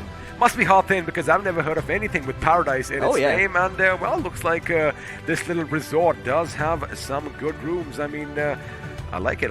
Maybe we might want to go and spend the night over there. But the thing is, what's going to happen sooner or later is that there is going to be a few sounds. We're going to have some noise disturbances. A lot of are going to be going off, and soon everything is going to be painted red. Absolutely. Those MG3s, man, they could be coming in handy. We saw that last time around, but maybe on this map, we'd like to see a little bit of different action. I want an arm to come into the picture. We see those going up against each other. There was an arm on Miramar, by the way, that unfortunately did not get the opportunity to see, but I'm quite sure you'll be happy to know there was a knock secured with that weapon. Oh my goodness, I gotta watch that again and again and again. But no, don't give me hope. Now hope's already floated away. Don't give me these little, that giddy feeling on the top of my stomach. I cannot take it anymore. But of course, I am good with anything. But the thing is, what's gonna happen now is in about 20 seconds, we are gonna be jumping onto the plane. It is gonna be flying high. The plane path doesn't really matter, but it does make it a little easy for some teams to, decide where they want to drop to. Are we gonna see some action at the boot camp? Are we gonna see something down south at the docks? I know it's called, every single time. Why did you make me look at that? I was trying to just focus on you right now, but every single time that mannequin, boy, gives me nightmares. But for now, the game is about to begin, ladies and gentlemen, as the Big Bird is going to take to the skies, and well, this time around, pretty much in the center. Absolutely, doesn't even matter where the flight path is, except, if we see something really, really crazy like a flight path all the way up north going from the west to the east or vice versa. Well, that is the only scenario where it might actually matter, but well, with this flight path, nothing really changes. Now, the question is which teams are going to be dropping into boot camp? Because once again, central part of Sanhok, probably the best place to drop in if you can hold it. And boy, do they have some high-tier loot stored up there. A couple of level 3 vests, a couple of level 3 backpacks, helmets to work with. And well, before you know it, you're going to be kitted up to the teeth, and you're going to have everything you need to take a fight. I wonder if Godlike are going to change things up and go there, but no, they do seem to be making their home at Painan. Looks like Soul's position is going to be contested because U-Dog are going to be heading along with them, and I guess they do want some glory for themselves because if you take out the big dogs, well, you kind of have made a name for yourselves. Or could it be the other way around? Forget that. Stop the press, ladies and gentlemen. As we are talking about Soul all the way down south of the docks, well, the circle is going to be all the way to the north, and I like that we still have a lot of water right at the beginning. Absolutely. I mean, once again, every single time a circle is a little bit in the water, it just means that we're going to see a fair amount of action at the periphery. And the fact that this is Sandhawk is going to amp it up to an even greater level. We could potentially be seeing, 2, 3, maybe even 4 teams being eliminated. And, well, don't hold your breath. Don't spook yourself. Those are a bunch of mannequins. And we are at the place where we started off. A good horror story to be told there. When I used to play Sandhawk, I've actually come up to this room a couple of times and just let loose with my magazine, as Ultron is going to let loose with his UMP, because Reverse is going to be taken down, and now he switches to the QBZ, and with that, the first pick is coming way, and this time it is going to go Team Xbox way. Absolutely. Team Xbox starting off on a strong foot over here. God, like somehow or the other, might be a little bit envious. They're usually the team to get that first pick going for themselves, but oh boy, I actually really want to look at the map right now, because if you look at Team Xbox position, they could be in some really, really deep or shallow waters, given the fact that we are in Sandhawk, but they could be in trouble is what I'm trying to say. They could be in trouble, but the thing is, it's still early in the game right now. I mean, they might actually want to come back to the main island sooner or later, but right now, we are going to have a look at some underdogs go up against the big dogs. Woof woof, as U-Dog India are planning to take a fight with Seoul, and it looks like Seoul, they have an idea that someone is nearby, because Yuva is going to be lobbing a grenade. Unfortunately for him, none of these doors are open, and for now, Dave is going to be in a good position. Now, there is a little bit of a stalemate. Now, the thing is, they want to make sure the enemy makes all the mistakes, so I want to see U-Dog, spread out just a little bit, maybe try and get a few of those flanks in their advantage. Oh yeah, absolutely. I mean, U-Dog, they sort of need to spread their wings over here. Every single time you try to fight a team, it's better to try and come at them from multiple angles. Sure, it can be a little bit scary splitting up your forces, but if you know for sure you're taking the initiative, there's nothing to be afraid of, because you're all going to go in at once and catch the enemy team by surprise. The thing is, right now, Seoul has a couple of members still a bit far away, as QBZ is going to be fired off, and it's going to be Yuva who does a little damage on the opposition. Now, we do see 2 members over here. Have a look at the top left. You do see Rox and Wiper coming in hot, and they have a vehicle to themselves. And, well, if you missed that first little knock and pick, we got you covered here, because the replay is going to be coming in. Wow. Oh, my Out of the goodness. sky! Okay, there you have it. Rip Reverse was not even allowed to touch ground, and before his body could hit the ground as well, he was taken out in an instant. I mean, boy, talk about not even making it to Sandhawk. His corpse landing and splattering all over on the ground below. Absolutely, a very ominous start here for the side of Rip Miso, but maybe, just maybe, they can turn the tide of battle, but given the map, I don't think they might have gotten themselves hand a lot of loot. In the meantime, we're going to continue to focus on U-Dog, who are yet to surround the side of Seoul. Now, Seoul don't really know exactly where U-Dog are up to, but they have left Viro in charge over here. Even if he gets knocked down, the rest of the members are spread out far enough so that they can punish all the rotations that will come in from U-Dog. Now, of course, both teams don't know this, but I still like the anticipatory approach coming in here from Seoul, of course showing that they are a very experienced team. Experience does count for something, but on the other hand, looks like Immortal is going to be putting a few bullets in the enemy, as Hyderabad Hydras, one of their members, Ace Black, is going to be brought down to his bloody knees. Now, this is the moment first needed. He knows that they are going to be occupied with a little bit of revive going on over there, and now they can close in the distance. All 3 members are going to be rushing their position. Manti gets to the left of the rock. He does all the grenades. In fact, he peeks to the left. Let's lose a few bullets. Unfortunately, all they're going to hit is thin air. Now, the firebombs are going to be working as well, but keep an eye out on Exo. If they come in from the right, it could be problematic. Immortal is going to be brought down, and Manti OP is still holding his ground. Now, Immortal's down on the ground, making sure he finished what he started, but Manti and his teammate come under fire, and Striker, he is a bit too far. Absolutely. I mean, EXO just turned the tide of this battle all the way around. Hyderabad Hydras will lose 2 members trying to get one from the side of EXO. And EXO are like, well, you want it? Come get it, baby, because we are not afraid of you at all. We will give up as many lives as we need to, but we will stand our ground in the meantime. Well, looks like Team Xbox, they're fighting the side of TSM. I believe Gil has taken out Aquanox, and TSM are 1 member short. Something else kind of did just pop up in the kill feed. I'm not going to talk about that just yet. We'll bring that up later after production does give us a few tips over here. But Striker over here does take some cover behind the rock. Carry is going to be nearby as well. He is going to shoot, making sure he suppresses the opposition, as EXO now find themselves in a bit of a dicey situation. They are going to come under fire. Unfortunately for them, they do have the semblance of cover in the form of, well, A, the houses, and B, those massive boulders that seem to be lying all around. Yeah, and once again, a bit of a stalemate coming in from the side of Hyderabad Hydras and EXO. I really would like to have a look at the other fight breaking out, because Scout OP has been knocked down from the side of 7 Seas, and Aladdin is still standing strong. Scout might be confirmed, but no! Look at the cover coming in from Marby, the IGL coming in handy to save Scout's life and make sure he can still stay strong. But Mavi is on the retreat for now, so maybe he values his life just a little bit more. He's like, nah, Scout, you messed up. Pay the price. Sure, I'll find a knock over here, but that is just for those extra finish points. Of course. Also, it could just be that, they need to know that they have to cut their losses, because if he did go in the way 7C were established on that compound up top, well, it could have been problematic now. Oh, how the tables have turned.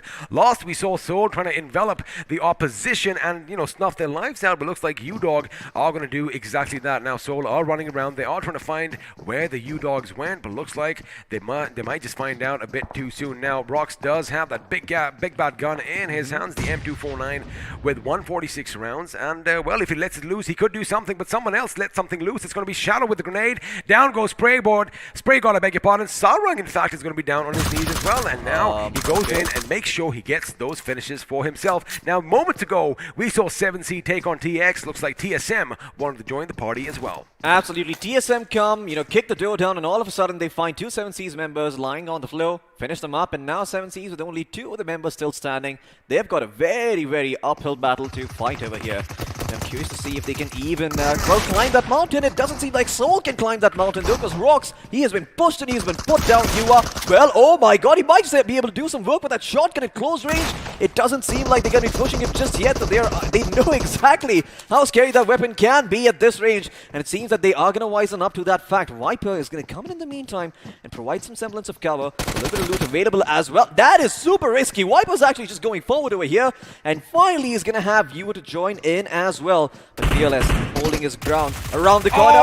He's going to spring out with the UMP. Gets one. Oh my god, he will pull off the 1v2. He does pull off the 1v2. Now it's going to be all up against Vero. Vero is going to be coming in hard, but Fearless, oh my goodness, this man shows no fear as he is ready for the enemy. But unfortunately for him, it is going to be Vero who puts him down, and all the Seoul fans around the world are going to be elated because your boys just wiped out the underdogs from U-Dog India. And well, they have 3 finishes to their name, and for now, they also have 3 members alive and kicking. However, the problem is all this commotion attracted all the animals, all the predators nearby, and sooner or later, they could be going up against Skylights Gaming again. The Circle A is way far away, but Skylights Gaming know exactly where Seoul is, and looks like they want to set up a couple of blockades. Absolutely. I mean, Skylights Gaming, they're going to be the ones just standing there like bodyguards, preventing Seoul from taking the road deeper inside. Now, Seoul, they start the option of tanking the blue a little bit, going all the way around. It is a longer path. It is going to end up wasting a couple of healing resources, but that's okay if it guarantees that all 3 players can make it. The only thing that could potentially spell trouble for them is Godlike towards Cave, because that is the only team who's going to stand in their way coming in from the western side. In the meantime, we're going to turn our attention back towards 7Cs, who did get taken out by the members from TSM, but with 2 of them standing, maybe if they catch them by surprise, they might have a fighting chance. They might have a fighting chance, but for now, it is going to be a little bit of a long-distance engagement across the open sea. As 247's Pooja, again, he is trying to get a few shots on Gil in the distance. Now, they didn't have the best of the last few games. In fact, they are at the bottom of the table. But again, a massive game could just win a few more hearts in the process. Absolutely, and we're about to find out if 247 Gaming can actually clutch it out. They've been just sitting at the bottom of the table over here, and if they want to take that top spot, if they want to reach top 16, make their way to the grand finals, get their hands on some moolah, well, this is where they have to perform. X-Spark standing in their way by the bridge. Love the awareness coming in from Mavi, just proning down for the moment, not really revealing too much of his body, and with both members on either side of the bridge, well, they've got this area covered. Now the question is, how many teams are they realistically going to be able to gatekeep? Because it only seems that apart from 247 Gaming, there is, RE Sports coming in. The circle is going to shift, and Team X-Spark, well, they're in prime position, but right behind them is TSM. One false move, and they could be out. Looks like the Juggernauts are going to have to lock horns at some point. But the other question is, which team or which Juggernaut has more momentum, and are they going to be crashing through all the opponents near them? Elsewhere, Seoul still out in the blue. They can brave it for quite some time. Of course, it isn't going to be chipping away as much as we think just yet. But boy, oh boy, Skylights Gaming, they are ready. They are waiting, and they want to be the ones that, take out Seoul from this game, as they did in Sanhok yesterday. Absolutely. Well, I'm not sure about Pavlov's dog, but I do think that Skylights Gaming are salivating at the moment at the sight of Seoul, just looking to put them 6 feet under. And well, TSM, they are going to be wisened up to the fact that is a Tesla Cybertruck coming in Yes, the it pitch. I is. didn't even know that skin existed. It does, and in fact, we were talking about it, but it looks like the Tesla Cybertruck is going to come into fire. Lucky for them, it is bulletproof. And, Is it? well, it is. I mean, if you go by the show, it still is. The thing is, they were knocking on the door earlier. Yeah. Now, the thing is, man, we have the similar interests. We watch the same things. That is so awesome. I guess that's why we are so much in sync. Now, yeah. of course, talking about Team Xbox, they do have the higher ground, while TSM are going to be in the compounds down below as Blaze. He does see some movement in the distance, but for now, he is going to hold his trigger. Elsewhere on the map, everyone is going to be coming in. In fact, August 5 are in a good position. They have the North all to themselves sooner or later. However, Skylights Gaming could be joining them. Soul, still out in the blue. Looks like they just might okay. come the aquatic way, or they actually do have a few vehicles at hand. I am not too sure what I think about this. With Soul, it seems that every single time you've seen them, it is always one extreme option or the other. They never seem to find that middle ground, never seem to traverse, well, carefully and willy-nilly. It just seems that they are a bit too scared or timid at this point to, take that cautious part, to take the part which does require a little bit more vigilance from their side. Now, there's a very thin line between being scared and being cautious, right? I mean, would they be scared? I doubt it. I doubt it. They wouldn't be scared. They are being cautious. Would that lead to mistakes? Absolutely. Like I said earlier, they are leaving everything down to the last second. In fact, I liked one thing about what Soul did right now. They anticipated that time in and time out, Skylights Gaming, they have been there waiting for them. Yeah. Maybe they did a bit of scouting. Maybe they saw some silhouettes in the distance. But for now, we are going to be heading back to Team Xbox as they are getting ready to make a little charge on TSM's little fortification. Absolutely, TSM. Well, it is not a bunch of pucker houses over here, but I do think you see something in the distance. What was that gas for? I do believe a fight is going to break out as Rahul is going to be taken out by the play zone. That is not what I am talking about. What I am talking about is this side, because on the other side, we did call it. Looks like Skylights Gaming have caught up with August 5, and, well, August 5 looks like they are a little bit hesitant. They have given up that compound.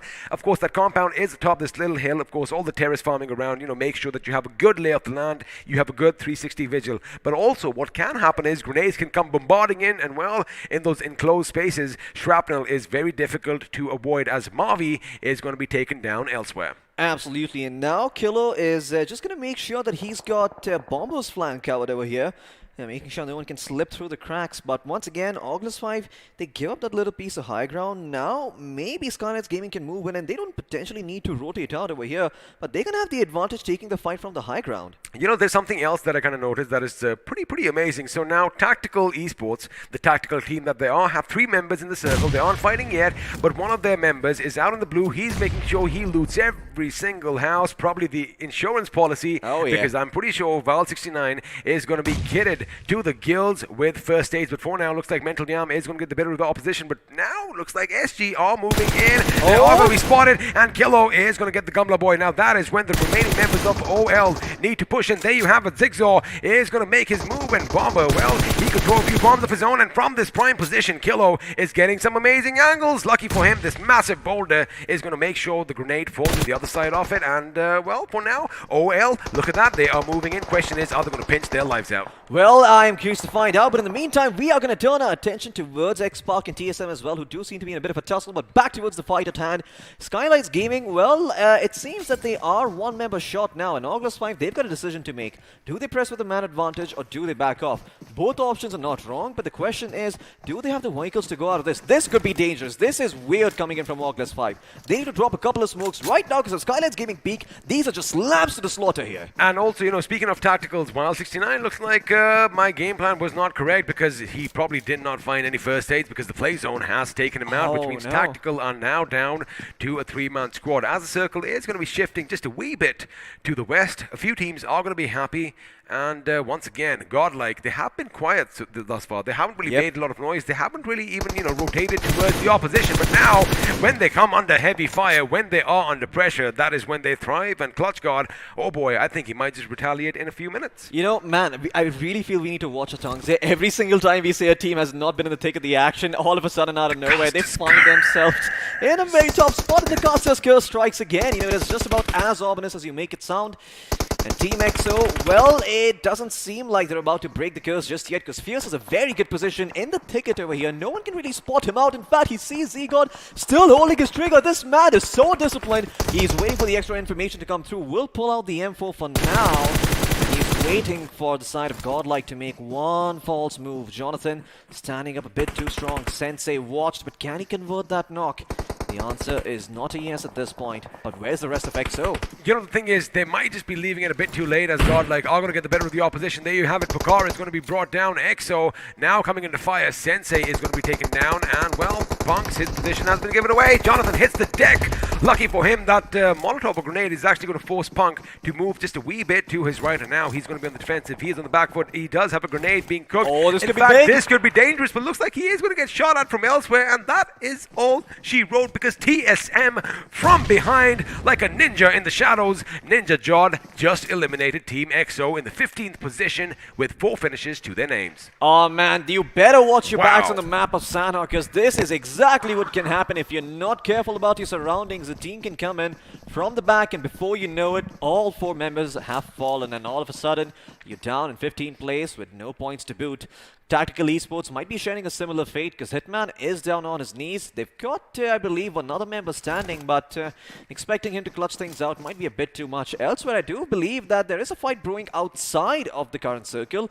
August 5 were taking a fight against the members of Skylights Gaming, and now they seem to have turned their attention towards Seoul. But Revenant, in the meantime, also have a couple of teams in the vicinity. It is Tactical Esports that they're looking at. Well, we'll see if Tactical Esports do end up biting the dust, but for now, we can turn our attention back towards Skylights, where Destro did find a pick on Yua. Smoke is going to come in, but with the blue zone closing in, I don't think Yua is going to be long for this world. Oh, and speaking of that, he is going to be taken out the moment, well, I was just going to talk about him. Again, your wicked tongue over here, Floki. Now, Skylights Gaming, they have lost 2 members. Pukar and Gumla Boy are out, while Destro and Somraj are still alive and kicking. However, now they're going to have to brave the blue, and I'm pretty sure Destro was wishing, hey, I wish I had 21 first aids instead of 21 bandages, but you got to work with what you have. Now, Soul, oh boy, they are going to be survived with just 1 man, and that 1 man is Viru. And if you have a look, he is out in the blue. Looks like, oh, Viper's going to be joining him as well. Now, Destro, the moment he does come out, it is possible that they might have a little bit of a crossfire set up, and, well, they might just rack up a few more finishes. Elsewhere, the circle shifts a bit further up north, and C or Rip Mizo find themselves in a position, well, I wonder if they are ready for all the action to come towards them. But there you have it. It looks like Viru is going to get the better of Destro, and Viper is going to be on hand to finish them up. But no, it's Viru's UMP that does all the talking. Absolutely, and now Viper, well, he is going to try and regroup with his teammate and maybe continue that split going on that they have because they do cover a lot of ground with this sort of split. They have some information to work with, but the issue is they don't really have the first aid kits to pull off a heal battle. Now, I do see 1 med kit on Viper, 22 bandages, but I don't think that'll be enough. Team X Spark in the meantime, not sure what they're up to, but Godlike might have bitten off more than they can chew, or might have bit off more than they can chew, as Gil is going to find Clutch God. Canry finds Flick YT from Rip Mizo. I wonder if that's the end of the line for them here. No, it is not. They've still got a couple of members in the race. They still have 2 members. Now, the thing was, I didn't see any ramp over here, but looks like Clutch God had other ideas as he did go flying above Team Xbox. Jonathan, of course, as you mentioned, was taken down before Clutch God, but looks like Jonathan is going to try and crawl back to safety. The thing is, Team Xbox, they can't really, come up over the summit because if they do, from the distance, somebody could spot them out. But also, TSM, Ninja dangerously close by. He could, in fact, get the better of Gil right now if Gil isn't careful. Meanwhile, for the remaining members of Godlike, they are a bit far away, but elsewhere, fights are going to break up, and it looks like the little canary is going to be brought down. Our esports coming under fire as Tactical Esports are out in the 14th position. Absolutely. Tactical Esports unable to, well, come to a tactical conclusion as they still get taken out in the 14th place, earning 0 placement points. Not quite really the jam this map, but hey, maybe on the next one they can perform a little bit better. In the meantime, Gil, he's going to find out when Ninja Jod is hit, and well, he will take that point, but he's not going to come out on top. Ninja Jod's going to get that 1v1 going. But can he find the next one? Okay, that is a headshot coming in straight. Oh my But goodness! the jump shot from Maui comes in the nick of time. X-Spark will still be in this game. They are still in this game, and now it's all down to the IGL himself. Can he show us some magic over here? Because Aladdin, on the other hand, is coming under fire. Neo, he's out in the open. Neo is going to be spotted. Neo is going to be taken down. Unfortunately, he could not dodge those bullets this time around. With that, Godlike unprecedented finish for them. They are out in the 12th position with just 2 finishes between. Now we have 11 teams, but the fact is only 23 people alive. A lot of these teams are holding on to their fortunes, to their fates by just one single man. And well, Rex does not care about that one bit. Look at Enigma. They've already kind of, just surrounded 7C, and sooner or later that oxygen is going to run out, and well, they might just be choked out. Well, looks like all the oxygen in the air is already burning as Molly has been tossed towards the general direction of Aladdin, and well, it won't be the fire but the bullets that get the better of him. The lead straight to his dome as he gets cleaned up, and now Rip Mizo, well, they've got Jacob Boy out here on his fours, just crawling about trying to get to one of those bushes, so maybe he can keep himself alive over here, but our esports in hot pursuit.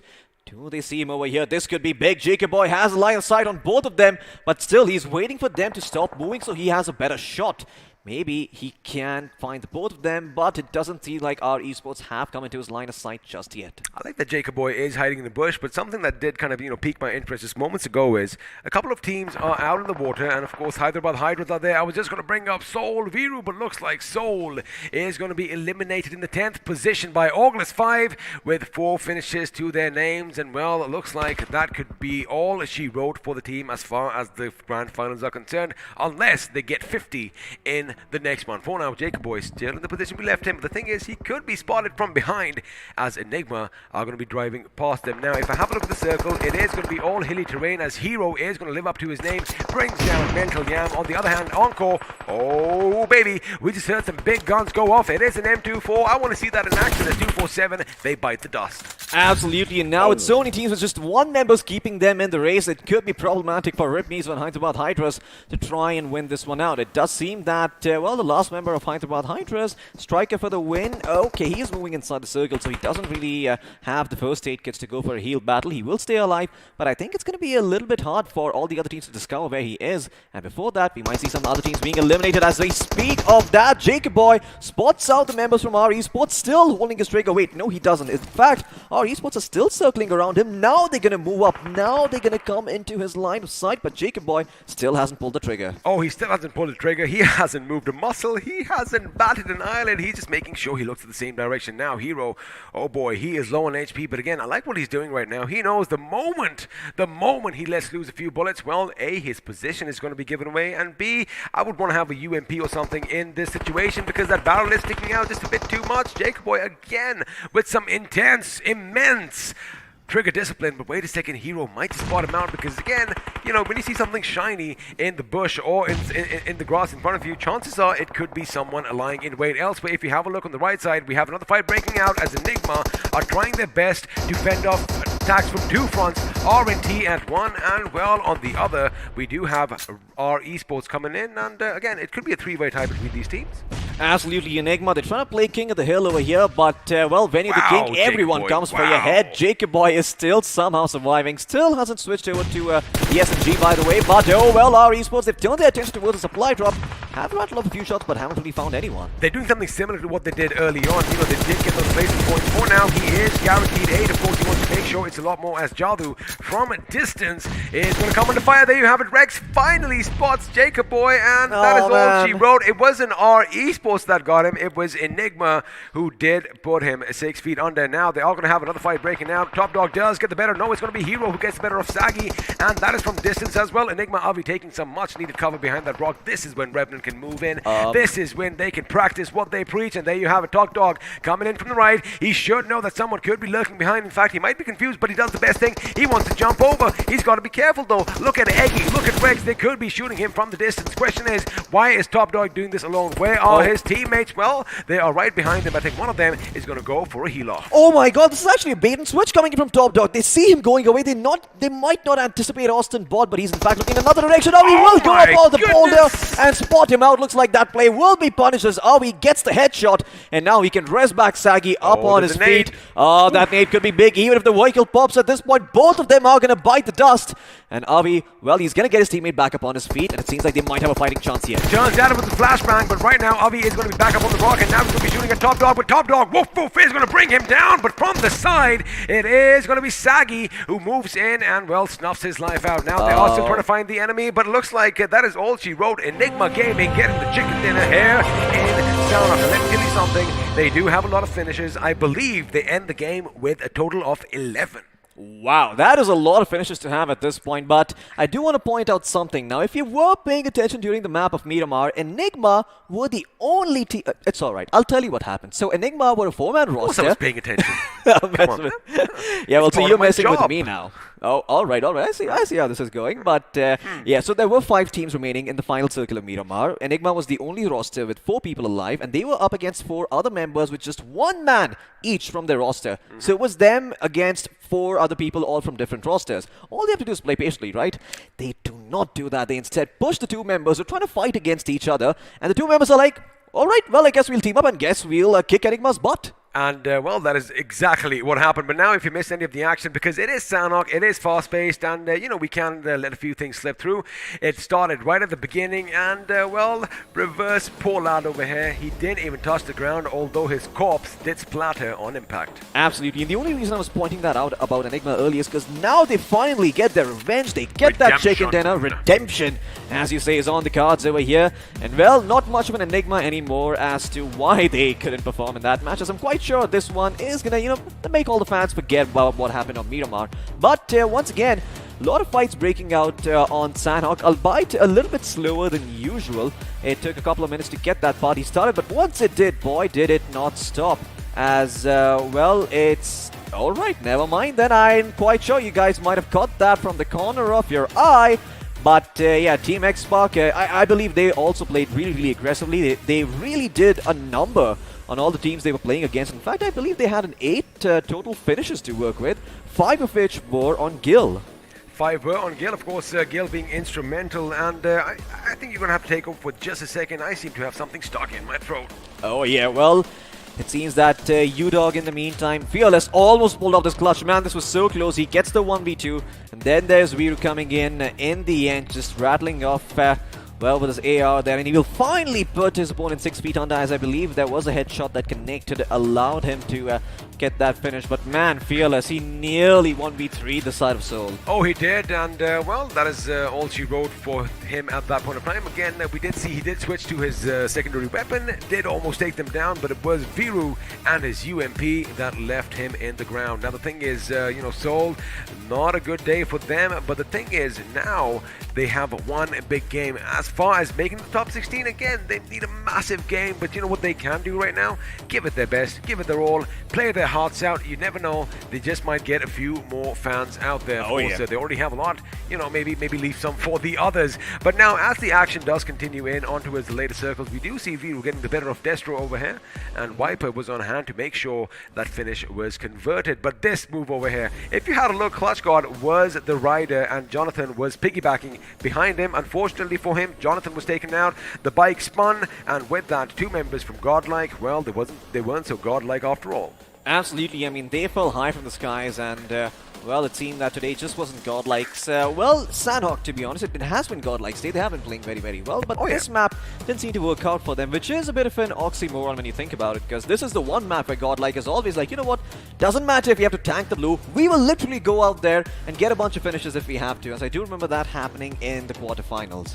Man, the precision by Rex over here, the aggression, the accuracy, and the reaction time is just amazing. Because again, like we said, you know, a lot of these lesser-known teams, well, of course, they aren't lesser-known. Oh, yeah. But the fact is, you know, the players have been shuffled around. You've got new rosters coming up.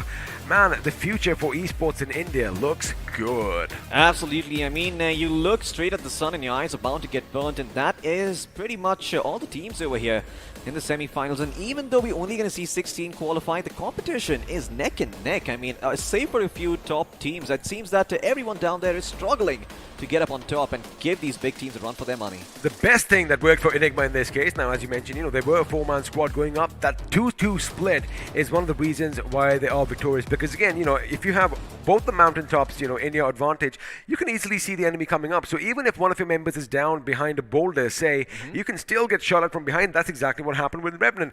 They pop out thinking, I'm going to circle around the boulder, I'm going to get the better of my opposition. But from afar, it's going to be Sagi and Rex who were laying down lead, suppressing them, forcing them to move back.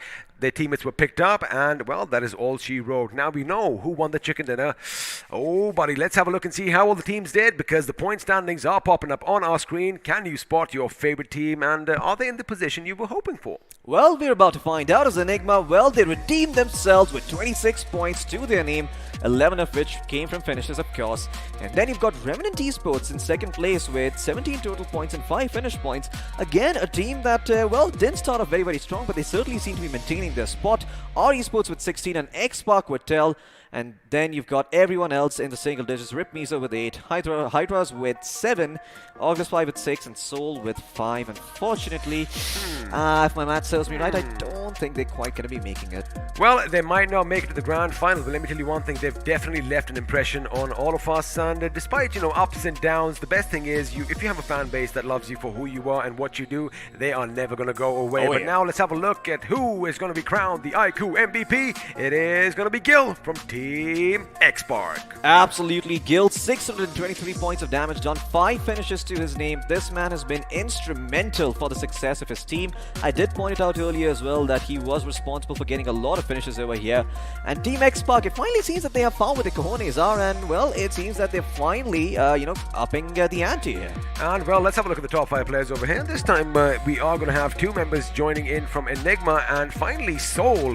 They make a little bit of an appearance on the top 5 players. Again, this guy was instrumental in making sure that, that one squad was wiped out when we thought that Fearless would put him down, but it was the underdogs that bit the dust. Soul Reader with 3 finishes for himself, 428 points of damage. Of course, Eggy and Avi from Enigma with 4 and 3 respectively, and dead smack in the center, we have Kilo from August 5 with 3 finishes for himself. I think I've seen Kilo a lot of times on top 5 player squad, but now it's time for some other stats to be looked at. We're talking about the match summary.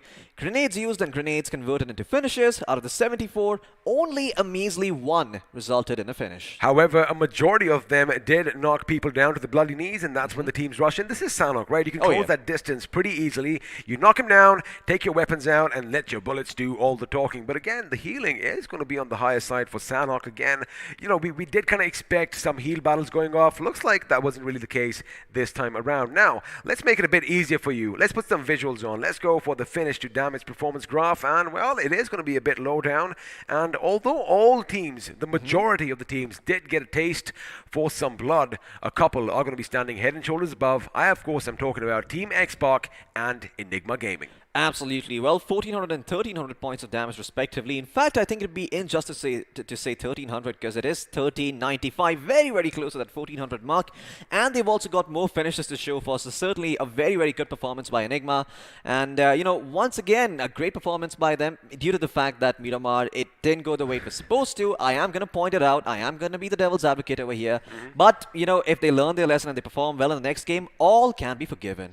All can be forgiven. And like you said, I think all is forgiven, because they did come in and well walk away with that delicious chicken dinner, and at the end of the day, that is all that one wants. Now, of course, we're done with all the niceties. Let's do what we do best. We are going to take 2 players, we're going to put them against one another, we're going to make them face off, square off against one another. Let's see who is going to come out on top, because this time it is going to be Kilo from August 5 and Viru from Soul. Absolutely. And Kilo, well, this man just cannot stop making appearances on the big screen. Every single time it's someone from August 5, it always has to be this person. Well, we've seen how 2 players fit or compare or size up against each other. Now it is time for us to put 3 extra members in there and, go to squad face-off and see which teams are going to be up here. Oh, okay. Enigma Gaming against X-Spark. It seems that X-Spark might have a slight edge in terms of damage, but Enigma got the placement points and the finish points to boot. Placement points and finish points, and of course, that is all that matters in this game, because, it's only those 2 things that actually give you any points. Oh, yeah, absolutely. Eyes on the prize. Eyes on the prize. Of course, you got to have that little balance, between placement and finishes, and that is what this team is doing. Now, X-Spark, again, they've had a good day, but I do believe you have something on your mind. I do. In fact, I think I have this very killer theory. So, okay. This is killer theory. Wait a second, ladies and gentlemen. You might want to get your notepads out, because we have a killer theory coming in. All right. Right. So we've seen a lot of teams get a lot of damage, right? What if they just converted those to finishes? What if? Oh. Just But imagine the the thing number of is, finish you know, points when they you would knock get. someone down, sometimes they go behind cover, sometimes their teammates I are like, know. hey, whoa, wait a second. Yep. You're not going to bring my boy down. You know, they give cover firing, they suppress their positions, but that's a good thought. Yes, and now just to, I wanted to evoke that response from you because this now begs the Uh-oh. question, Now why? comes the zinger. Why would you go for those knocks in the first place if you know that you're not going to be able to convert them unless you're planning to rush them in the first place? Now, Godlike is a team that does that, but I think a lot of teams are taking a page out of their book without really understanding where that leads. What I'm going to do is, I'm going to think about it, and I'm going to come back with an answer which is going to placate everyone, and everyone is going to be happy. But before that, I think we should let you know, so we are going to take a quick little breather. It's going to be a short break, but after that, Hope might just float back in, I might just go, but we will see you at the end of this short little break. Pew, pew.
Enemies ahead.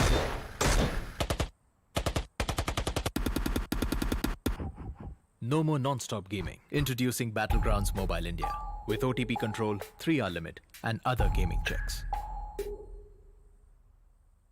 Battlegrounds Mobile India. Game responsibly.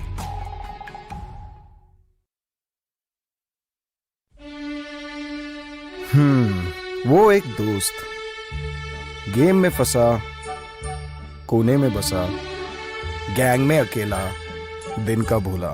Time आ गया है for them to look up. रुक रुक रुक, pizza है यार.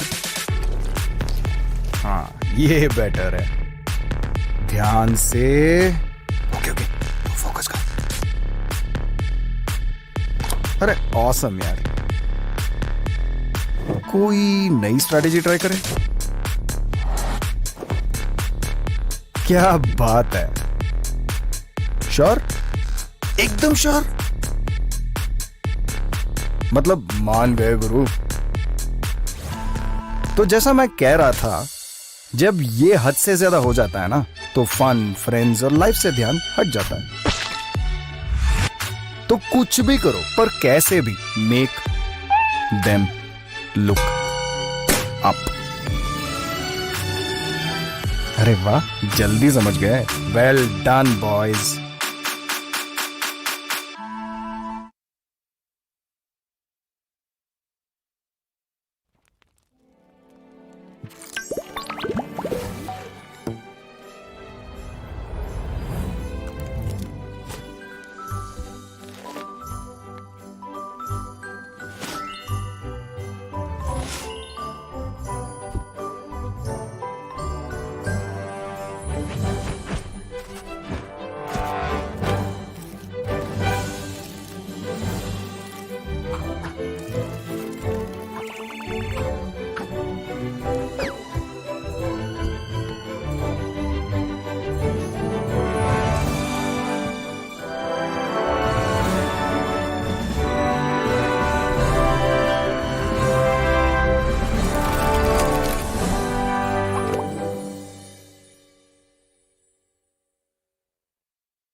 Well, ladies and gentlemen, welcome back to the Battleground India Series 2021, powered by the iQOO phones. My name is Floki. Joining me for this one is the Ray, the Beacon, and well, the only hope we have over here, Spiro himself. Thank you so much, Floki, for the lovely introduction. Once again, yes, we are back, and the 23rd match of the semi-finale is on the cards. And yes, it's going to be super fun, super interesting. But my friend Floki got some information for you guys. Okay, well, there is an elephant in the room. Let's address that real quick. Now, I do know you got your eyes on the little player being banned on the corner of your screen on top of that finish feed in the previous game. I just want you to know that that player did get banned because of a couple of login issues coming in from his end. It wasn't anything else. It was just a login issue, sort of screwing him away at that point. So, yeah, that account is going to be unbanned within 24 hours. No worries whatsoever. That is the only reason why that account got banned. So make sure that you wipe the sweat off your brow, and well, that is it. That's the only reason. I mean, we all thought it was going to be something major. You know, when it popped up on my screen, a login issue, I wish there was something more to go off of, but that's about it. It's a boring story about people logging in and all that. Well, apparently someone tried to log into his account from somewhere else, and yeah, they just had it going in for them, and yes, they got banned, but for 24 hours. Be careful who you share your accounts with. In fact, don't share accounts at all if you don't want that to happen, but enough about that. You know, we've addressed the elephant in the room. It is out of the room for now. Let's have a look at you guys, the giveaway winners of merchandise today. Well, here you guys are on your screens. Congratulations to Rajkumar Mehta, Gunu, Jeet Bathari, Kish. Oh my god, I'm gonna butcher this. I'm really Let's sorry. Just Kishore, say Kishore. Okay, Mr. Kishore and Imran Ansari. Congratulations to you guys. You guys have won some really cool merchandise from the side of BGMI. Do let us know what you find. Well, absolutely. I mean, congratulations to all the winners, and I have to say, I've never been this lucky, but we have 5 more names coming in on our screens right now, and I'm just looking forward to it. Here we go. We have it. Akshay Sharma, Rajneesh Kumar Singh, Shubham Sanjay Jadhav, Guna, and Divyesh. Congratulations to all you lads. You managed to win some really good BGMI merchandise. Absolutely. Well, I believe we still might have 5 more giveaway winners in the mix, so I believe they should also be coming up on the screen in just a bit. And if you want your name here, do make sure you click the link down the description below. Answer one very simple question, fill in a few basic details, and who knows, we might be calling your names out on the screen too.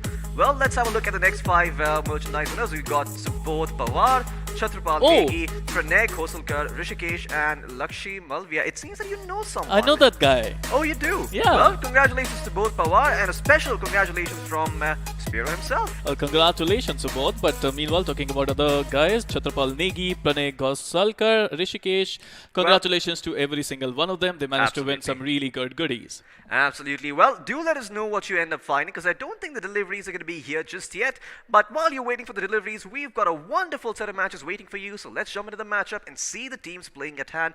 Now, I've got a lovely cue card here with me that does tell me this next match is going to be between Group A versus, take a guess, Group C. Yes, sir. Group A versus Group C. Let's have a look at Group A. First, we are going to have Reckoning Esports. The Wolves are howling at this point of time. They're having a good time. Number 2, we have Altered Esports. OR Esports only glitch. They have to glitch it out somehow, somewhere, if they want to make it to the grand finals. I think we have the Team Chicken Rushers, the Subari Gang, Team X Lions, and Celsius Esports, who need to turn up the heat. Oh yeah, absolutely. I mean, all 8 of these teams looking to just make sure they're able to hold on to their spot. Chicken Rush is in a bit of a pickle, but we'll see if they can make a comeback now. We've got Godlike Esports, Skylights Gaming, August 5, TSM, 247 Gaming, Team XO, Revenant Esports, and COX Rip Mizo in their final match of the day. This is Group C's last match to be played over here, Spiro. After this, they don't have any more chances. So if any team out there is in a world of trouble, you better score as many points as you can. I am talking about August 5 and Rip Mizo, and 247 Gaming, because I believe these 3 teams might just be in a little bit of trouble. Well, Team Revenant played really well in the last couple of games, and I think they're going to have a really good time. I would love to see how they're going to play. Meanwhile, talking about RIP Mizo, you know what? They are fighters. They are fighting right now. They managed to get 8 points, if I'm not wrong, in the last game of Sanok, and oh boy, Jacob Boy was just hiding in that bush, waiting for his chance to come in. Oh man.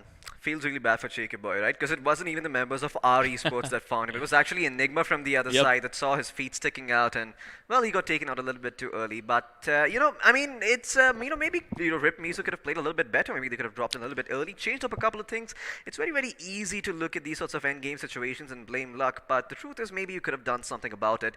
Of course, now is not the time to think about that, because you've still got a game on your hands, and you've still got the opportunity to solidify your position and make sure you make it to the next stage, which is going to be the grand finals, where some actual money awaits you. Well, absolutely. But I have to say, they got 8 points and every single point counts. And let's see if they're going to make it. This is their last opportunity. This is going to be the professional Miramar. The deserts are upon us. And I have to say, the land of DMR and snipers. I think we are going to have some action. Oh yeah, we're most certainly going to be having a lot of action over here. The DMRs, the snipers, everything from the kitchen sink is going to be in play. And well, I do imagine that there's going to be... Oh, I was just trying to throw the kitchen sink, but it's okay. I see. Well, unfortunately, no kitchens over here, no sinks either, so we do have to use our imagination and come up with them.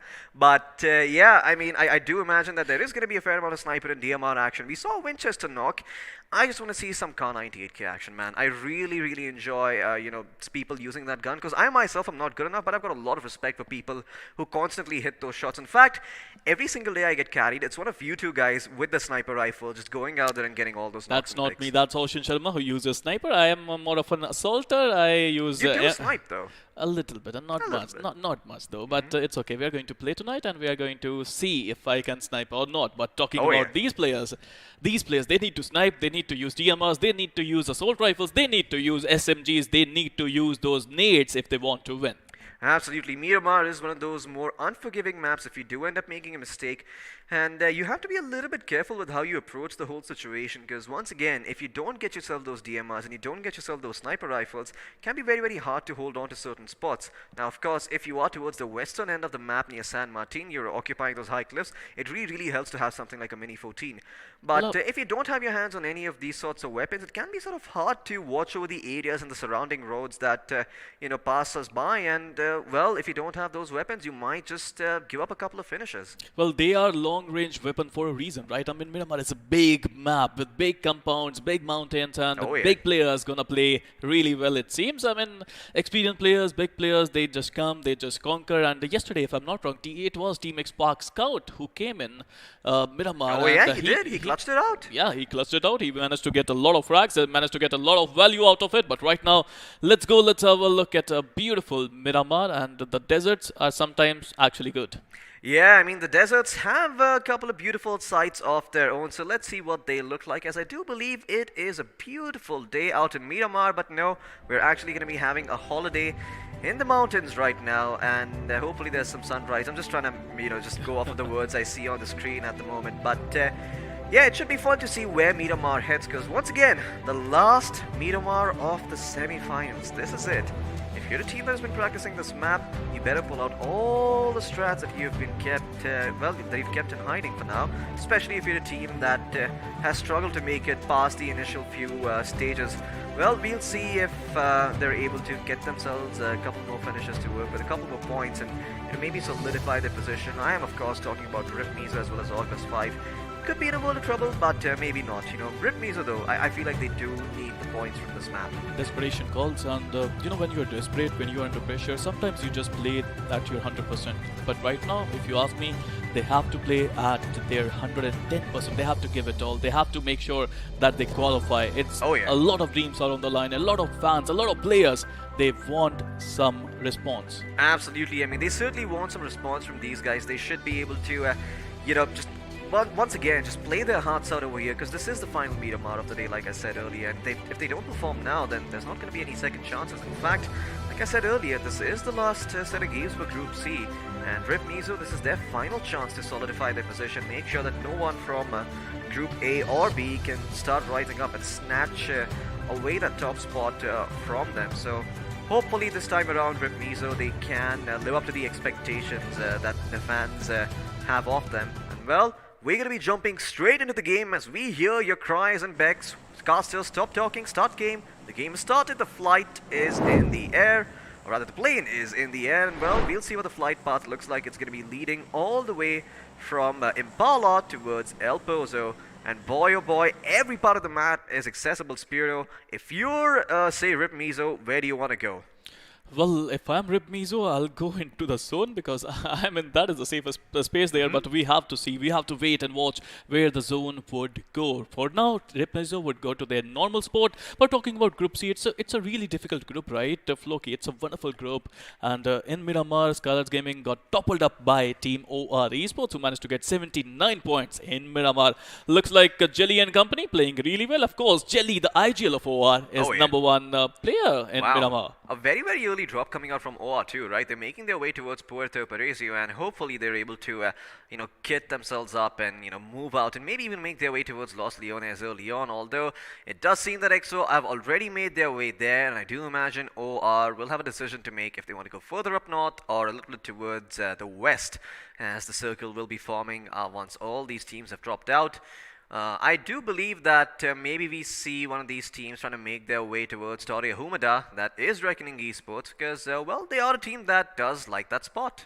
Absolutely. Again, this is the last game for Godlike Esports and Scarlet's Gaming, so I would love to see who is going to be the table topper after this game, because all 16 of their games would be over. Meanwhile, talking about the zone, it's a pretty decent zone, I have to say. If you ask me, Team Celsius is there. They are having a really beautiful position. They need to get some points on the table. They are struggling, but this is going to be a beautiful opportunity for them. Absolutely, and it is about as beautiful of an opportunity as it gets. OR Esports. Okay, Jelly still yet to land straight into the Mirado, and now they're gonna try and make their way towards Puerto Parecio and get themselves their hand on that sweet, sweet loot that awaits them. No one to contest them either, and given where the zone is formed, if they want, they could even go a little bit further south towards Chumacera and Minas del Val once they're done with these places. Well, for now, that's what I call a landing. What beautiful landing coming up from Team OR Esports directly in the vehicle. Meanwhile, talking about Scarlet's Gaming, they are having a drop contest every single time, every single day. We see Miramar, we see these two teams fighting it out in this beautiful place of El Pozo. Yesterday, we witnessed some action early on in the Miramar.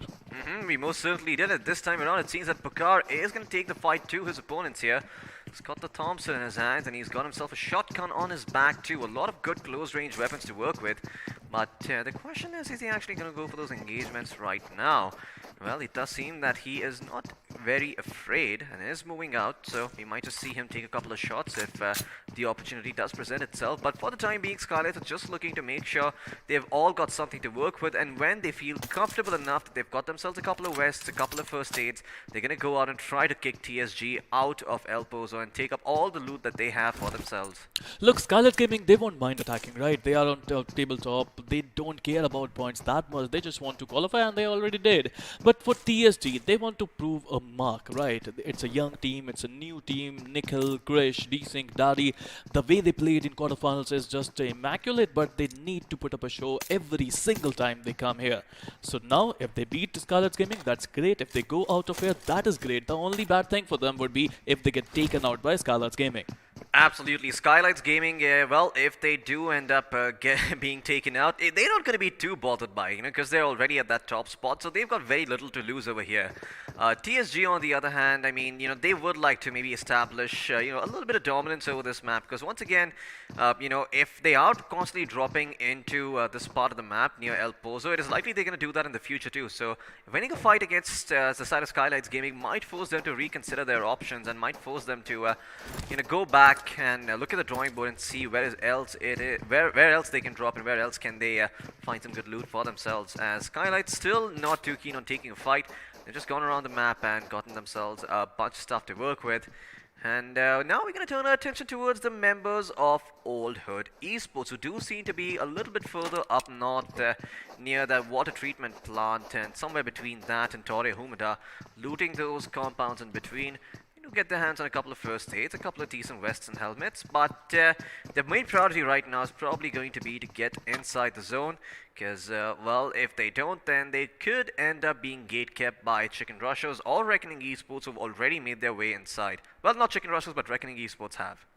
Meanwhile, Chicken Rushers, if you talk about them, not a great outing in quarterfinals, I have to say, Floki. I mean, it's a great opportunity for them, but at the same time, I would say, these teams, the Chicken Rushers, they are in top 24 teams in India. Oh, yeah. That's a big achievement in entirety, I have to say. So even if they're going out, I have to say they should be proud of themselves. They most certainly should be extremely proud of themselves. I mean, you know, even if you get eliminated at that 24th spot, you've got the experience of playing against some of the best teams in India. You know, you went up against OR, you went up against Godlike, you went up against TSM, you went up against Skylights Gaming, and out of all these teams that you faced, you fought hard and you fought well, but it seems that the Sapari gang, well, it doesn't matter how hard they fight, how well they fight, because they will definitely beat the members over here, but Gamla Boy might also go down in turn. Daddy comes in from the flank, takes out Gamla Boy, and now Skylights Gaming are going to be 2 members short. They've got themselves one finish to work with, but from the other side, TSG have come in. What do you spot, Spiro? What do your eyes see? TSG banned Gamla Boy, and after knocking him down, yes, the rivalry continues. The battle of the Bozo. What a nade coming in from Daddy. He tucks out Somraj, and here you go. Once again, TSG is looking good, but you know, Skylights Gaming, yesterday it was the same thing. They managed to clutch it out. Oh, the ban, the mischief. The ban is out, and yes, he would get a ban finish, it seems.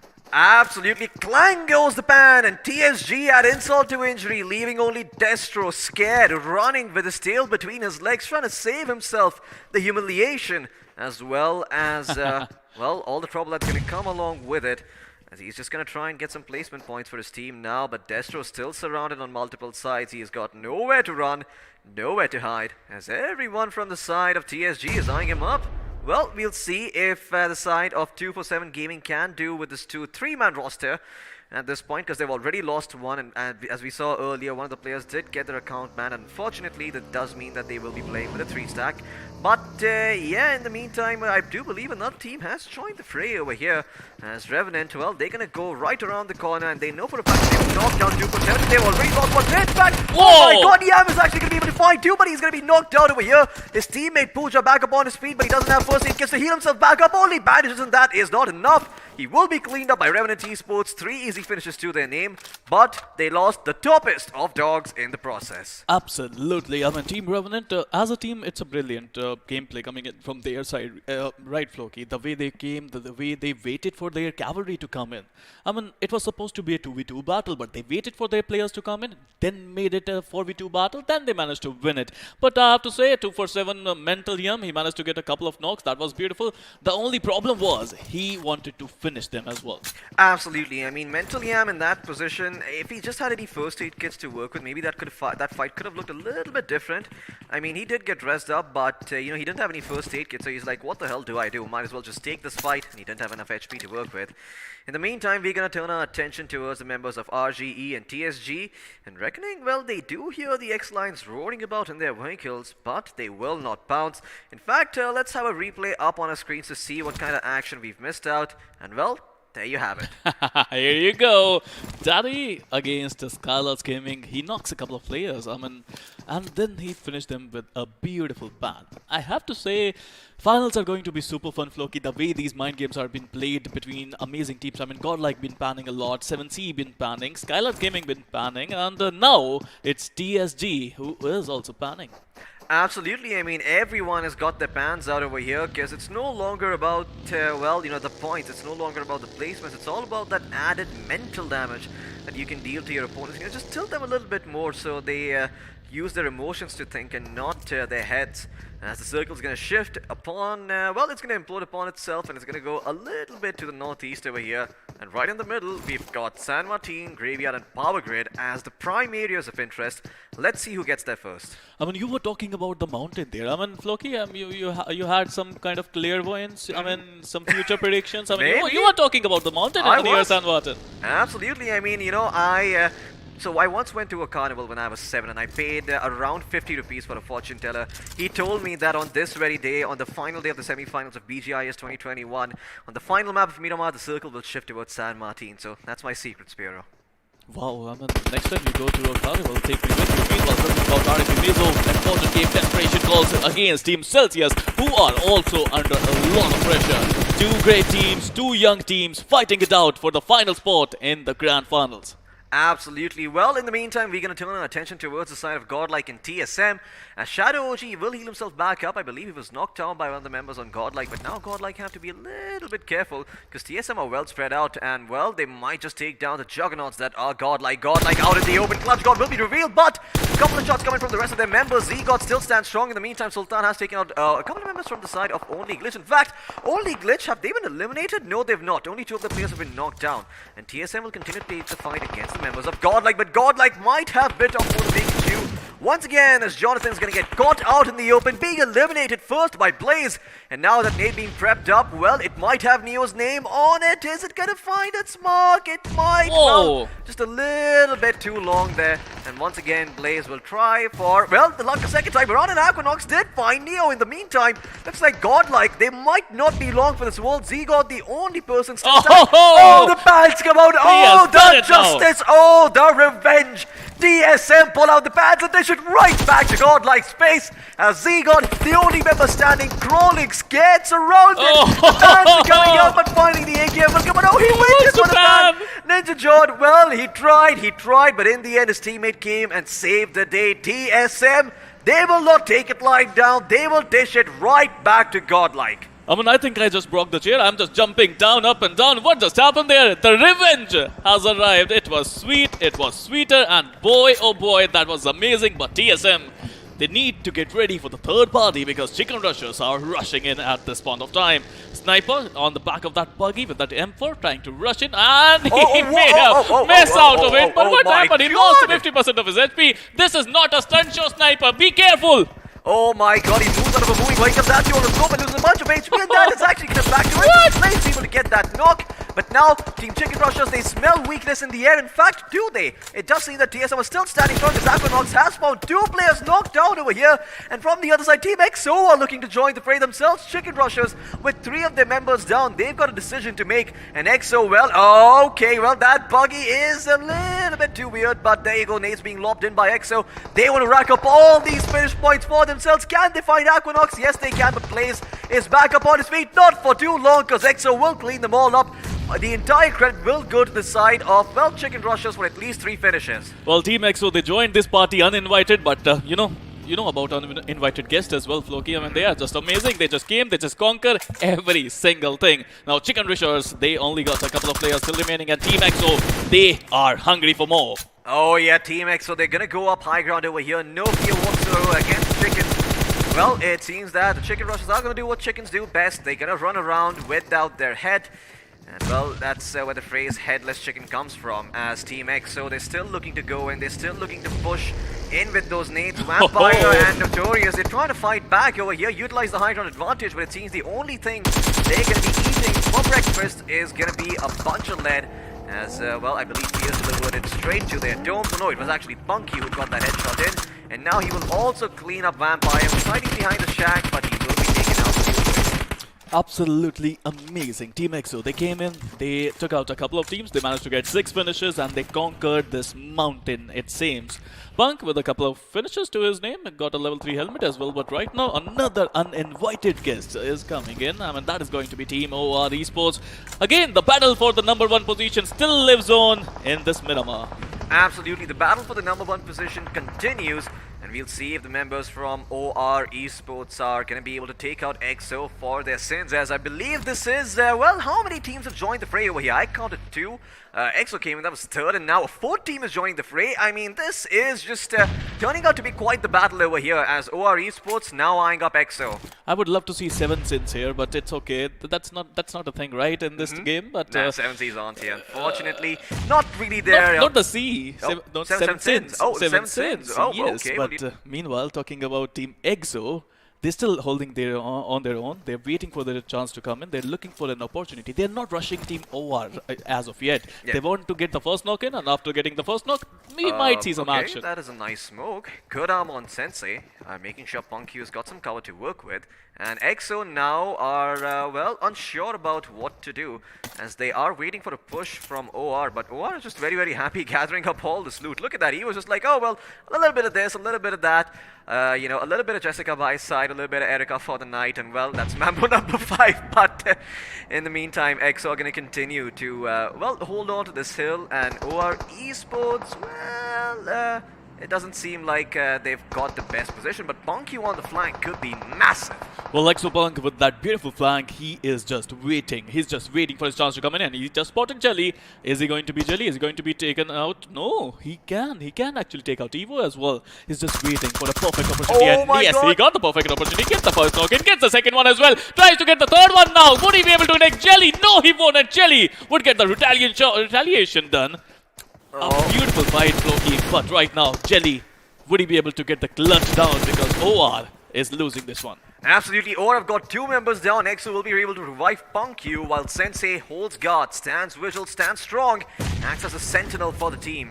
And now Jelly, well, behind that shack, all by his lonesome alone in this big white desert of Miramar. He has a teammate, but he's all the way towards his right, and he's in no position to get him back up. If he does fall, those nades could be problematic. A couple of smokes being deployed by Fierce, providing some cover to work with, as the rest of the members of OR, well, it does seem that Aditya will be able to get back up on his feet. Jelly, though, in the meantime, could be cleaned up still. Now, Aditya and Vexy, they are the clutch experts for Team OR, and I would love to see if they're going to do just that. Meanwhile, Punk just got revived, and Team OR on the backward, because Jelly is getting rushed by Team EXO. Fierce leading the charge, Jelly trying to go back, but I think audio cues are a thing in this game. Yeah, most certainly. I mean, there are a lot of audio cues that if you keep your eyes and ears open, well, if you keep your ears open, you're going to hear them, not your eyes. You don't hear Punk from gets your third eyes. one. But yeah, it does look like OR, they're going to be able to turn this franchise around a little bit. Vexy and Aditya are still standing strong, and now that they have got the high ground, they can prevent EXO from moving up this cliff, as this fight has taken way too long over here. I believe we have just forgotten about 2 circles, as they have shifted in the meantime while we've been just focusing on this entire fight happening. Okay, well, good decision by Punkyu. He's gonna blow up that vehicle, get himself some solid cover to work with. And now Vexy, well, we'll see if he is gonna try to take them out with the nade, or if he's just gonna, you know, maybe go forward and let his gun do all the talking. Well, the nade is gonna come in, doesn't really hit its mark. Punkyu, a little bit bruised by that, but he's gonna be okay. Just a couple of scrapes, nothing else. And OR, I believe they should be giving up on this area soon enough. And well, I would really like to look at the map right now, because I do believe a couple other things might be happening elsewhere. Destro will be taken out from Skylights Gaming, as they will be eliminated by the Supari gang. Well, finally, Punkyu is once again on a flank. Well, again, he's doing just that. He already took out a couple of players before when he did that, but now he is spotted. Aditya is in the open. Vexy also trying in. Vexy managed to get 1 knock on Team EXO's Fierce. And right now, Team EXO, they're trying to revive. Aditya, meanwhile, trying to get into the cover. Punk, again, with a beautiful shot, and that was a really good headshot. Aditya living on just 5 HP. Absolutely. Well, we'll see if Aditya can live long enough to see this one through, as EXO still have him surrounded over here, and they're still dropping a lot of smokes, a lot of resources being used by EXO, but as long as they find the finishes, it's going to be well worth it. Although, it doesn't seem like OR are going to be giving up that easy, as they will find whatever was remaining in that pack, maybe an energy drink, a couple of bandages, and that's it. I would really like to look at the circle right now, so if well, if someone is listening up there, the big bird in the sky, there we go. We're going to turn our attention elsewhere. Finally, we're going to go towards Picado. After 5 long and intense minutes of arduous action, it seems that we're going to turn our attention towards what Core Rip Mizo are doing. They have been swapped out by the members from Revenant, but with only 2 members alive, Revenant will be hard-pressed to keep them at bay. Meanwhile, Team EXO, even though they wanted to enter the zone, Team OH, I think, were in their way. Meanwhile, Punk getting another one. Punk, was that a clutch? No, it was just a 1v3 coming in the favor of EXO. Punk, Fierce getting the last frag. Talking about Revenant, the nades are coming in. It's going to be nade parade coming in from Austin Bordex, but CORIP Mizo still surviving. Absolutely. Well, it seems that Rizmizo are still in the game over here. Oh boy, look at Flick Whitey. He's spotted out on the members from EXO, and he's now trying to clean them up, as the circle will once again shift a little bit towards the center, a little bit towards the east. It's going to be right next to Graveyard, but for now we're going to turn our attention back towards Rizmizo's antics. Well, it doesn't look like that's going to be the case, because TSG have found Kilo from Oculus 5, and he has been eliminated as well. TSG. They might only have 3 members, but once they sense weakness, they start to strike. And well, Celsius are doing just that. They've got the high ground to work with over here. Daddy knows where he is. And well, he's not afraid, it seems. He's not going to go inside the shack. Instead, he'll continue to drink up the energy drinks. Maybe run the hell away from this fight. Now there are a lot of teams who are struggling to get some points on the table. They want this match to be perfect, and TSG, they are one of those teams. Team Celsius is one of those teams. Team Reckoning, they played well today. X-Lions also trying to rack up some points. Meanwhile, Karthik, he might get the number of Krish if Krish goes in the open area. Yes, he's going to go in the open area. Let's see if he's going to get it done. Meanwhile, Orglas 5, Evoke is still there. He's still standing. Actually, not standing, just spawning down there, hiding, it seems. And X-Lions, in the meantime, they've deployed a bunch of smokes to hide their position. But, well, it's no surprise that they're eventually going to have to move out of here because they can't stay here forever. Once they get this done, once those smokes get seen, nades are going to come pouring in, which is why X-Lions are trying to take the initiative themselves. A lot of nades being hurled, but none of them really connecting on any of the TSG members, as one nade is going to send a couple of members from X-Lions back. And well, that nade could be big. No, it's actually a Molotov, and Madhav is burning. He's going to lose about half his HP. And now Samurai and Simple cannot retreat. TSG, they're going to try and take this moment to try and push ahead. And guess what? They might be able to take out Samurai and Simple. Daddy just exchanged a couple of bullets though, and Samurai, it seems that he is still very much in this fight. He'll be able to heal himself back up. In the meantime, I'm not sure if I can say the same for Blaze from the side of Only Glitch, because he is dropping quite low, should be eliminated soon enough. But on the flank, there is a member from Orglas 5, that is one who could come around, and there's also Evo hiding right behind that boulder like you talked about earlier. Daddy will finally go forward, take the initiative himself. He'll get one knock to work with, but the question is how much more can he find? Oh boy, well, he drops down over here. We'll go around and get back up on the high ground, but in the meantime, TSG, well, we'll see what they decide to do. In fact, X-Lions are going to peek out of their smoke. They will find that, well, Desync over here to work with, and Samurai is going to try and keep them at bay, but it doesn't seem like the side of TSG are halting with their aggression at any time, as they continue to push forward here. No one to stop them, and once again, Team X-Lions going to drop a wall of smokes to keep themselves safe, but you can still shoot a couple of bullets. Well, it's now going to be a 2v1 battle. TSG on the back for Daddy, the last one standing. It's a 1v1. Daddy versus Samurai, and he got a Molotov there. That's a beautiful Molotov coming in, but Samurai coming in with that sword. I'm just kidding. It's not a sword. It's a beautiful gun. But here you go. The nade from Reckoning Skrills would get the better of Team X-Lions. TSG, on the other hand, they're still surviving with one player remaining, and he has to revive a couple of his teammates. Oh yeah, TSG, well, they've got their work cut out for them. As Krish and Desync both going to be moving back towards their teammate. Blaze will be put 6 feet under, as Only Glitch will lose one member over here. I'm not too sure if that was the last member. Yes, it was. Only Glitch have been eliminated, and Maxi OP now going to turn his direction, or rather attention, towards ISO. And it seems that Mr. Spray also has a similar idea, as Rip Mizo being kept at bay over here in the 7th place. And Mr. Spray, well, if he senses any movement, he's going to let go of that scarf, just pull that trigger, and put them 6 feet under. Reverse X could be a world of trouble. Jacob Boy going to try to join him on the bucket. He will be successful somehow this, but no. Mr. Spray will get him finally with the scar. In fact, Flick White, he will also be taken out. ISO still standing, but for how long? As he is the final member over here, he is out in the open, being spotted. Look at that scar.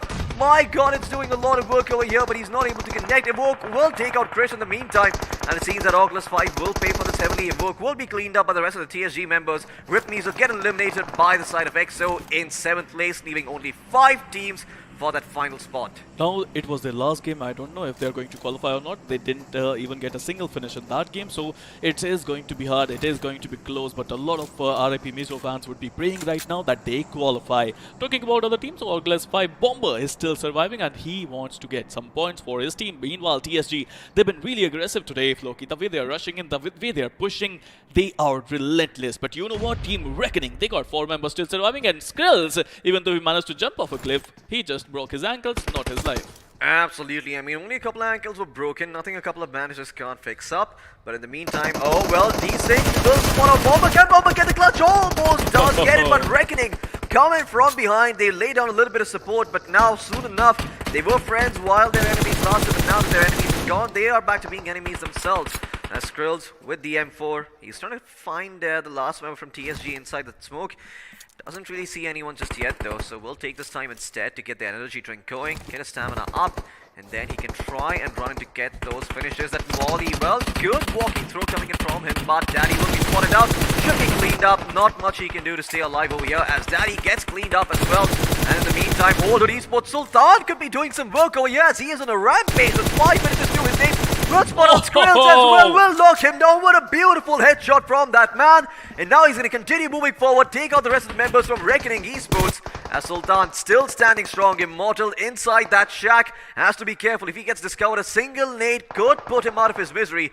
But Reckoning Esports will lose another member in the meantime, as it is down to these 3 teams. iQOO, Old Hood, and Reckoning Esports. And Old Hood, if they get this chicken dinner, they could be in a very, very good spot going forward. They might not have much to worry about. And Sultan, he's healing himself back up. He's going forward to finish the job that was started. Reckoning Esports, 3 members huddled up on those cliffs. And it seems that Claus, he's got the UMP, but at this distance, it might be a little bit hard to connect. As the entirety of Old Hood start to group up together, they've got 3 members, but they don't really have the angles to work with. Immortal, if he gets spotted out, he is done for. So he's trying to bide his time over here and not be discovered. But once again, if he makes a false step, he would not be long for this world. Now again, Reckoning got the zone, they have the upper hand, they have the higher ground, they have the advantage. But meanwhile, Team Old Hood Esports, they got 3 players and they are looking good. So now they are not looking good because a single nade coming in from Maxi. 1 nade, 2 birds of Old Hood Esports are down. Now Sultan, the king of swing, as we say, the clutch master for Team Old Hood Esports, he is still looking good, trying to get his another iQOO MVP, managing to get Maxi 1v1 with Abrar. Let's see if we can take them out. Well, it seems that Claus and Crazy, they are going to be cleaned up. But Sultan will still try and survive. Oh, boy, oh my player. god, Immortal is actually going to come in and take out the members from the side of Old Hood as Claus is going to be put down. Sultan is going to bite the dust as well. Finally, iQOO strike, and now Reckoning Esports, they've got 2 of their members, or rather 3 members still standing. But look at that, they're still fighting. Wait, what? No, What is he doing? He turned it around. They buzzed iQOO who got the elimination. Old Hood, they still stayed alive. Sultan is somehow in a 1v2 and he's still clutching things out. Mr. Spray on his knees. Maxi being a Brad, not too sure what to do. Those nades will put him 6 feet under. Those throwables come in handy. I actually thought it was iQOO who eliminated the side of Old Hood, but Old Hood survived. I can't believe it. I don't have any words. How is that guy doing that? Old Hood Sultan. What a player he is turning out to be. I mean, every single time I see this guy surprises me. What a player he's turning out to be. But in the end, it is Reckoning Esports getting the chicken dinner. The most, I have to say, important chicken dinner for them. Because they now, I think, are safe. Well, they got themselves 2 chicken dinners to work with, so that is a lot of points to go off of. But once again, you know, I mean, Reckoning Esports might have won the chicken dinner, but Sultan won our hearts. I mean, Old Hood Esports, how many times have we seen them in this situation? How many times have we seen Sultan just clutch it out for his teammates, get them that little extra bunch of points? I mean, if Old Hood are watching this, man, you know, you guys better give Sultan a race, because it seems that every single time he's up on our screens over here, he is clutching things out left, right, and center. But yeah, I mean, I'm not too sure how this is going to affect, well, the rest of the teams in the mix, because I do believe, well, if I'm not wrong, no, never mind. Although they still got 1 more game after this. This is not their final game, and they might be able to get another chicken dinner going. Well, not another chicken dinner, but another good performance going. Well, absolutely. You know what? One thing is for certain. I think iQOO MVP number 4 going towards Old Hood Sultan. Oh boy, that guy is just ripping things apart. But I have to say, Team Reckoning Esports, a good chicken dinner. They got some really decent finishes, and again, the positioning in Miramar by both these amazing teams like Hyderabad Hydras and Reckoning Esports. Why I'm mentioning these 2 teams? Because they used to play together, and they have similar mentality. It seems the way they are getting these positions in Miramar is just amazing. Oh yeah, absolutely. I mean, lots of great positions for them in on the map of Miramar. But once again, at the end of the day, all it really comes down to is, you know, finding those finishes, finding those knocks, and that's what Old Hood did best. Even though they were in a very, very awkward situation, Sultan somehow swung left, swung right, got those finishes. I mean, Immortal tried to come in third party and, you know, steal all the glory, but it seems like he couldn't see it through. In fact, well, I'm so confused by that final, you know, few moments. Let's have a look at the highlights and see once again for ourselves exactly what went down in that game. As well, it all started off with Nikhil being put 6 feet under from the side of Skylights Gaming. I mean, then Skylights Gaming got fried with that ban, it seems, after getting knocked. But TSG, what a game, what aggressive gameplay coming in from there, and the way they are playing, the way they are just taunting Skylights, the table toppers. I mean, they are table toppers for a reason, but right now they are going to be on equal footing in grand finale with everyone else. Absolutely. I mean, this is the pan finish that we were talking about. Clang goes the pan, or I mean, I don't even know what other kind of sounds a pan makes, because I've really not used it to blow someone's head open. But ding, ding, yeah, it could make that sound too. But this is the point where 247 Gaming just became a footnote in this game. Unfortunately, they came in with 3 members, couldn't really put up a good performance. got eliminated in last place. That might just be the end of the road for them. Now, well, I'm not sure if I can say the same about Old Hood Esports because, man, did they rack up a bunch of finishes.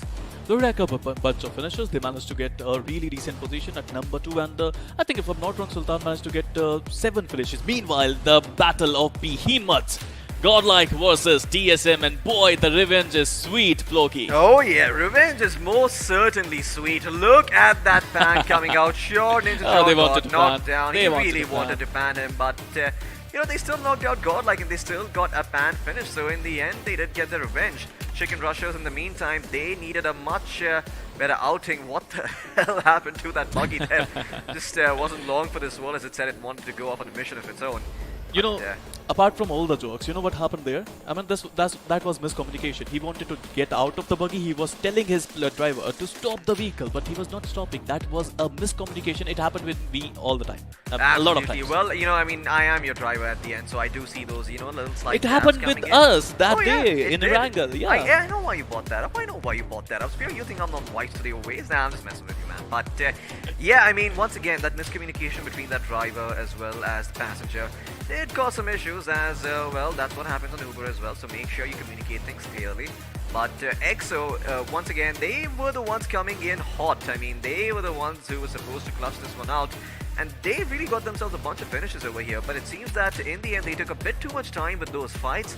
And, well, Immortal was the only person alive when there were 3 teams in the mix. Still, he did his job and then some, man, because he got them a lot of those placement points. I mean, Team EXO, they managed to get a lot of finish points. They managed to get a lot of placement points, and they are looking good. But I can't say about that for August 5. I mean, they indeed ended up in top 5, but I don't think they have enough finish points.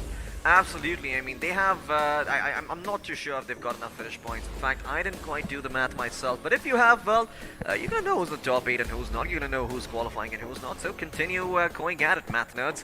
In the meantime, we're gonna be looking at Reckoning Esports again, as it seemed like for a second they might not be able to clutch this one out. But that nade was so beautiful coming in from them, getting themselves those 2 finishes. And well, it didn't seem like X-Lines were long for this world. As TSG as well, they went in, they put Bomber, you know, out of his misery, and soon enough it seemed that TSG, they had a decent position to work with, but then Reckoning found out where they are, and well, that is the 3-way tussle that I am keen on seeing. My god, look at that buggy just, well, being abused, hurling it up high from those mountains, falling down on the ground. I mean, that's one way to get out of the mountain. You know, either you can jump by yourself or either you can get a vehicle to do that for you. Meanwhile, Sultan, oh boy, this guy was legendary. Almost a 1v5, if I may say that, because I mean, he took a lot of Reckoning players out. Then he took Immortal out. It was supposed to be a 1v5. That would have been a perfect scenario. But you know what? This is not a movie. Absolutely, this is not a movie, this is BGMI at the end of the day. And man, Sultan, even though this is a game, boy did he win our hearts over here. This might have been a lot of this moment alone, I mean, where he took out the members from EXO is better than a lot of movies that I've seen. As well, he really tried. Look at that, he gets himself almost 2 knocks to work with over here. It's literally it comes down to 1 player. He wrestles them back up, and then those 2 nades come pouring in, and that is where Immortal ended up biting the dust. And Sultan, my god, look at this guy. Just how many knocks did he even get? I think his damage numbers are going to be through the roof. I mean, if he's not going to get that iQOO MVP, I don't know who else would. Oh yeah, I mean, even I don't know who's going to get that MVP. I really do think it should go to Sultan, but, you know... Nade. Yeah, man, that nade. I mean, it was a combination of nades, right? One from the left, one from the right, nowhere for Sultan to run. And that kind of just happens in a 1v2. Even though Sultan has been the one to turn the odds, even he can't stand up to 2 nades thrown perfectly. I mean, don't bring a gun in the fight with nades. I don't know. That was not a saying. Well, there is a saying called don't bring a pan to a gunfight. I guess you don't bring guns to a nade fight. Let's have a look at the point standings for now and see who's up there at the top. It is Reckoning Esports, and it is them getting themselves 26 points to work with, 11 finish points to their name. Well, they really needed this performance because I believe they were in the bottom 8. I mean, look at Team EXO as well. Both played really well. Team Reckoning, Team EXO. Team EXO managed to get 12 finish points for a total of 22 points. Number 3, we get All Good Esports with 9 finish points to their name. Couple of their finish points got stolen by Team Reckoning, but I don't see them complaining because they themselves got 21 total points. Yeah, now look at number 4 and number 5. 17 straight up to 18, a 9-point difference points between them and August 5. A moat being built over here by the side of TSG. And well, in the end, everyone else is in single digits, including TSM. So, yeah, not the best of outings for them, but they don't really care because I believe they've secured their spot in the grand finals. Well, now is the moment we've been waiting for. The iQOO MVP for this match. Who is it going to be? Drumroll! It is going to be Sultan! With 7 finishes to his name and 991 damage done. Now that is going to be his 4th iQOO MVP. Altered Sultan, you beauty. 7 finishes, 991 damage, 1 assist, 2 headshot. And what a player, what a beautiful player. But let's talk about top 5 players. We can see a couple of wolves there in the form of Mr. Spray and Abrar. Both played really well, but number 3, it was Punk. And I have to say, oh boy, I'm impressed. The way he flanked Team OR, that was legendary. Absolutely. I mean, Punk just came in with so many different flanks. I don't think that EXO at any point were ever afraid of, just getting caught out because they knew that Punky would cover them from that flank. He had those angles to work with every single time he looked at it. Even Daddy had a great performance with Look at the damage. 195 damage done, 1300 damage almost done by that man. But in the end, once again, the finishes are what matter. Let's look at the match summary for now. Out of the 86 grenades that we used, 6 resulted in finishes. You know, nowadays, if I see less than 100 nades used, I'm like, meh, it's okay. 6 nades were used. 6 nades were converted, 86 were used. Okay. No, yeah, no big deal. Just 86 nades, it's just like every day. But longest finish distance is up there at 308 meters. Only 1 airdrop looted. At this point, though, I want to have a look at the FD chart. And well, we've got 3 juggernauts in the house. TSG with the more than 2000 damage, they managed to get 9 finish points. Team Reckoning, of course, the chicken dinner winners with the more than 2000 damage to their name, and they managed to get 11 finish points. Absolutely. Well, a lot of work being done here by the members from Reckoning, Old Hood and TSG.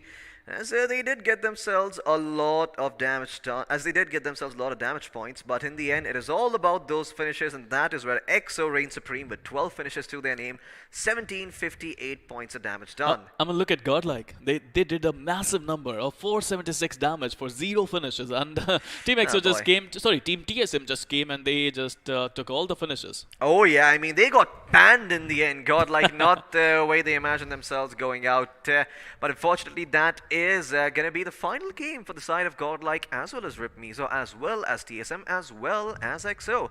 A lot of these teams are not going to be having a second chance now, as we only going to be having 1 match remaining. We're going to be heading back to where we started, but before we go in that direction, we do have a couple of more stats being prepped up for you. But anything in particular, well, you know what, never mind. We've got the stats already ready. It's not being cooked up, it is ready. So let's have a look at the player face-off. Pit 2 players against each other, see who comes out on top. Spiro, take it away. Well, we have Reckoning Mr. Spray, the IGL of Team Reckoning, and we have Team EXO's Punk, who's a superstar. I mean, I still remember Punk when he started his journey. He came to fame as a really good gunman, and yes, he's still doing it at the highest level. He got 5 finishes to his name with a damage of 563, but it's not only the gun power, it's the brain of this guy. The flanks were just immaculate. Absolutely amazing flanks coming out from Punkyu. I mean, I think he went on the flank thrice, and every single time he did, he was the difference maker for his team. But now that we've compared players against players, let's put up a squad against another squad and see who comes out on top. As well, it is going to be EXO going up against Reckoning Esports.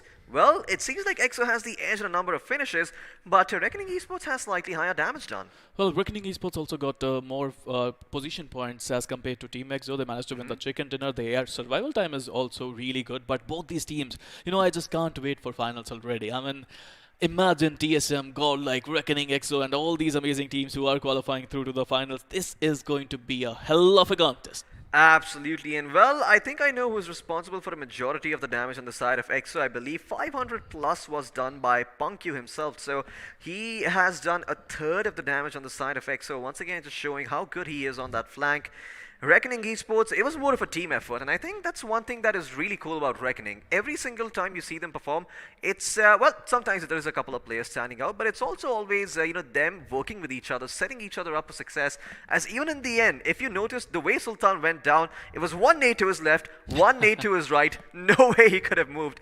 And in the end, that was all she wrote for the side of Old Hood.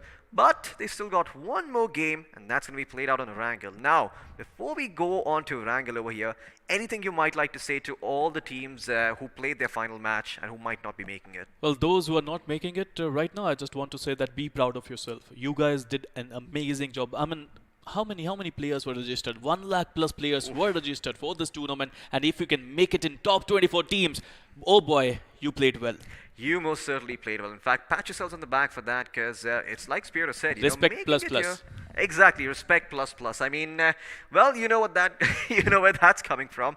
But yeah, definitely, a lot of these teams who've made it all the way from the open qualifiers, they struggled very, very hard. In fact, we had 1,024 teams in the very first round. You multiply that by 4, that is the number of teams you had to beat to get to this point. Wow. But you know who else we have to thank? The sponsors of this tournament, the iQOO Series 9 itself. Well, it's a badass phone, not gonna lie. It's got all the features in the world to work with. Every single time you pick this one up, you're not gonna be feeling any heat, because once again, it's got that full coverage liquid cooling system, making sure that every single time you're playing BGMI, this phone is gonna be cool as a cucumber. Well, absolutely. I mean, I have to say, I love this one.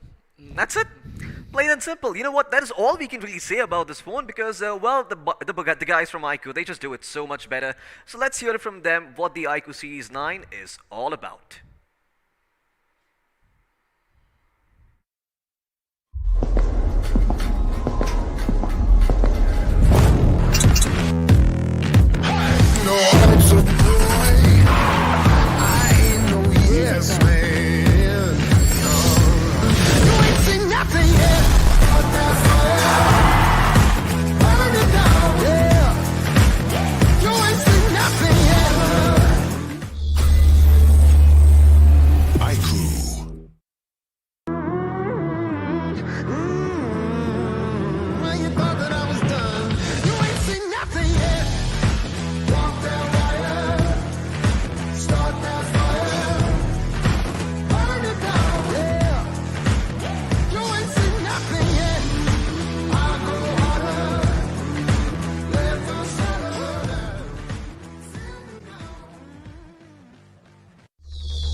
Hello and welcome back once again. There is a little bit of a switcheroo because, well, the Mischief himself is out, and now we're going to be experimenting in the last couple of games. My name, of course, is Angad, the Experiment Jehel, and with me, I think they already know who you are. You are the last hope for humanity. It better not get to your head. I'm, of course, talking about Spiro, and I like that little sync up right now.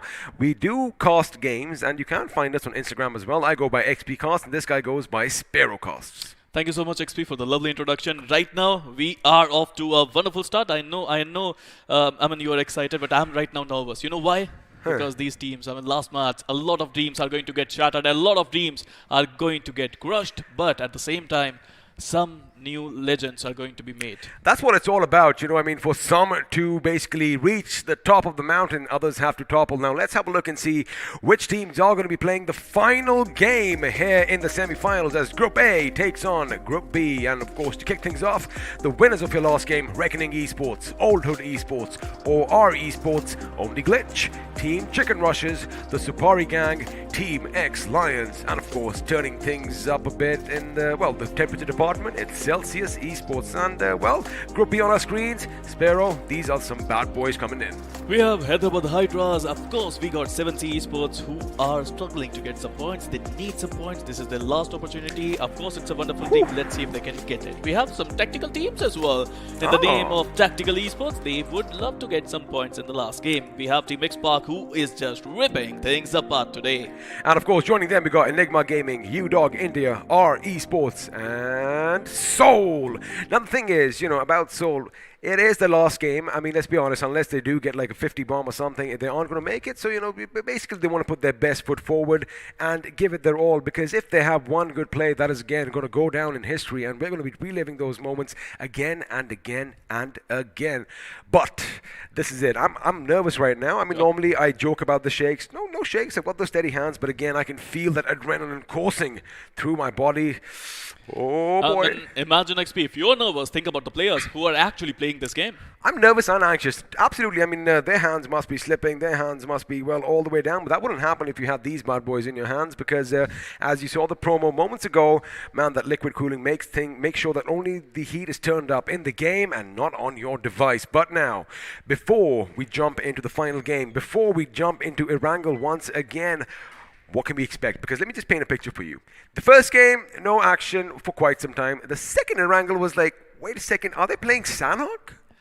Well, this is the name of the game. This is going to be the last match. A lot of teams already got qualified, so they don't have any worries, right? They just can go, they just can enjoy, they just can spoil some games for a lot of teams. But you know what? Our fans, they can also win something. Well, we can spoil them a bit as well because looks like you have some options to get some good BGMI merch for yourself, and also you can get your hands on one of the iQOO 9 series as well. All you have to do is, well, look for the description in the link below. Hit up the website. Just go to Google. All you got to do is just type in iQOO 9. You'll get the website and click on one simple button which says Notify Me. You might stand a chance to win one of these bad boys and finally feed that monster gamer inside you. And you know what, XP? These phones, they're going to get launched really soon, and I'm going to buy them. Well, I thought you were sneaking off with this one. Floki is not letting me. Ah, see, he is a little mischievous, and I'm sure as soon as they do come out, you are going to see us flaunting these monsters ourselves. Now, before we again jump into the final game, we're making sure everything is tickety-boo, and everyone is going to be playing on a level playing field. And it looks like that time is about to be, well, popping up on our screens now. But let me paint a picture. Now, we did talk about something in the last game. I'm going to paint a picture with a nice fine brush. Now the thing is, we're going to just keep saying one name while the plane is flying. Just one name. It's kind of towards the northeast of the map. You might have seen there's like a massive mountain that seems to be hanging around over there, with some low-dwelling clouds and all that. And maybe atop that mountain we have some ruins. I want to see some action over there. So when the flight path is on, we're just going to say one thing. And it's going to be Stalber, and believe me, XP, if the zone is in Stalber today, in this last Erangel, I'm going to lose my mind. I mean, finally, maybe after like weeks of, asking the BGMI gods to deliver something. I mean, I don't ask for too much. All I'm asking for is a little bit of drama and a little bit of masala. Maybe they might just finally listen, but you know what? I'm not keeping my hopes up too high. I'm here. Don't worry about it, XP again. Oh my God! How dare you? Did I call you Floki again? Well, you did because I guess I have those youthful looks, and it definitely does go with it. But now the thing is, ladies and gentlemen, oh boy, this is gonna be it. Now, before we jump in, all that carnage, all that death, all that destruction, all that hot blood on the soft green grass, we are gonna be heading over and just appreciating the beautiful map that is Erangel. Now, before that, I want to actually see what's happening on the spawn island itself here, Sparrow, because I want to see whether they are just in Zen mode, standing silent, or whether they're going to be jumping around and, try and just whack each other with pans as we saw in the last game. But for now, we are going to be stepping in for the last time, having a look at the beautiful map that is Erangel. And if you know where we are, we're going to be heading underground to the shelter next. Absolutely. Talking about the lobby right now, I think all the IGLs must be thinking this. They can see the plane path, right? They know where to go. They know what to do. Plan A, Plan B, and there are a lot of other alphabets to make a plan out of. So there's going to be a lot of things going on in the minds of those IGLs. I mean, speaking of alphabets, you could in fact even go down to Plan Z if that's what it takes. Again, and if you run out of alphabets, I mean, they're numbers, right? A.1, A.2, of course, a lot of plans. Thing is, yes. They added alphabets in maths as well, so. There you go. They've added some alpha, beta, gammas over there as well. Are you still angry? Yeah. Oh, it's all right, Sparrow. Don't worry. We got your back. Now, of course, this is the Seven Sisters, as he likes calling it, the Seven Story, as some like calling it. I call it the Broken Down Radio Tower, but of course, military base. We haven't really seen a lot of action at the military base itself on the island. Yes, not at the base. That is something that I could. You know what? All right, let me give you two options. Either we go military base final circles or Stalber. Well, I'm gonna choose Stalber this time around. You know why? Because we wanted it so badly. Listen, now here's the deal. Here is the deal. You can't say anything else while the plane is going to be in the sky, because if we take any other name, we can't even go for all the names right now. You've got Pachinki, George Ball, Shooting Range, Siverny, blah, blah, blah, Novo Repnoy. Nothing comes out. We talk about the players. Okay. We talk about the plane path, because let's see if, the Costas curse can be reversed. But now, in about 5 seconds, ladies and gentlemen, we are going to be heading in, and, well, it is going to be a good, beautiful, sunny day to see some action here in Erangel. Well, the plane path is nearby Stalber and going towards the hospital, and yes, Stalber is there. Don't worry about it, Mr. You XP. said hospital. Well, but of course, the plane path is going towards hospital, but it is starting near starboard. Don't worry about it. The zone would be on starboard. The Already. players are going to be happy. They are going to land in starboard. There's going to be 64 players in starboard, and they're going to fight it out for their lives. There you have it. Starboard is where we want all the action to go, and that is all you are going to hear for now. For the time being, teams are going to be jumping off to their favorite locations. We aren't going to be naming the cities and towns just yet. Let's see if this little glitch that we have in the system does actually work, because a few teams are already on their way out. Now, of course, you can spot where they're going. So, we're not going to call it out. Let's see if it actually works, because we are just midway through the plane path, and well, a majority of the teams are already dropping out. Maybe even they're anticipating that the circle is going to form around Storber. Well, at least we can talk about the best players in Erangel, and Go for like it. Jonathan with 23 finishes to his name is the best player of Erangel in semi-finals. Number 2, we have some really amazing fellow who managed to clutch it out in Miramar. He is Old Hood Sultan. Even in Erangel, he's just amazing. I'm just looking at the map right now. You can keep rattling off all the information, because look, have a look at that. Just the way the teams are, dissipating from the plane. It does seem like they are going to have another shift, and in a few seconds, 3, 2, 1. Where is the circle going to be? And I am not going to be so happy. But you know what? It's all right. It's all right. It's still there, but what are the odds of the circle shifting up there? I hope the odds are in our favor. But for now, looks like the shelter once again is going to be the epicenter for all the action to come in the later stages. Absolutely. I mean, shelter is going to be a very important area for a lot of teams, and I can already see a couple of teams going near shelter. Enigma, talking about them, they are near Lipovka, UDOG India, looting Yasne Polyana as we speak. Meanwhile, Team Tactical still climbing. I mean, they're still... I think they're still hanging in the air. They're still trying to find a vision. Meanwhile, Celsius Dreams is he going to crash with the parachute guy?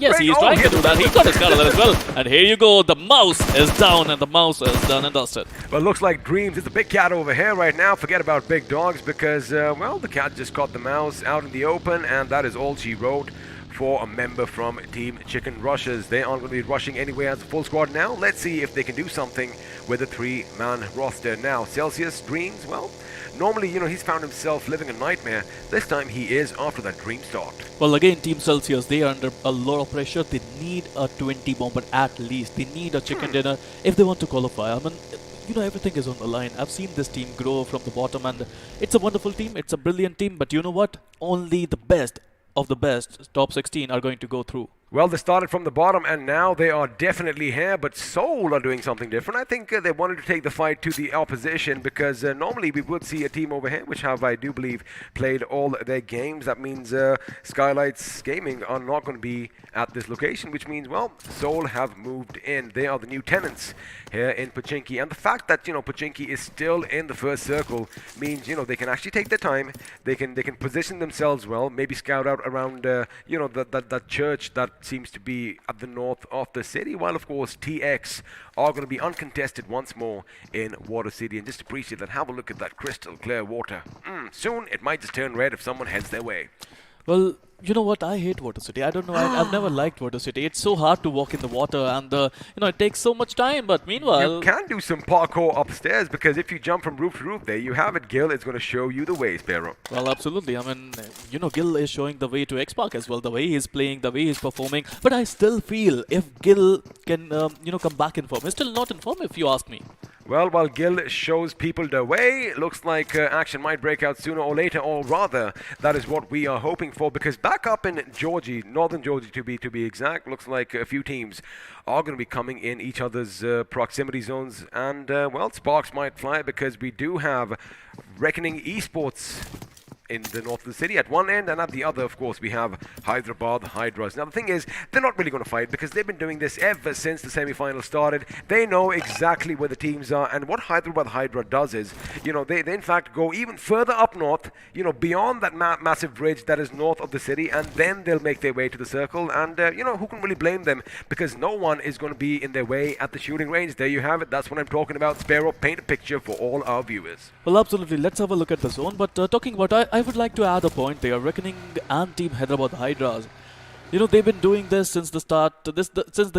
since this game was launched, XP, and yeah, they know that they don't want to fight. Meanwhile, talking about them, they came in here. I wanted to talk about the zone, but yes, Reckoning Esports and Hyderabad Hydras, two amazing teams who are really good friends with each other. They don't want to fight it out here, but believe me when I say that, oh, they are ferocious. If they fight it here, you can see some bans. Oh, if shots are fired, then of course no love will be lost between both these teams, and I seem to think you kind of like them a bit as well, the way you talk about them with such awe and with a smile on your face. I love it, because again, if teams do good, well, we are going to talk about them. Now, as Reckoning Esports are going to be looting to their heart's content, I'm sure no firefights are going to be breaking out in northern Georgia, Paul, but while teams are going to be moving, towards the center of the circle, we might just see some clashes coming up. Now, what I want to witness, and it's been quite some time, I want to see some good old-fashioned drive-bys. I've seen a few people, lose their heads under the wheels as they go crunch, but I want to see someone riding shotgun. I want to see some shots fired out of a vehicle, and I want to see something go boom. Well, that would be really amazing, but talking about tactical, it seems they found themselves a really decent spot inside the zone. They are spread it out. I mean, it's a split strategy coming in the favor of Team Tactical. Always tactical, if you ask me, XP. Now, the thing is, one of their members, of course, you can't see him on your screen right now, while 69 is elsewhere, and he's going to be making his way, towards this team sooner rather than later. Now, I get it, you do want to split up. You want to make sure you capitalize on the circle. You want to make sure you get as much loot as you can, but also you want to make sure that you are a four-man squad when you are going up against the big dogs, because, well, every single gun, every single angle, every single number definitely counts for something. But it does seem like, despite having a knock and a finish early on, well, I mean, that was a little unlucky. We don't have any action breaking out, but just as I say that, oh, buddy, CR's position could be contested by U-Dog India. Now they know how to win chicken dinners, right? Both these teams have won chicken dinners in this competition. Chicken Rushers, they've got one chicken to their name, and UDOG India, they got a couple of them, if I'm not wrong. Meanwhile, talking about them, it's time for some rushes. UDOG India trying to rush in, they're trying to surround the Chicken Rushers from two sides, and here you go. Dark started it off.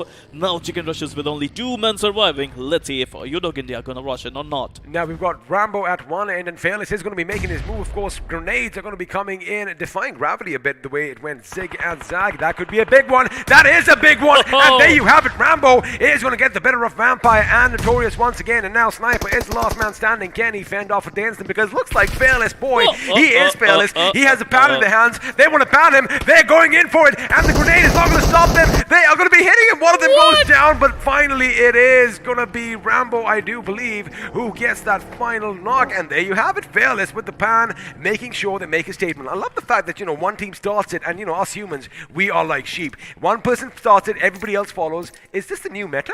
Yes, this is the new meta. Now, can you imagine the grand finals? Wow. UDOG India is going there. There's no doubt in my mind. UDOG India, TSM, Godlike, Team EXO, Team OR. It's going to be epic, and the great grand finals. And look at them go! Some dance-off is happening at this point of time. Oh, they know that the cameras are going to be on them right now. They know that they did something spectacular. They know they added some salt on all those wounds, and the heads are going to be bobbing. But now we are going to switch to the other side. Well, all the fun and games are over, because as we did mention, Tactical, they are in a tactical position, and looks like their teammate has joined them up, but now Soul. Well, this is a big game for them, not for the tournament, but to win some more hearts. You know what, Team Soul, it's really hard for them to qualify now. They either need a 40 bomber or 30, 35 point game if they want to qualify, if they even want to have a chance of qualifying. But right now, let's focus on the zone. I think it's going to be a Sentry Circle. What do you think, XP? I think it's going to go down south. Well, it is a kind of eastern. Let's just agree that both of us are kind of right. We'll shake hands on that, and that's it. 50-50. We both win. But now Soul, I get it. Yes, they might need those big bomb games, but for that they are going to have to go in. What's happening right now is they have given their position, which is fair by all means. As you see, the opponents, Tactical Esports, are going to be moving further inland, and now this is what Soul needs to do. They need to be aggressive. They need to chase them down. They need to get them a run for their money. At the end of the day, what do they have to lose? Look, at the end of the day, as you see it, they don't have anything to lose. Everything to win, though. I mean, they can go in, they can still entertain their crowd, right? A lot of people are watching because Soul is playing, and I think they can still entertain the crowd.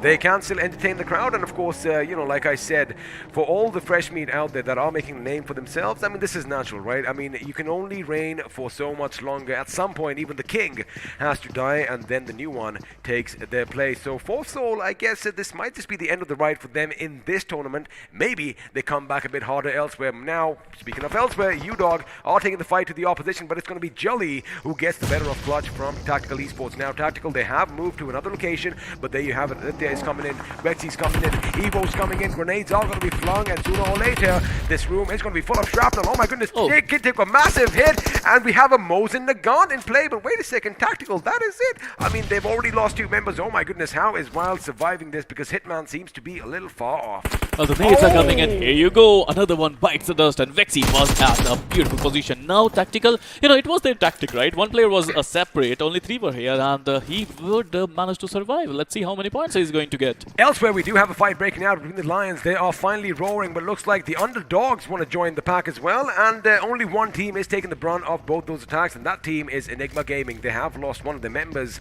I do believe Avi has been brought down, and well, he has been put in the ground. Elsewhere, Old Hood Esports also seem to have one of their members down on their knees, and what's interesting is, Sparrow, most of the teams are converging in at the same place. Again, we did see this in the last game as well. The shelter was the action, but for now, just north of the shelter, Enigma Gaming, they do have a nice little niche for themselves, but Omar is coming in, and Mosin Nagant is going to go off once again. This time, however, no one is going to be at the receiving end of things, but looks like he switches his weapon. The AK comes out, Evo is taken down, but that is all thanks to that M762 by Asaki.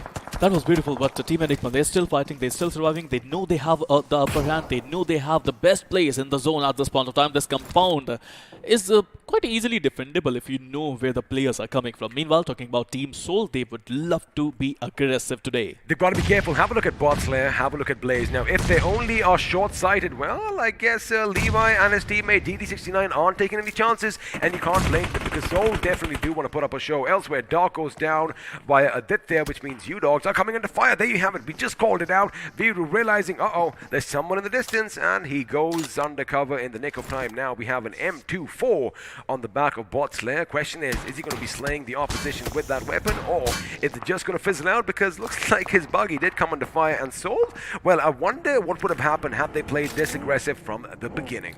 Well, I would love to see if they are going to get enough points in the game. Meanwhile, the zone is going to shrink in, and if I'm not wrong, the zone is going to go towards, well, before... You tried over there. You tried over there. I see what you were doing. It is still going to be a shelter circle. Looks like we might just see something similar to what we saw early on. And now, look at the migration coming in from the west. Everyone is going to be driving past each other, but for now, it is going to be Soul Viper laying down some lead in only Glitch's direction. Now, they need to go in for the finishes. They need to go in for the chase, and there you have it. Rox and Viru, they've had enough. They are, in fact, the Jay and Viru of the team right now. They're moving in. Right around the corner, though, someone is lying in wait, and now Viru is going to go from the right. He'd have the UMP finally. Levi is going to be brought down, and in an instant, well, his life has been snuffed out. They know where Bot Slayer is. Looks like OR wants to play as well. Jelly coming up from behind with his M4, getting the better of GT69, but now Soul can do some damage here as well. OR there, making sure Bot Slayer is out of this game as well, which means, well, OG only have one man surviving, and he is not taking part in this action at all. Now, well, absolutely. Now, Team Soul, they want to take out some opponents. They got some opponents. It is going to be OR who are going to rush in. Team Soul, they need to be careful. They are rushing in. They are pushing in. Meanwhile, Rox with he is trying to get the first knock in, and yes, he would. Meanwhile, no, it's going to be a 2v3 battle where Team Soul have the number game advantage in their favor. They do have the advantage for now, and looks like Jelly is coming in. Jelly knows where Rox is. Rox cannot pick him up, but keep in mind, Viper is going to be coming up from behind. Yuva is going to be coming up from behind. You want to move away from the vehicle before it goes boom, but looks like that is not going to be the case as Rox is taken down instead. Now, Yuva and Viper, oh buddy, they might have left it just a bit too late, but it looks like their positions have been given away as well, as Jelly is going to go in for the revive now. Viru should be giving all this crucial information. A grenade should be coming in. In fact, have a look at that. They are anticipating that a few nades could be coming in. It has been flung. It does go boom. However, it is just a bit too long, but this one could be massive. Unfortunately, it burst mid-air, and well, all that shrapnel did rain down. However, it wasn't enough to to take down Jelly. Viper, on the meanwhile, he needs to push in through that smoke. Why are they not pushing? They're just waiting. They're just healing themselves. And I'm just looking forward to it. Team Soul, they are desperate. They need to get some points. And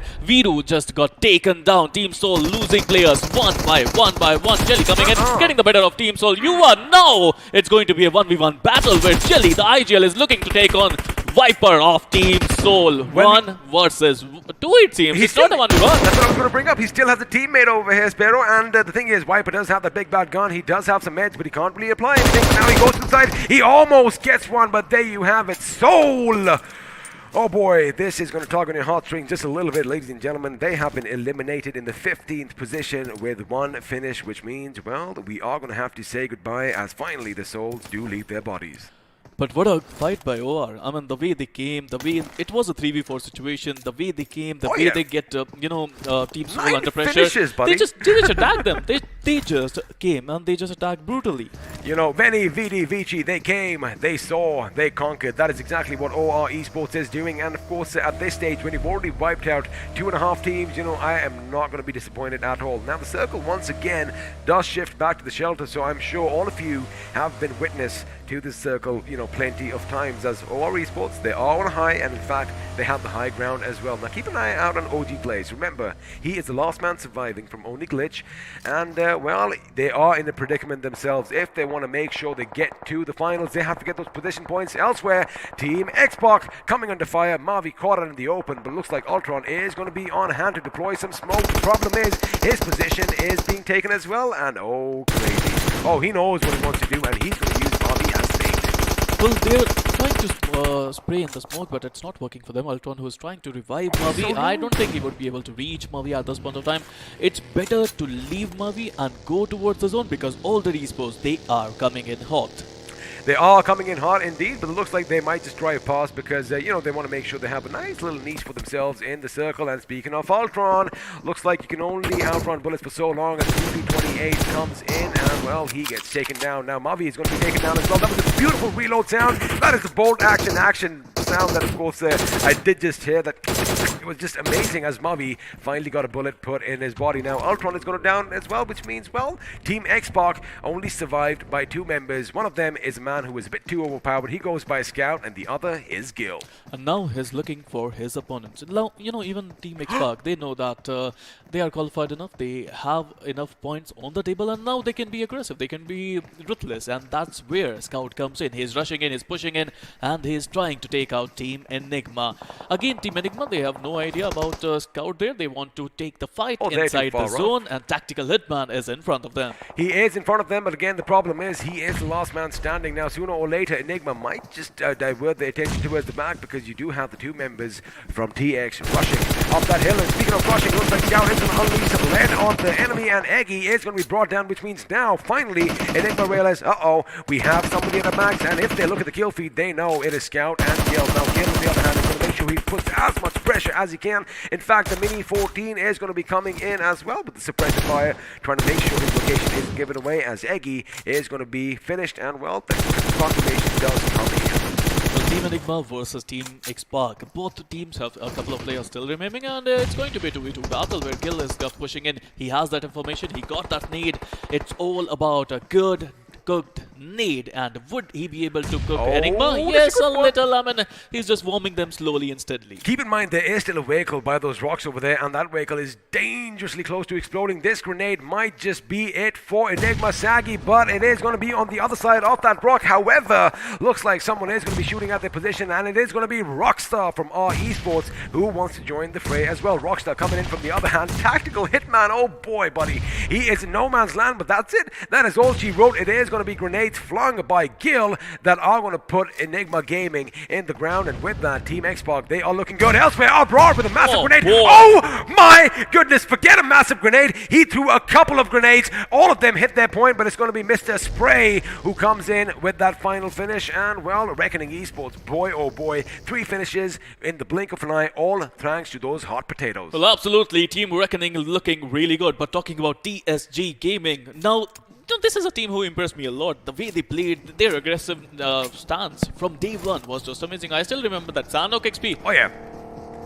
They literally just decimated all the opposition. We were like, wait a second, is this godlike or is this TSG? The thing was, it was both the teams, and they pretty much wiped out the entire server all by themselves. Now Daddy spots Noah in the distance. He shoots the thing in the distance a bit too much, and well, his vision is going to be obscured by all those trees. And again, he's still hungry. Now again, see, they are going to be moving towards the shelter. That is inevitable because, well, the circle is going to be there. Celsius over here. They do have a good position for now because they do have a compound, but they have to move inside the circle. And, well, waiting for them, we have the gentleman from 7C, while U-Dog India are trying to fend off Scout and Gil. Oh, my goodness, from that distance, from his height advantage, Scout make sure that Dave's brought down, think to pop some smokes, or now he still has that line of fire on them. Well, it's DP versus DP, where Scout managing to land more bullets, it seems. And yes, the smokes are going to come through. They're going to revive the player. They have a beautiful position in shelter there, but another shot came in. Meanwhile, TSG on the other hand, Daddy getting the better of Celsius. Meanwhile, Celsius on the back foot. Another one bites the dust, and it was Karthik this time.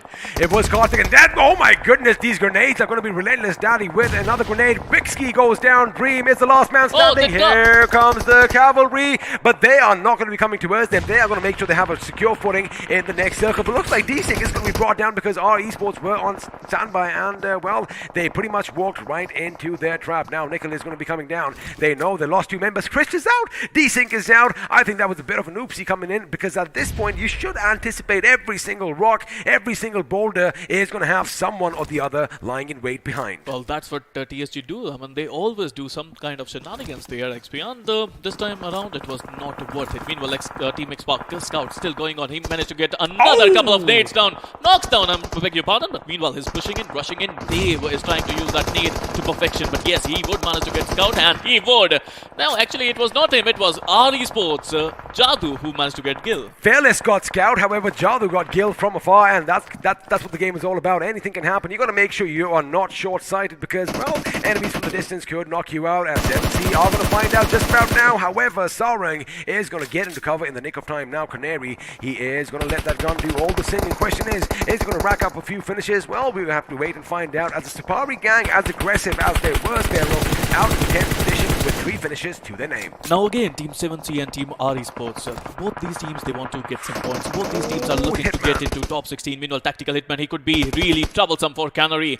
It is going to happen. Nope. No, it's not going to happen. What just happened there? He got a first aid, but he got late. Looks like he mistimed his first aid, and that is what it is. If you are not in those situations too often, you might want to just practice them by keeping yourself in the blue at the later stages. Now, our esports, they have a good spot. Looks like Reckoning Esports are going to be challenging the Lions. The thing is, the Lions are in the den down below. I wonder if that is the smart move, but the problem is for the Lions, they have one man down already, so the pack has been reduced. However, oh boy, if the Lions get roaring, it could be devastating. Grenades are being thrown at long range. It's not grenades, it's smoke, because RGE are going to try and make a move, but over here, Spray God and the boys from 7C were making moves as well, but grenades are going to make sure that they are going to be stopped in the tracks. Canary is going to go on the left flank. Aladdin might be spotted out, but it is going to be Canary who takes some fire, hits the decks. This is when Jadu and Rockstar need to move in as well. The problem for RE is right now, they are all lined up, and if they get spotted, oh boy, it could spell trouble. Well, this is the possibility, XP, that only one of these teams are going to qualify, so this battle is going to be legendary. Canary is creeping in, it's pushing in, he is trying his luck, and the nades are coming in. He naded himself! Oh, he naded himself! Goodness. What have you done, Canary? What have you done there? My goodness, Canary naded himself, and now the push is going to come in. He is out. Rockstar is going to be standing over there, but Rockstar is like a rock himself. He makes sure anyone pushing his way is going to be taken back because, well, he doesn't save Canary just yet, but I do believe they did deal with the opposition. 7C are going to be reduced to a 2-man squad for now. Elsewhere, U-Dog moving in on RG's position. It is going to be problematic. It is going to be frantic as Dave is going to be coming up on top. He just has one man to deal with, but Abrar is going to be in the smoke. He gets in the vehicle, and looks like Dave doesn't have an idea. He just might, but for now, he rips out his pistol again. You know, switching to your pistol is always going to be faster than reloading, but again, a smart gameplay coming in over there, and they are still in this game. They're still in this game, they're still fighting. Team Reckoning is also fighting. Maxi is eventually the last man standing for Team Reckoning Esports. They're still fighting to get some points. I mean, they already qualified, so it's going to be a show for them. Meanwhile, Team RE Sports, that was a bad move by Canary. I have to say, they were 4 men strong. Well, looks like the Lions weren't expecting anyone to come down their den because they were caught off guard as two of them are going to be down with their bloody paws as one Lion is still left. But Celsius Esports, well, they didn't really turn things up right now. They are out in the 6th position with 3 finishes down to the final 4 teams. Ladies and gentlemen, 11 players alive, and now the Lions are back up top. But looks like Samurai, oh boy, he lost his katana, and with that, that is the end for that team. Reckoning Esports out in the 5th position we saw earlier with 6 finishes, and well, the Lions could be 3 teams, 8 players still surviving, and iQOO India looking to get there another chicken dinner. Meanwhile, our esports, they are in the zone so far, but only 2 players still surviving, and they are just getting bamboozled in those smokes.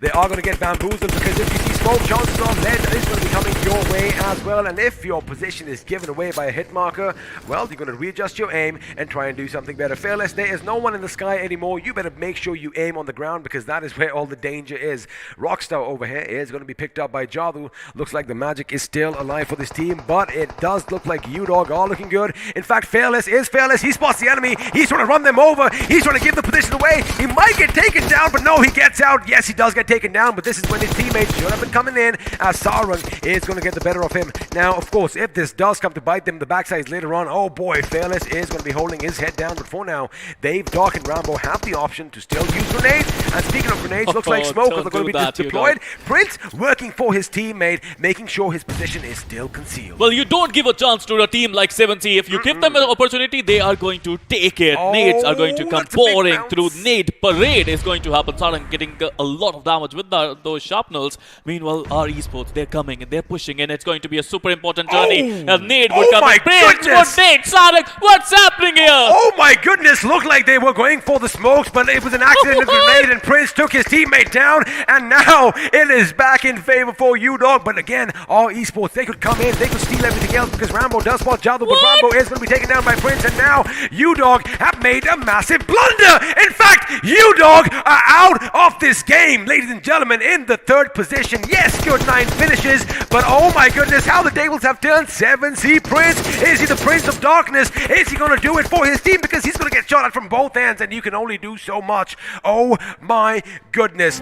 Keep a moment of silence over here for the underdogs. Fearless, what did you do? What just happened there? 3 teams were remaining, XP. 3 teams were remaining. All 3 of them made blunders there. All 3 of them made blunders. Canary nading himself, Prince nading Sarang, iQOO just doing... I can't even imagine what they did. Why they did that? I get it. They're going through. I get it. You want to go in for those vehicle finishes. I get it. All the flash, all the pump, and all the splendor. But the thing is, oh boy, when you lose 4 members, you know, 2 single boys from either end, Prince doing all that damage, and of course Rockstar and his teammate coming in as well. Get ready for a lot of DMs and get ready for a lot of finger pointing because yes, you are going to make it, but you were so close to the chicken dinner, you could have had all the bragging rights. But congratulations to our esports. They needed this game, and well, 7C. And 7C, of course. Oh, 7C needed You know, a big game I was as well. thinking in my mind, like, what if only one of these are going to qualify? Well, it looks like 7C, if you talk about them, they are going to get 12 points from placement, and I do believe 7 finishes as well. So a 19-pointer is not going to be bad, but the question is it going to be enough on the leaderboard? That is a big question, and I believe the leaderboard is going to come here next. It is going to come here. Yeah, it is going to come here next. So get your hands warmed, get your eyes peeled, because it is time to see the results really soon.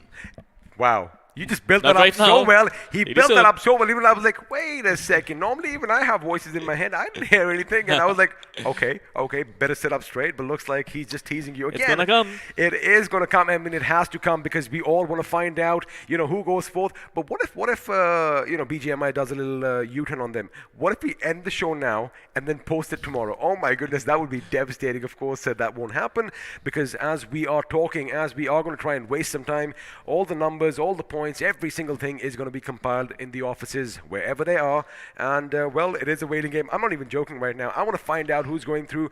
If we have some brilliant mathematicians out there, you can just DM us right now. I go by XPCasts on Instagram. He goes by SparrowCast. Let us know the result before everybody else. Forget it.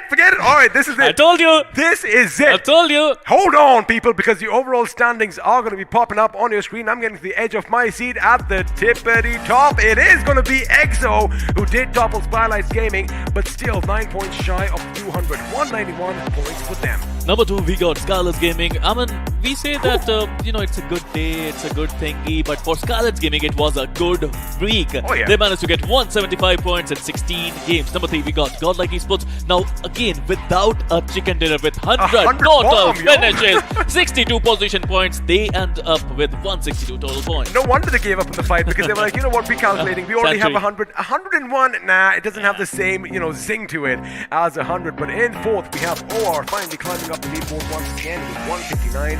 In 5th, we have TSM with 147. Hyderabad Hydras and Enigma Gaming are going to share the 6th and the 7th position with 43 points each. And well, Team Xbox is only going to be one behind with 142. However, they have the most chicken dinners on this page. Well, again, you have to Look at the balance. 71, 71. I was just Wow. about to mention that. Oh. 71 finishes, 71 position points. I think Thanos would love X-Pac, and yes, they got X-Pac, they got X-Factor in them, and these players played really well after the. I still remember day number 1. They had like 3 points after day 1 or 4 points. I don't know, you said X Factor, and my mind went back in time, and I just loved that show back in the day. But of course, they do have that X Factor, they do have that spark, they do have that electricity. But now, as we all wait with bated breath, we all want to know what is going to be happening on page number 2. So let's all do one thing. If you want your teams to make it, close your eyes, because, well, our voices are going to let you know when that is going to pop up. In fact, we are waiting for that as well, because in a few short seconds, well, the fate of a few of these teams has already been sealed, but now we're going to find out who is going to be going back home. I mean, a lot of dreams are going to get shattered. A lot of dreams are going to become All right. reality. It is Let's do happening this. now. Can we have some drum rolls, please? Maybe not, but right now, it is time to see who qualified at number 16. They made it! They made it after that beautiful performance in the last match. goodness. They made it. 7C Esports, number 16 with 103 total points. Oh boy, that's how you make it. Well, even though Prince almost messed up over there by taking out his own teammate, looks like they are going to be going forth through to the grand final. 7C Esport in 16th with 103. Congratulations to all the teams that are moving forward. Of course, you can see your favorite teams on the charts right now. Reckoning Esports with 3 chicken dinners. Tactical Esports with 3. Let me tell you something about Whoa. Tactical. The way that they made it, they barely scraped through. Let me be honest with you. They need to amp up the aggression. They need to go and hit the training ground, and they need to start rushing every single team they see. You know what? Wow. They're one of the best 16 teams in India Oh my now, and goodness. they should be proud of themselves. I mean, look at the position points. 66 freaking position points for them. Team Tactical Esports at number 15. First day, first 2 matches, great. Fourth day, first 2 matches, great. And now they are here. Number 14, we have Old Hood Esports. These youngsters made their dream a reality. They did indeed, and of course we do have the priest in the form of Revenant Esports. Looks like they do practice what they preach, because they are going to go to the finals with a total of 118 points. Above them, the Cool Gang, the Supari Gang. I love their logo. by the way. Aggressive gang, 74 freaking finishes. All right, let's add another adjective. 74 with 127, but now this is the sad part of the day. We are going to have to say bye-bye to the teams on our screens. The Lions, well, they lost in this tournament. They're 3 going to fall by points. 3 points. Of course, I love the fact that it came down to such close competition. I mean, imagine Kennedy not needing himself and taking Oh, out Team I mean- 7C. That would have been it. Again, if, but, coulda, woulda, shoulda. Of course, we are going to be bidding adieu to Augless 5, Celsius Esports, R.I.P. CO, Mizo. R.I.P. Mizo, Only Glitch, Soul, Team Chicken Rushes, and 247 Gaming. Let me tell you one thing though, they made it to the semifinals. I believe they are the top 24 teams in India. Well, you're absolutely right. I mean, all these teams, all these 8 teams, X-Lions, Orcless 5, Celsius Esports, R.I.P. Mizo, Only Glitch, Team Soul, Team Chicken Rushers, 247 Gaming. A huge round of applause from our end, because you guys made your fans, you guys made your team, your parents, your family proud today. You made everybody proud, and let me tell you one thing, you gave us a lot as well. I mean, it was a pleasure casting every one of you guys over here, and I'll tell you one thing, we might just see them in the not so distant future, because, well, like I said, business is booming as far as esports in India goes, and I'm sure we are going to see all these gentlemen and women in, well, the not so distant future. Again, congratulations for making it to the point, and congratulations to all the other teams for going forth to the finals. Now, you said this was the final before the finals. What happens when we actually reach the finals? I mean, the excitement level is just beyond anything. Team 7C, that need by Canary, that need. I mean, they must just, reach out to him. Ping him. Thank you, Canary, so much for blocking that nade. Oh my goodness! Again, it could go either way. I mean, a couple of points coming in for the Lions. Udog could have India, done they should thank something. Udog India for it as well. They should thank whoever they want to thank. They should thank the entire world right now. Probably, just thank Sparrow as well, making sure that he was egging them on. And if they do thank Sparrow, I would mind one as well. But now, of course, congratulations to all the teams that have gone forth, and I can't wait to see. What they bring. One more team they have to thank. They have to thank themselves because they made it happen. They did make it happen, of course. They were traveling all across the 7 seas, and finally they were like, you know what?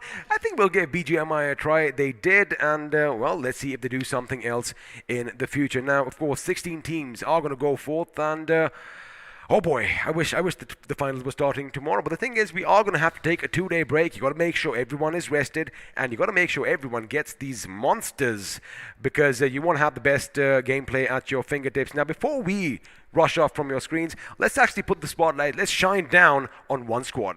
Well, absolutely. Let's have a look at squad spotlight, and let's see which team we are going to find there. Yes, it is going to be Team iQOO number 1. iQOO is the name number 1 in the game with 92 finishes and almost 19,500 damage to their name. And of course, assists are going to be on your screen. 46, 14 headshots, average survival time of 19 minutes, 35 every seconds. single game. I mean, that's including Sanok as well. You got to keep that in mind, because these guys, again, it's all about the balance, right? You can see the finishes, just 8 short of Godlike's massive ton. But then again, they have those placement points that have propelled them above Godlike itself. So again, this is the balance that each and every team should aspire to get. Now, this is a team you have to be careful about in the grand finals. But talking about spotlight, talking about Godlike, I would love to see the spotlight on those gods, those demigods, as you say. There you go. I was just going to say that since the demigods have been running around in all these maps, and since they do have the maximum number of finishes, let's just put the spotlight on them, because, well, the damage chart is going to be off the roof. 21,307. Now, I wonder if there's a problem over here. Is this just one squad, or did they accidentally mash up 2 together? This is just one, believe me when I say that. Oh, I can see the numbers, buddy. I've seen their gameplay.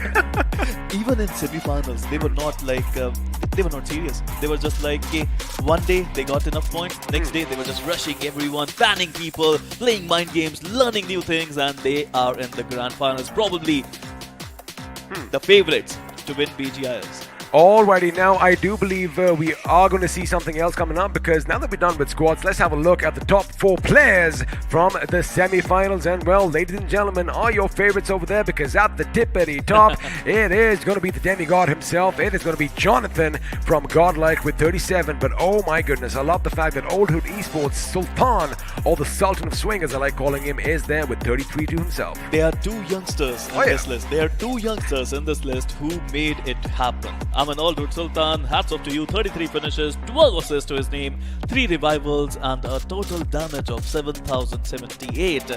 Number 3, we got Skylarks Gaming, SG Pukar, and they got 31 finishes. And brilliantly played. I mean, look at the number of assists coming in the favor of Pukar and Jonathan as well. Well, of course, all these assists are going to be helpful, and as far as damage goes, they have done their bit. But again, while one journey ends for a few teams, the next is just going to begin for all these 16. And, again, anything can happen. But let's do one thing. We are going to have a little bit of a talk with someone special, because we are going to be heading over to the next view. We have an interview with one of the managers. Let's see who it is. Maybe or यहाँ पर भी. Hi, Tom. What's up? Hi, Tom. What's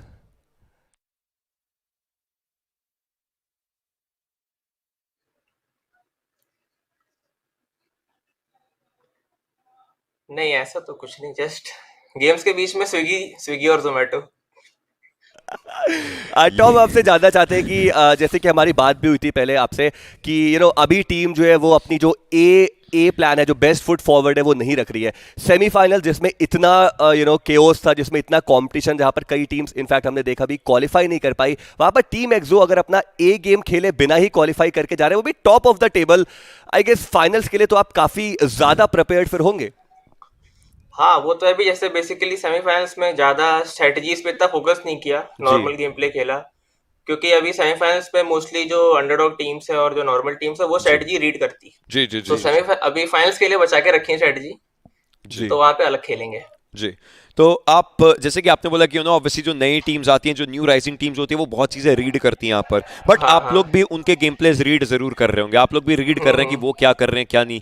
तो मैं आपसे जानना चाहता हूँ, जो नई टीम्स हैं, जो न्यू राइजिंग टीम्स हैं, बिकॉज ऑफ फाइनल्स आ रहे हैं, टॉप 16 टीम्स, देश की सबसे बेस्ट 16 टीम्स यहाँ पर होंगी।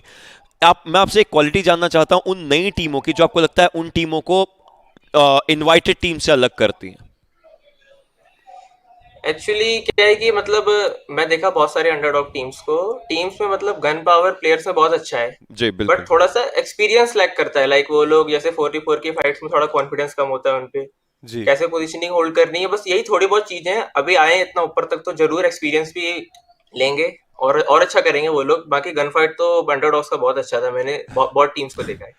बिल्कुल टॉम, हम आपसे जानना चाहेंगे कि अभी जैसे अंडरडॉग्स के यहाँ पर बात हो रही है, फिर आप उनको राइजिंग स्टार्स ऑफ इंडिया बोल रहे हैं, तो अभी काफ़ी चीज़ें वो जो लैक करते हैं, जैसे अभी टीम एक्सो की बात करें, उनका एक प्रॉपर मैनेजर है, कोच है और बाकी सारी चीज़ें हैं, एक अच्छा बूट कैंप है जहाँ पे सारे प्लेयर साथ में बैठ करके खेल रहे हैं, तो ये एक एडवांटेज भी ज़रूर से रहता है। बट मैं जानना चाहता हूँ, like you being a manager, कितना ज़्यादा इंपॉर्टेंट रोल रहता है एक मैनेजर का, एक कोच का और ऐसे इन्वॉल्वमेंट का, जो टीम को और भी ज़्यादा बैलेंस बनाता है और भी ज़्यादा ग्रो करता है?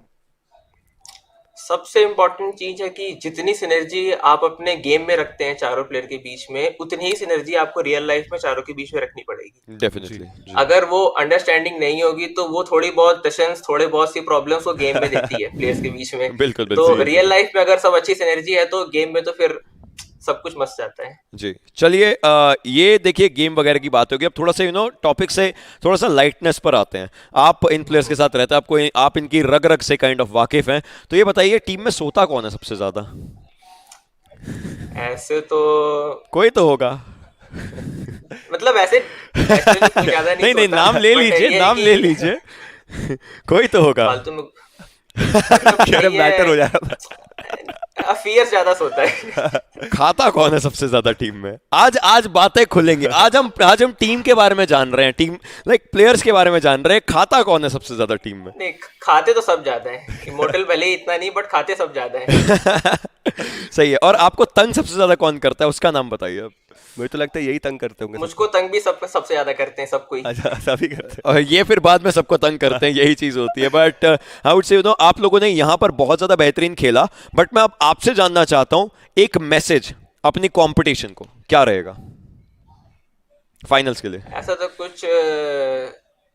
तो कुछ मैसेज नहीं है, बस ये है कि जो स्ट्रेटजीज बनाई है जी, जो भी प्लानिंग्स रखी हैं, अब फाइनल्स में एकदम अलग से गेम आएगा निकल के। Nice. कोई एक्सपेक्ट नहीं किया होगा अभी तक तो। चलिए टॉम, बहुत बहुत शुक्रिया हमारे साथ जुड़ने के लिए, all the very best to you and your team for the finale, because finals का टिकट जो है आपको मिल ही चुका है, so congratulations for that. All the best. Thank you. So Well, I think my mic is. Oh, there it is. We finally have some audio. Well, it looks like Exo Tom does have some words of wisdom as well for all the opposition. And once again, congratulations to Team Exo for making it. I'm sure tonight is going to be a night of celebration. But Sparrow boy, you and I have been on a journey as well. The semi-finals. I mean, we saw some ups, we saw some downs, we saw some hearts being broken. But overall, it was an amazing show. It was a brilliant journey, but the journey still goes on. Tomorrow, as you said, tonight maybe there is some party, some players might enjoy. Are we invited? I don't think we are invited. No. We are in a bio bubble, so we are not There you invited go. anyways. But talking about tomorrow, they are going to, get back onto the grind. Oh, of course they are. But before we do bid you a final adieu from the semi-finals again, we love giving back on this show for all you lovely people. So let's see if you spot your name down there. Oh boy, I am jealous because you are going to be walking away with some merchandise. And congratulations to Vikas. I'm going to let you do the next one. Well, it's Vikas, and you did. Oh, that was a nice one, XP. I mean, you did a nice job. But I got it now. C. Lal Tansanga. I think I got that right. Devnal Kumar Josh, Jay, and Umesh. Congratulations, and let us know what all you got. Well, absolutely. I mean, brilliant. Congratulations to all the winners, and I think we might see more. Maybe not. Let's do one thing. All right. You want to give away some more merchandise? Let's get. I want to. Let's get 5 more random winners on our screen, which should be popping up sooner or later, unless of course those voices in my head say elsewhere. But looks like they have popped up because Ayush Singh, Prasad Punekar, Karandeep Singh, Sonu Yadav, and Rahul. You guys are walking away with some amazing BGMI merch. Again, congratulations to every single one of you, and congratulations to all the 16 teams who managed to qualify through to the grand finals of iQOO BGIS. You know, what a proud moment for them. I mean, they are the best teams in all of India. The way we've been following some of these teams right from round one, I feel proud as well that, they've actually made it. And like I said, forget the underdogs, except, of course, underdogs India. These are now the top dogs in our country because, The best teams. The best teams. Like I said, sometimes the king even has to die, and his position is taken away by someone else. So I can't wait, because now is going to be when everything comes on the line. Now all the money that we've been talking about from this day forth, of course, after 2 days is when the finals do begin. Every single match, every single mistake that they are making is going to be, counted for. That they have to have the proper balance over there. Well, this is a new era. This is a new generation of players we are going to witness in grand finals. A lot of new names, a lot of old names, and when you mix all names with new names, you get a better scenario for BGMI. That is, of course, what we are going to be hoping for. And, like I said, we are going to have a lot more in store for you in the not-so-distant future. But all of this, again, could not have been possible without iQOO 9 series. And for, just giving a pedestal to all these players, for giving them that spotlight, for giving them that chance in the sunshine. And while some, they do bake under all that heat, some do crumble, some grab that opportunity, they make the best of it. And, well, look at where they are now. Well, some will shine brighter than a superstar, it seems, and the grand finals is that stage where you can be legends. These teams, they become the best teams in India. Now, one of these teams are going to be the legendary, the best ever team in India. I mean, there is so much money at stake. Now, the thing is, of course, every single team that does play, well, every single team is going to be walking away with a minimum of 10,000. That is guaranteed. I can tell you that right now. You can take that to the bank. But again, if one wins 10, I mean, somebody wants to win that big 50 lakh, and talking about winning, we do have these bad boys in our hands. So we thought, why not give one away to one of you lucky viewers? And, well, only if your name pops up, Floki's going to be charging in right now. You're going to have some words with them. But let's see who's that lucky man or woman who's going to walk away with an iQOO 9 giveaway. Well, whoever that is going to be if I one see lucky man or Piyush woman. Sparrow, I am going to be just livid. I'm a lucky guy. I mean, you can't do anything about it. Well, actually, I mean, then you might have to, so you can actually give me one. Well, this is not mine. I'm waiting for mine to come. I'm going to keep an eye on that. Again, production, if you are listening, keep sure you find that matte black phone. There you go. Oh, blink and it's gone. It was that quick because, of course, we're just messing around over here. Yeah, maybe not. But again, before we do decide to tell that name, what do you think it's going to be? Well, before we do that, because production is going to let us know that, I just want to say one thing. As far as the merchandise winners go, I want to see what all merch they got. But, before we get to that, let's see who that lucky man or woman is because, well... Dhananjay, congratulations. And, well, you are now going to be the proud owner of one of the iQOO 9 series devices. And, well, the question is, when you have that monster inside, are you going to unleash it and feed that monster gamer in you? Well, don't forget to tag us as well, Dhananjay_1S. Congratulations once again. And now he's a proud owner of one iQOO device. Are you jealous? Yeah, I am very much jealous right now, Dhananjay. What's happening, bro? I mean, why you do this to us, huh? I mean, that's what we basically wanted to say. But again, it has been a lovely ride. It's been a lovely adventure. It has been a lovely journey. That is what the semi-finals have been. And again, I just can't wait to see what's next. Look, if you think this was difficult, wait for the grand finals. The grand finals, the competition level is going to be sky high. The players are going to put everything online. We have still seen some really amazing players. We've seen some really amazing teams. Let's once again have a look at those teams who qualified through to the grand finals of iQOO BGIS. Just to refresh your memories, let me see if you can spot your favorite team's logos on your screens now, because to kick things off, Team EXO, Skylights Gaming, Godlike Esports, OR Esports, TSM, Hyderabad Hydras, Enigma Gaming, and Team Xbox are all going forth to the grand finale. Congratulations to all these teams. I do believe we have more teams here, and here you go, UDOG India, Team Reckoning Esports, Han Esports, Final Chicken Dinner. I mean, look at them go. They are actually truly champions. And we have the Supari Gang, Revenant Esports, Old Hood Esports, Tactical Esports, and 7C Esports. I mean, 7C just getting by with 3 points, but again, they did make it to the top 16. Congratulations, and well, all I'll say is best of luck for all your future endeavors. But again, before we do call it a night here, Sparrow, I mean, today was just an amazing day. Anything you're taking away from this? Well, I've taken away a lot of things. I mean, I've taken away how you perform. You are not under taking pressure. away that device, though. They're going to make sure. I will. Meanwhile, I've taken away a lot of things. A lot of dreams become reality. A lot of dreams got shattered. But in the end, only the worthy are going through to the grand finals. Only the worthy are going to be going through. But of course, the grand finale or the grand finals are going to be taking place after a break of 2 days. So make sure you do mark your calendars. And well, it is going to be jam-packed, full of action. It is going to be from the 13th to the 16th. I'm talking 13, 14, 15, 16. And well, that is when everything is going to be put on the table. And pretty much one winner is going to be decided. But for now, I do believe it's time to bid them adieu. So from Sparrow and from me, the experiment again, what's your Insta? Speedocast. Mine is XPcast. You can add us over there. You can just chat with us as well. But for now, for everyone else at the iQOO BGIS 2021, we bid you adieu. See you in the grand finals.